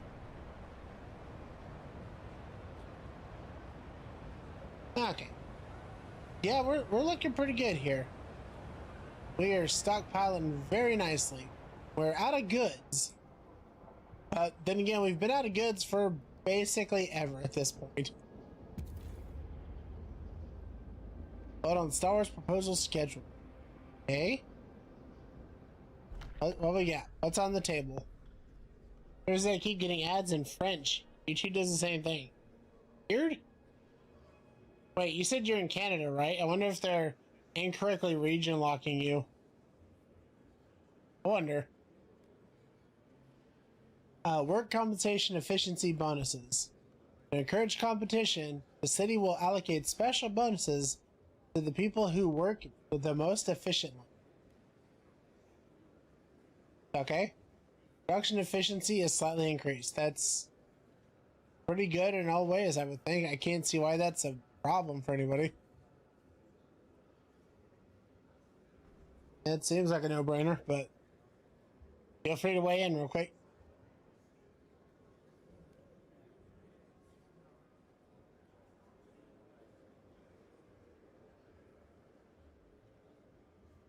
I mean, from where I'm sitting, there's no downside to this.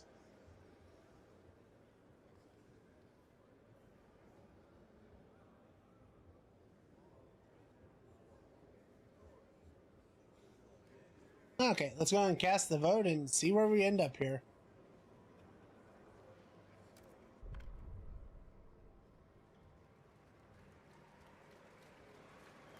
That is abysmal. The delegates Okay. have spoken. Yeesh. The law takes effect. There we go. Efficiency bonus. Now we can start stocking. Let's go. Caribou Mercer. What a name. Has passed in the council. Take heed. what's going on, guys? Tell you what. I'll grant you the option of what the next level.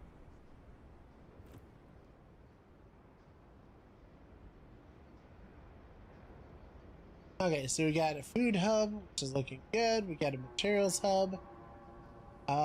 We do have a coal hub that's currently being built, I believe.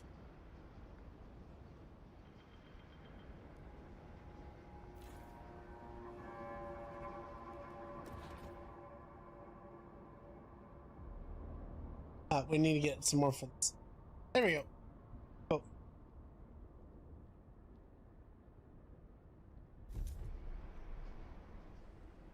Go. We have our maximum capacity on the frost lamps. So let's see what we can do about that.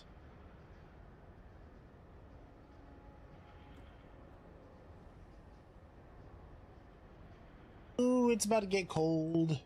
About to get very, very, very cold.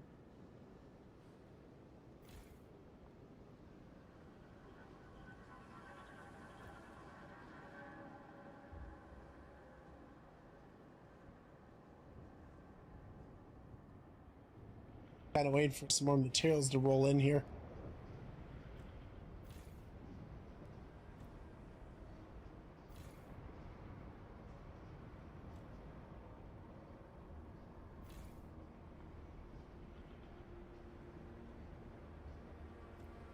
Okay. You know, one thing we probably should put in here, though, is another hospital. Put one on this side.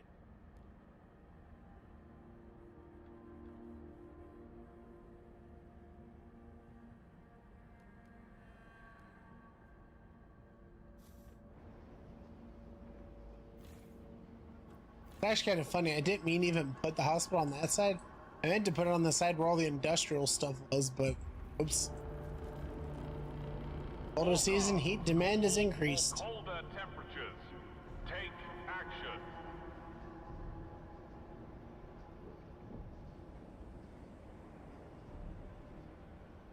Okay.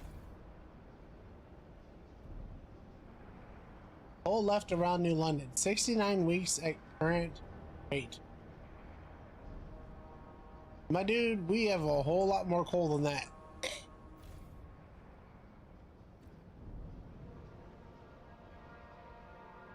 Well, the good news, though, is at least it looks like the, it's not gonna last as long this time. It's gonna be relatively quick. Coughing fits, heat recycling. Uh-oh. Steward, we've noticed a rise in chronic lung conditions after we started pumping recycled heat into our housing districts.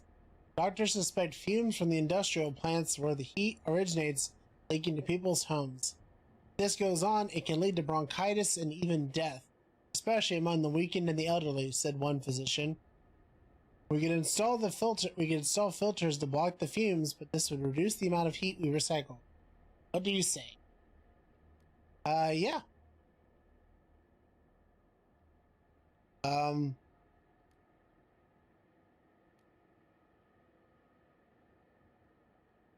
Yeah, we don't want people to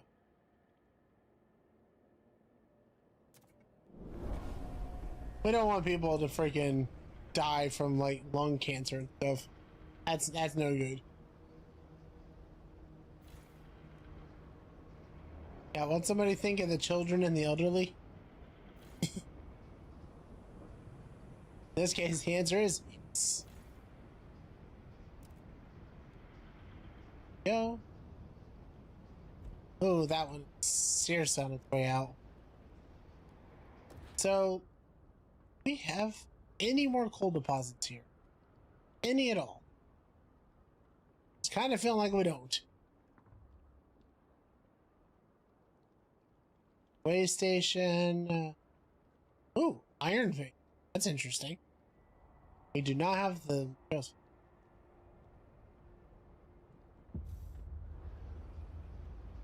Vote on family apprenticeship will be held in 10 weeks. 2,096 more people just moved in. Whoa. Whoa, that's a lot of people suddenly. Okay.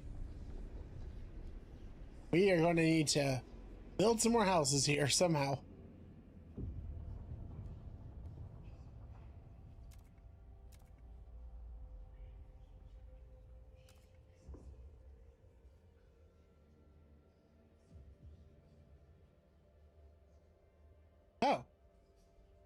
Thank you for coming back over to the YouTube side, Maple. It's just been kind of a vibe over here. At least I guess, anywho.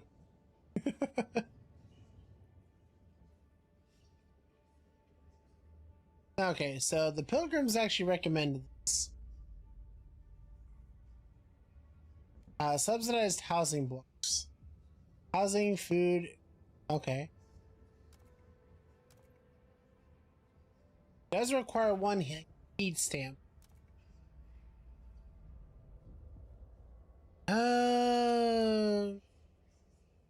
Dense housing block. So basically, none of you guys agree with this idea.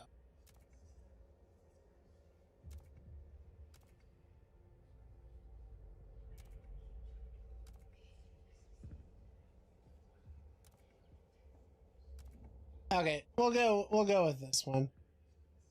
This will make the Frostlanders feel better. So we'll do that one. Whichever opens first to chat it. It's all good. I appreciate you hanging out in both of them, Maple. I really do. Thank you. Remember to keep your heat lamp maintained. It might just save your life. He is not wrong with that statement.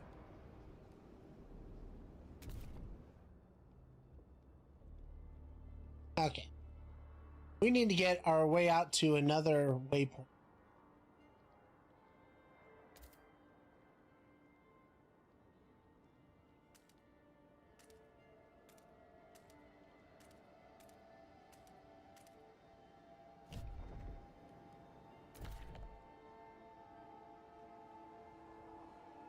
We need to build more teams, that way we can get more done faster.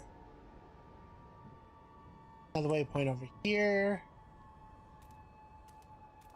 Bonus, we can get some food along the way. Go.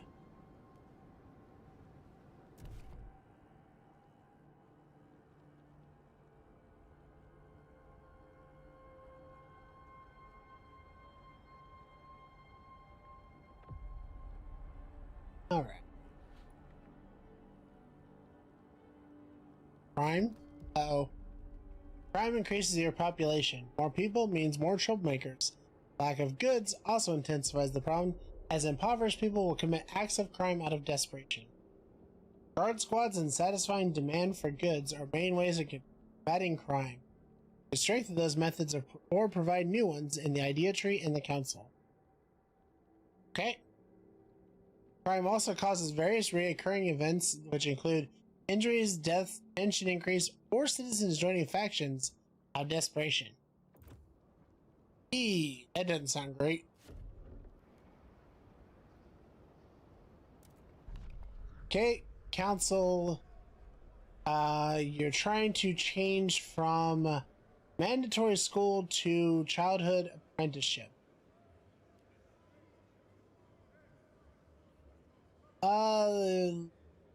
This is kind of a difficult one. Let's see who we got. We do need to kind of give the Frostlanders some more here. Because they're still pretty neutral with us.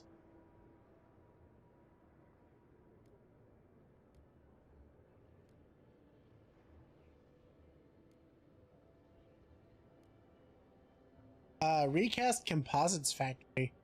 Manufacturing facility where a mix of crude oil and old materials is processed and remolded into knives. That really...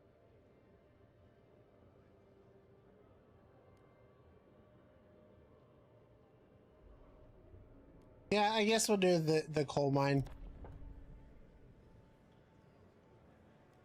Alright.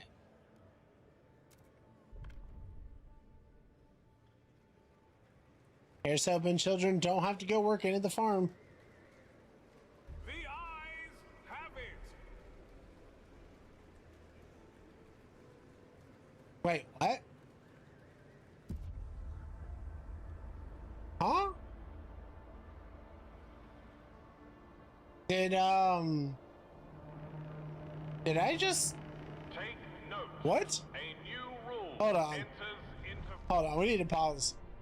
It said 51 were required to pass it. 40 voted for it and it passed. Huh? What the heck?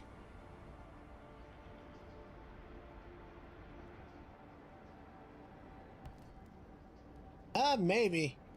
We'll save real quick here because it's been a bit.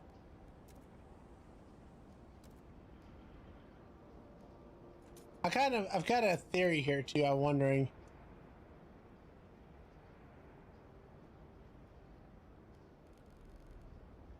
We're gonna drop this down to 10 and see if that changes something in the next.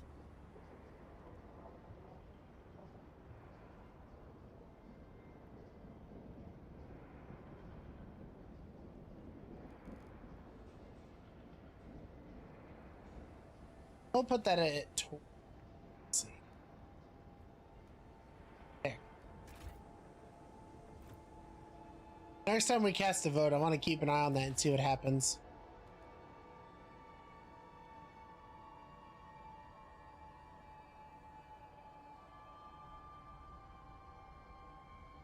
It said to 40 for Twitch and 1 vote does that, and I control the entire 40. If that was the case, then I feel like... Wait, did you vote? You voted for the child, thing? Oh! I didn't catch that. That could mean what that... Huh.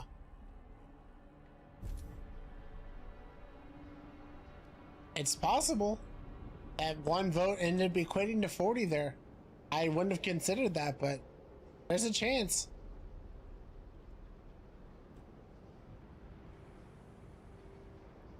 Yeah, tradition people are low, don't need uprisings. That's kind of all I can say is just, Some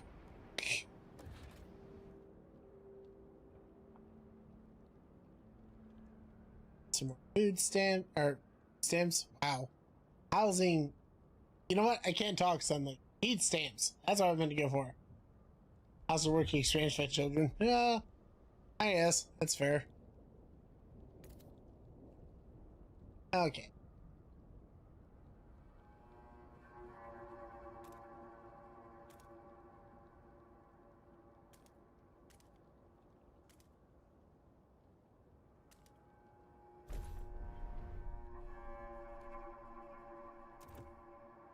Yay, the Frostlanders, agree with me more. Hooray. Spencer Junge, 22, pipe fitter. Installing a filter between a heat pipe and a machine's exhaust. Done. God, what a moronic waste. Those weak-hearted fools have made us spoil the system with filters. And for what? So some geezer can wheeze along for a few more years? So a consumptive rat can suck up resources till the inevitable occurs? If they're to die, let them get on with it. Life sustained by machines is not worth living. Okay. What a boomer. Jeez. Good thing you weren't a guy that was voting. Probably. Hopefully.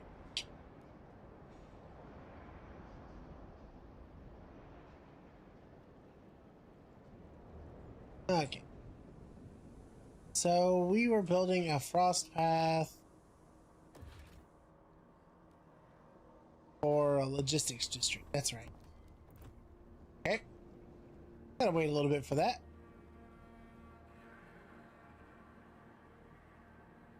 And that guy was just savage.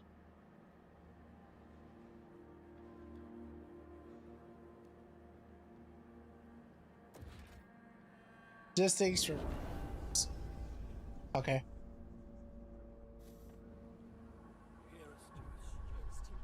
Crime in the city. The crime problem in New London continues to worsen.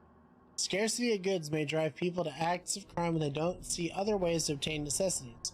Making goods available helps ensure people don't revert to a free-for-all. If they do, watchtowers and prisons might become necessary. It's also worth examining if our laws are helping us fight crime. It may be more difficult to ensure order as the population rises. Crime runs rampant, people might be injured or killed, tensions will grow, and radicals among us will grow in popularity. We best ensure it does not come to this. Okay. Well, on that note, there is thing I wanted to look at before on this. I want to say it was under society. Oh, game, please don't break. Oh, society. Where was it?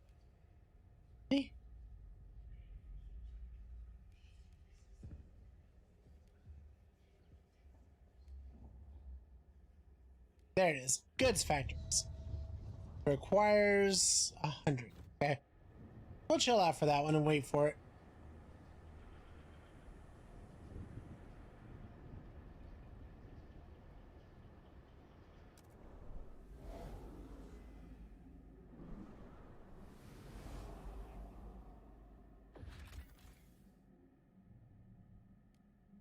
Okay, requires 20 Frostland teams, requires 100 prefabs, requires trail connection to the city. Well, we don't have those materials yet. Oh, what's this? Oil cistern. Oh, can't do that yet.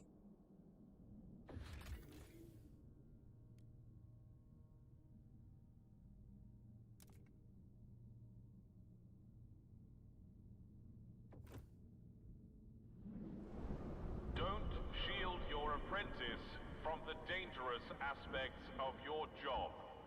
This is how they learn. That is horrible advice, Mr. Speaker. How dare you?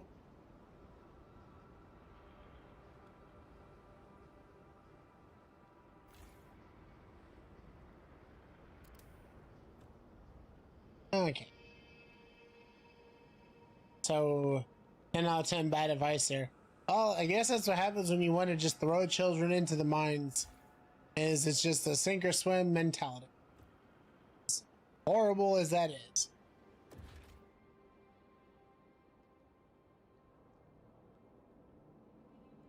Requires 24 more defense.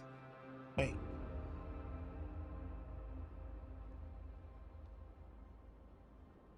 Prefabs can be extracted from ruins. 161 murdered by violent criminals. Holy crap. Okay, create from materials and industrial. Okay, so wait. Just checking. We don't have any industrial districts that are making fabs. Guess we don't have any at all, actually.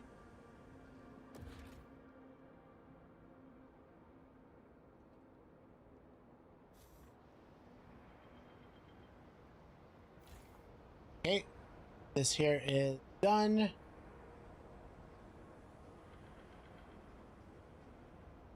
All remaining 0. Yep.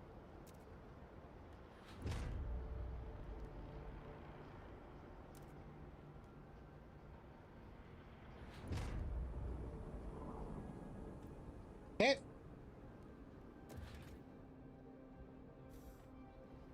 Alright, so we need to pass a law regarding guards, apparently.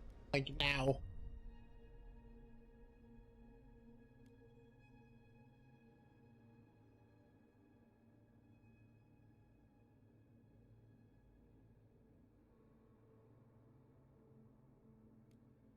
Okay, guard enforcers, charter law. Syria may deploy squads of well-trained, well-equipped guards to put down disruptions and otherwise keep peace. Unlocks the quell protest district ability. Ends protest using that. Okay, no, none of that's what I'm looking for. None of that is applicable to this particular thing.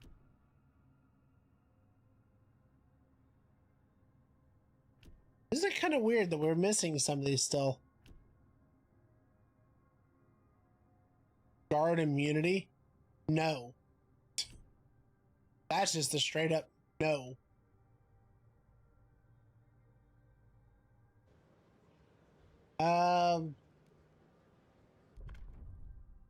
Yeah, there's not really any laws to. We've already got laws in place for everything at the moment. So I guess we had to put all our focus into that goods research. Goods factories. There we go. I'll let the law enforcement be immune? No. Nope, nope, nope. That is not happening under my watch.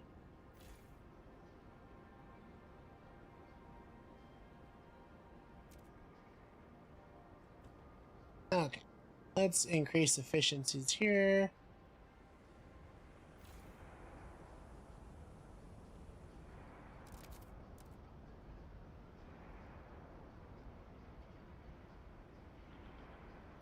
Okay. So, oh, this was why I ran out of prefabs, because this is what was making my prefabs. Okay. I feel silly now.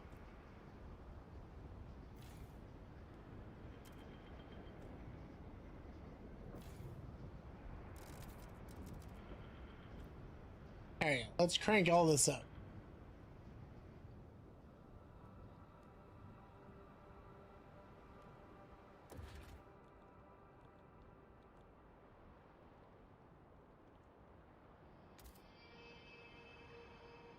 Okay, not what I need for that. Okay, materials?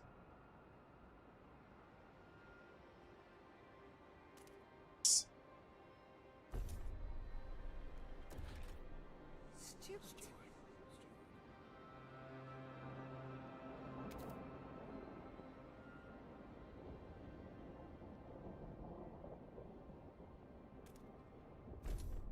There we go. Unwanted destiny, family apprenticeship. Steward, a father has come to our offices with his son. They both ask you to hear them out. This boy is not cut out for a blacksmith, said the father. His knack is for words, poetry. I can bend steel, but he can stir souls. Please, let him be apprenticed under someone who can teach him to use his talents. Their plea echoes the sentiment of some that family apprenticeship limits the prospects of children born into an arduous career path. What should we do? Yes, flexibility.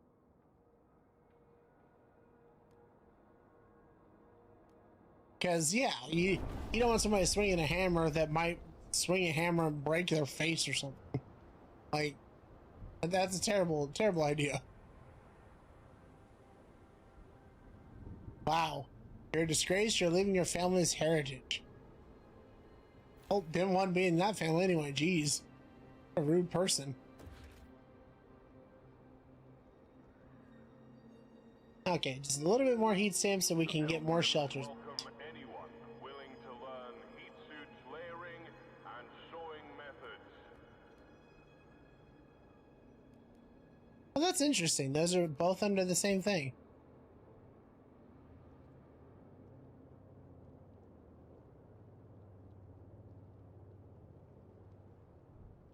Come on. We need one. Literally one heat stamp. That's one. Thank you.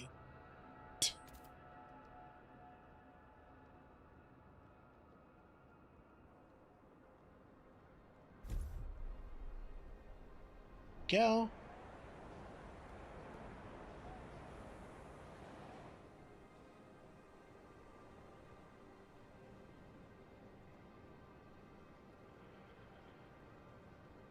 Okay. So yeah, as soon as the goods factory is up, we are absolutely going to drop that in there. Because we really have got to get that building.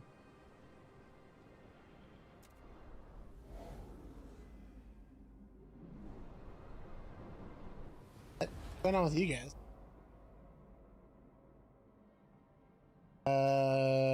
Nothing. Okay, you're fine. Alright, build some trails.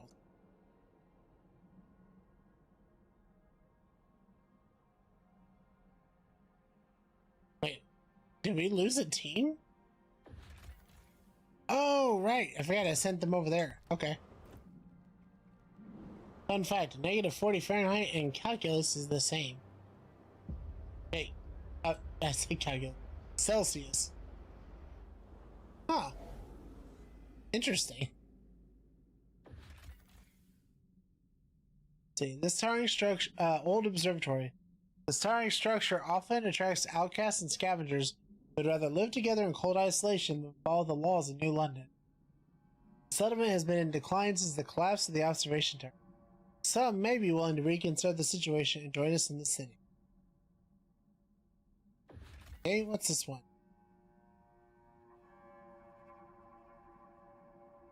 Rusted engine. A jettisoned secondary engine of a dreadnought. Under its hull, we found a core, an irreplaceable component from before the frost that we can use to power our most advanced technology.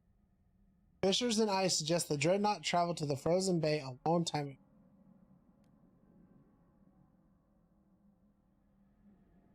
And what's the third one? Abandoned coal mine. Ooh. Mining complex inhabited by children a long time ago. That sounds awful. Over the years, they grew older and became citizens of New London. The last miners were ordered home by the captain, but we know some coal remains in the shafts. The approach trail is in poor condition, but we found a warehouse with prefabs the captain intended to use to improve it. We can take them or leave them in place if we want to use the mine again.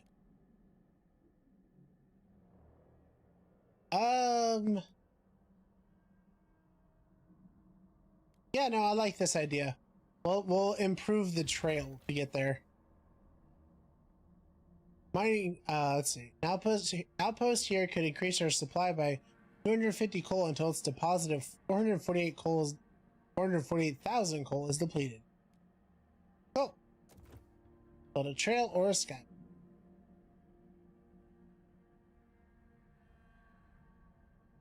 Okay.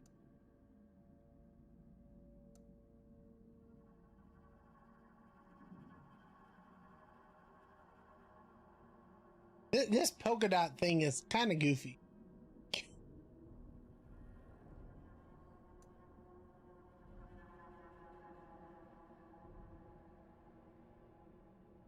Okay, so we need... Okay. We need 100 to make that happen. And then we can get more coal built up. So that works. Also, why is it that they rarely ever line up? Is that just a happenstance moment? Where the numbers just line up for reasons? Stewart. Heat stamps. Pilgrims suggest action. Stewart, we're struggling with heat stamps. A group of pilgrims has come forward with an idea on how to solve it. We should pass durable goods. Let us pursue it and the city will benefit. The pilgrims look with distrust at what other communities pose. They would surely appreciate you getting behind their idea. Okay. Yeah, let's do it. Durable goods sounds good to me.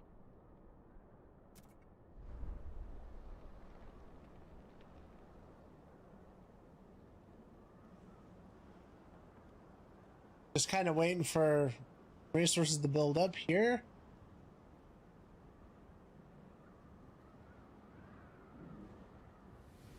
Anytime now. The temperature measurements are just weirdly different, probably due to the country differences of use and creation. Huh. Usually you see something like that and it's more mathematically oriented, but okay.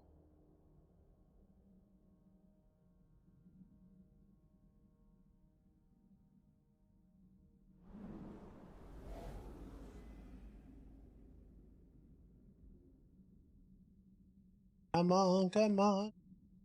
Need 5 more here.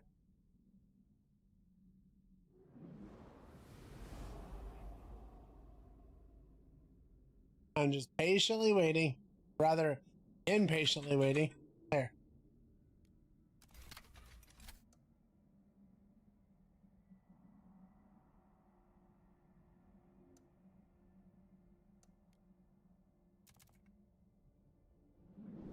Oh, okay. So we do that and that. Oh.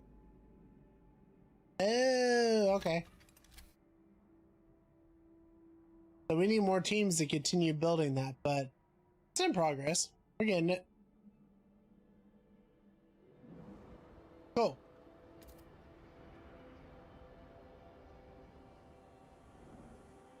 Alright, we still have a housing problem though.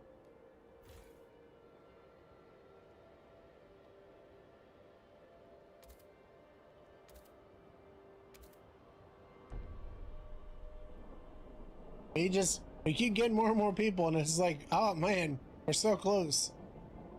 Oh, hold on. Fahrenheit divides the interval between the freezing point and boiling point of water to 180 parts, while Celsius divides it into 100 parts. Oh. Interesting. So with that, I guess if it's just strictly from boiling to freezing. Oh, I see what you mean. I see why it would make sense now. This way. Okay. That back. Always be on the lookout for generator breakdowns. If you see something, say something. That is wise words, actually. All right, come on, Goods Factory. I'm waiting on you.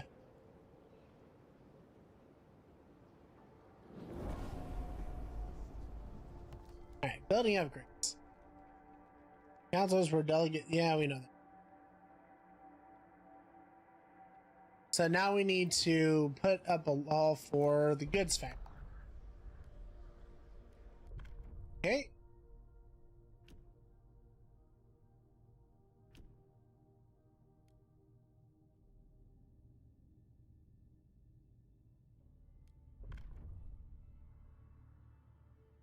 So, goods demand per capita is slightly decreased. Honestly, you know what? We're going to go with this one. I do need it. If you see something, say something reminds me of bringing my PC through the airport in an armored case, they bomb searched it. Jeez. That's kind of wild. Okay, well, let's put the vote up. We are voting, just for credit here, we are voting for durable goods, which will hopefully make the crime problem a little bit less of a problem. Hopefully. Also, we appear to have lost a lot of our credentials recently.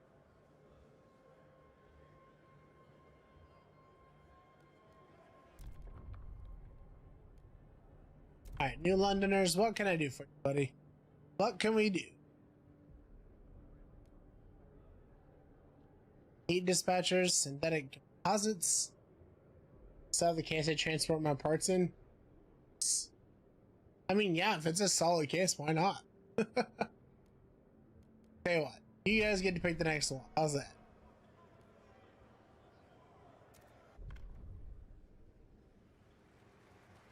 Does that, wow. Hey, that very much satisfies them. The votes are in. The measure passes.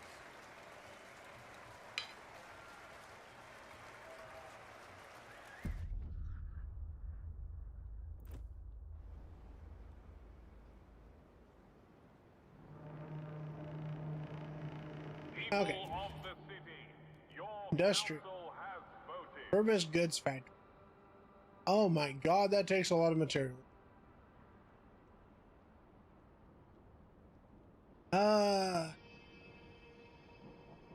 But we still don't even have an industrial zone, do we?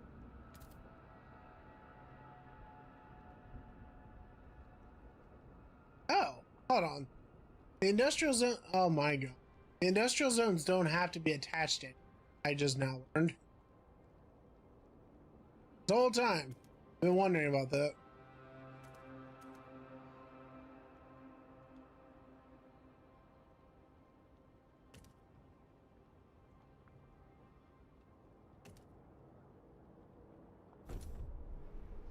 I haven't had an industrial facility this entire freaking game because I did not know that. The oof could be heard for miles.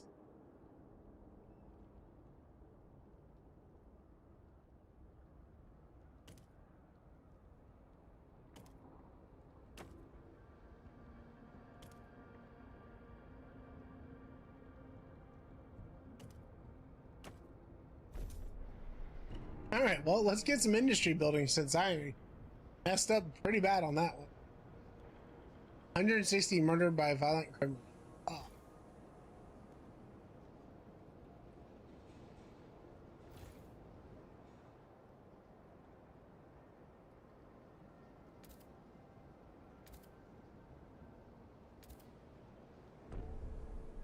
Alright, well, best we can do is to just turn it around, I suppose.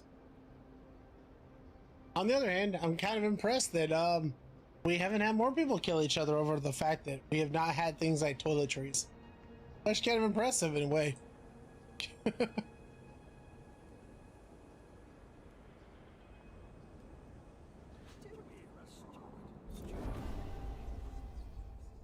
Central shape is reminding me of Iron Man. I have no idea why. The whole thing is a big arc reactor.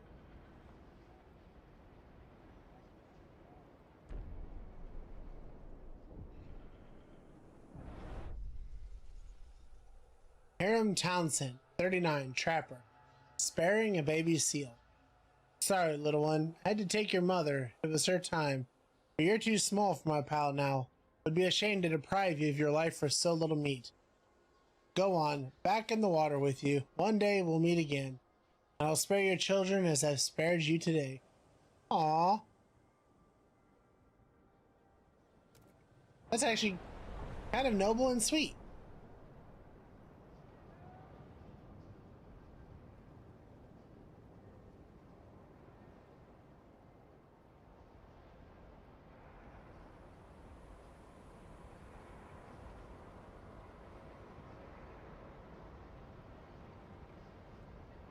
Yeah, it is oddly cute, isn't it?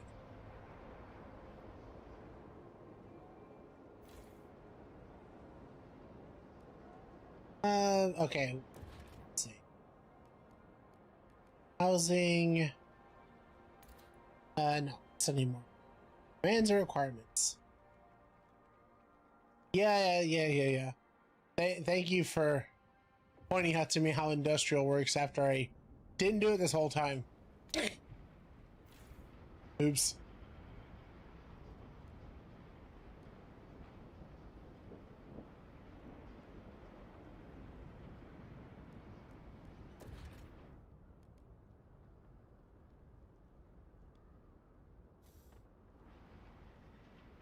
Okay, so you are making goods, which is good, ironically. You are also making goods. Okay, let's expand outwards.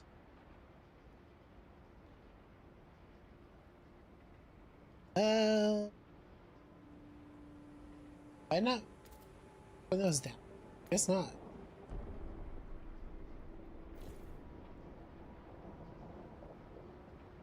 Okay, we're getting this under control. It's taking a bit, but we're getting there. After making some pretty grave mistakes early on.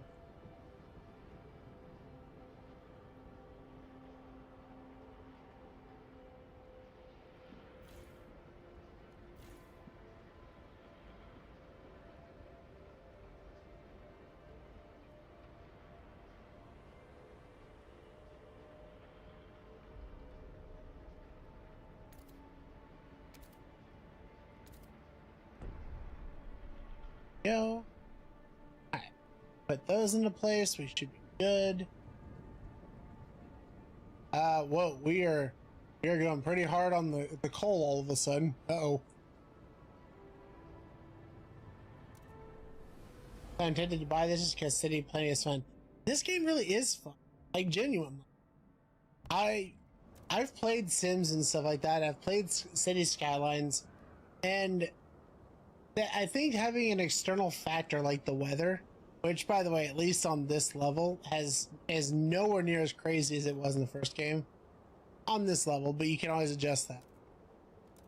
I think having stuff to plan around to keep things in flux is what makes it so fun. Like, genuinely, that's why I love this game, because it makes sure to put outside influences as a real problem. It isn't static, you know? And plus the council thing. The council thing's pretty fun. Like, you see that in other games like Civilization and a lot of the X4 games, and they're fine, but like this just seems like it has more liveliness to it. This for, and the packs are expensive, but building it is fun and have resource control. Yeah, I've always been more a fan of the resource control stuff myself. And it's no shade in by the play Sims 4. I personally have just never understood it.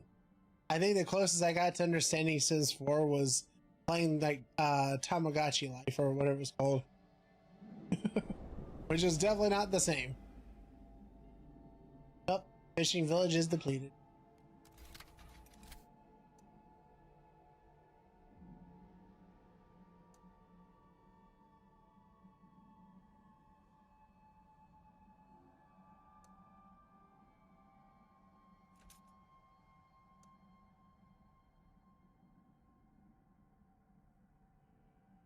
Okay, not quite.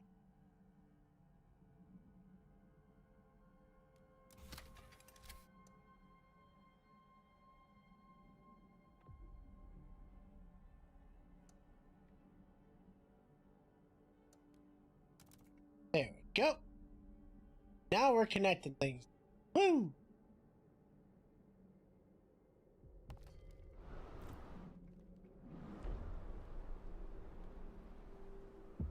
Okay. Delegate session. A vote on city development effort will be held in 10 weeks. Interesting. I'm curious to know what you guys are thinking. Everyone must support the production of prefabs to help the expansion of the city. Main district produces a small amount of prefabs. Currently in force is expedition support. Sims 4 is so broken right now. I don't know why I play it. Honestly, my son plays Sims 4 as well. He is completely addicted to it. So, you know. Okay, so I'm curious to know what your thoughts are on your vote here. On the one hand, exploration time being decreased is good. But on the other hand, we can get some prefabs which will help us build faster. It looks like most people want us to build more prefabs, so.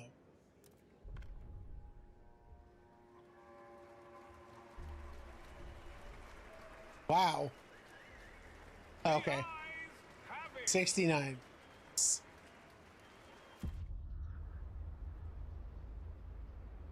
Billing is found. The menu is super messed up right now. It needs an update. It crashes so much.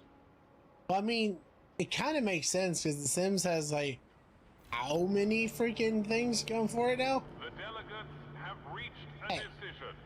A new law takes hold. Why did you switch to that? No. No.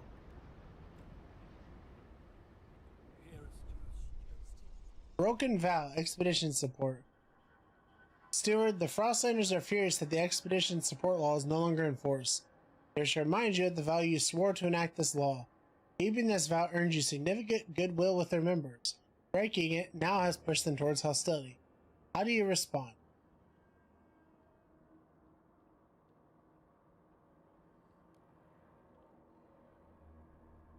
That's pretty brutal. I think they're around 40 packs in DLC. Jeez. Yeah, no wonder it's broken.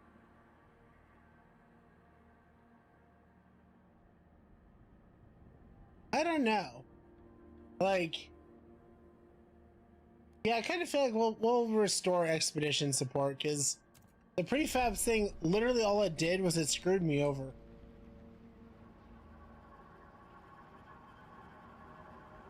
Because it was broken at the start, base came and itself was broken. Oof.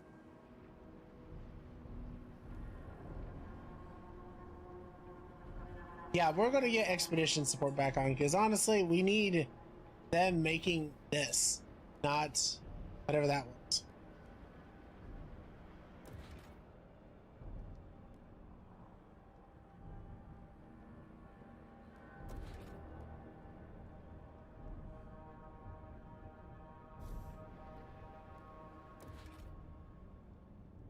Actually, I stand correct. What we need to do is we need to build more industrial districts. That way we can diversify what we're doing.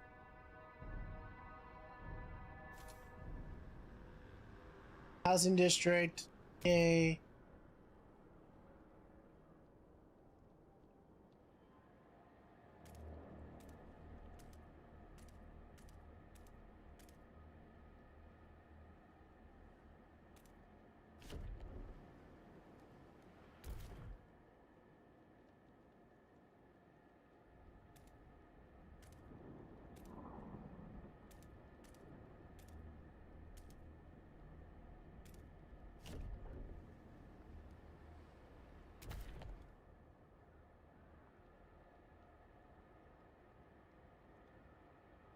Okay.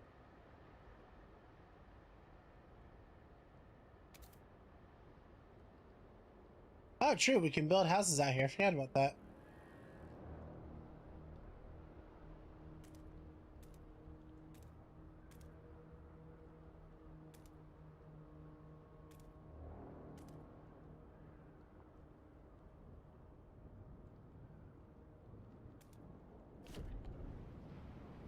Go.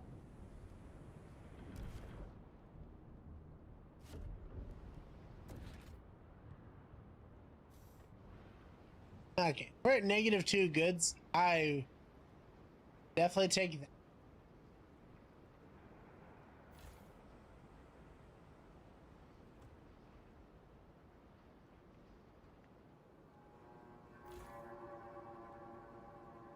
Okay, we need to research into farms. It looks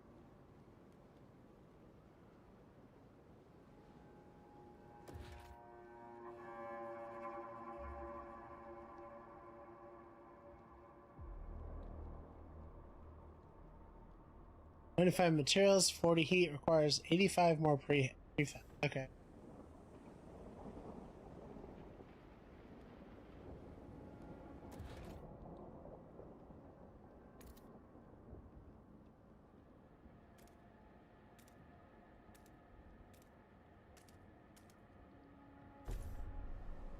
Right, more industrials. That way we can keep on building stuff up. And we're going through a mass expansionism phase here. Down for this though.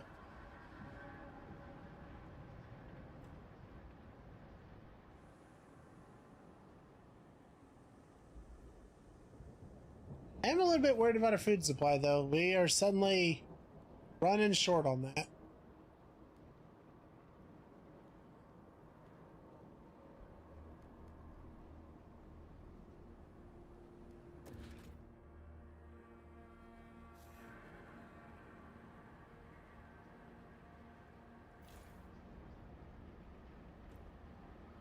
Everything is still running. Heat leaks kill. Check the seals on all. Okay.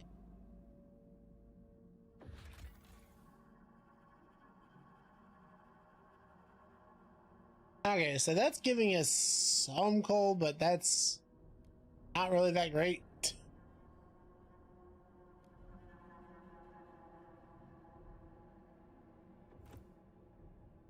Hmm.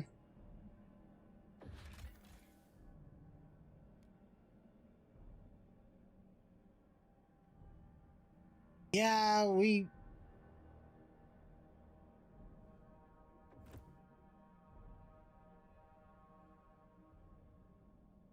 need to build some more trails here.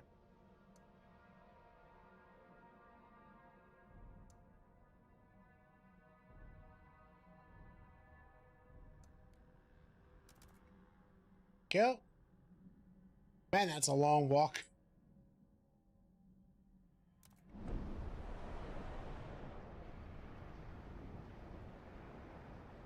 Okay, new industrial zone should be built.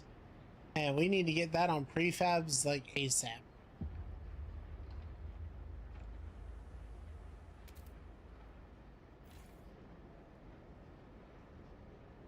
Awesome. You know what's actually pretty awesome too is the fact that we're doing this without needing to do overtime. We've actually been holding on pretty well with this. Ollie Sharp, 27, entrepreneur, sweeping the stairs of his shop. My first shop, mine, that I earned off the sweat from my own back. I put my nose to the grindstone. I stayed focused and I was rewarded. This city is slowly proving to be a haven for merit and hard work. Next, I'll buy out the shop around the corner. I'll expand. There'll be an Ollie's outlet at every corner, mark my words. Oh no. There's a real shop that's called Ollie's. Oh no. I'll show them my work, and I'll charge them accordingly. Not bargain bin Ollie's. Oh. That's a hotkey I didn't know I had. Oops.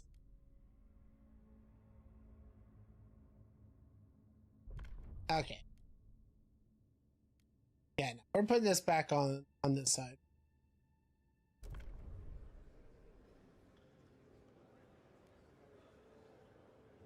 Yeah, the expedition support's just too good. I'd rather keep that in place, you know? But, as always, vote how you would like.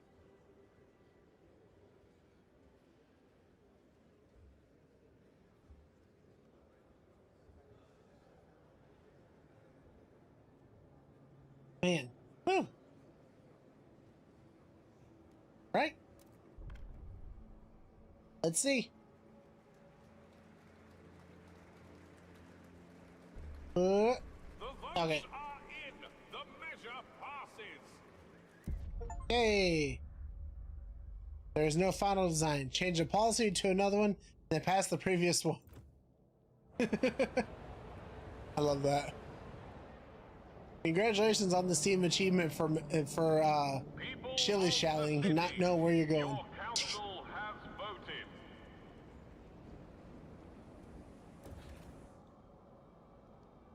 Okay.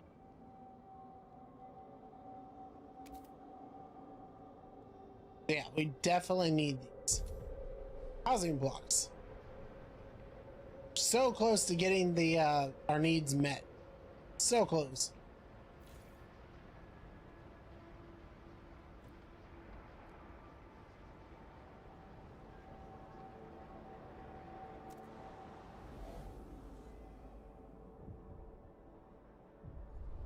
What's up? Byron Sutherland, 39, civil engineer. Listening to the public broadcast, dejected. We work to see this cursed law pass. But what does the steward do? Snatches it away from us at once. Repeals it just a couple of weeks later. What can we possibly hope to gain from this? Is it some grand scheme beyond the understanding of us common folk? Frustration. Nothing but frustration and ire. Why do we squander time on fruitless debates and pointless votes, only for the steward to act in such a manner? The New Londoners are angry that you repealed city development effort, which they had managed to push through when they had the agenda. Relations with them... it happens.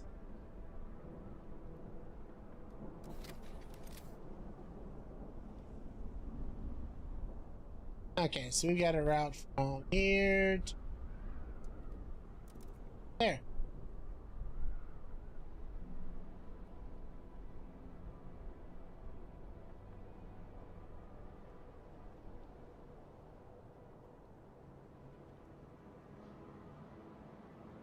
Alright, well, we've actually been going for quite a while. I didn't anticipate going this long tonight, but this has been awesome.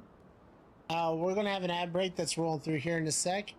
While that's going on, I did want to say thank you so much for being here on YouTube, TikTok, and on Twitch. For Twitch, we're going to find somebody to go raid. For YouTube, I will see you guys and TikTok tomorrow at noon EST for Subnautica. And I appreciate you guys being here. Thank you so much. And you guys have a lovely night. You stay warm and safe, and I will see you then. Bye-bye. And I'll decide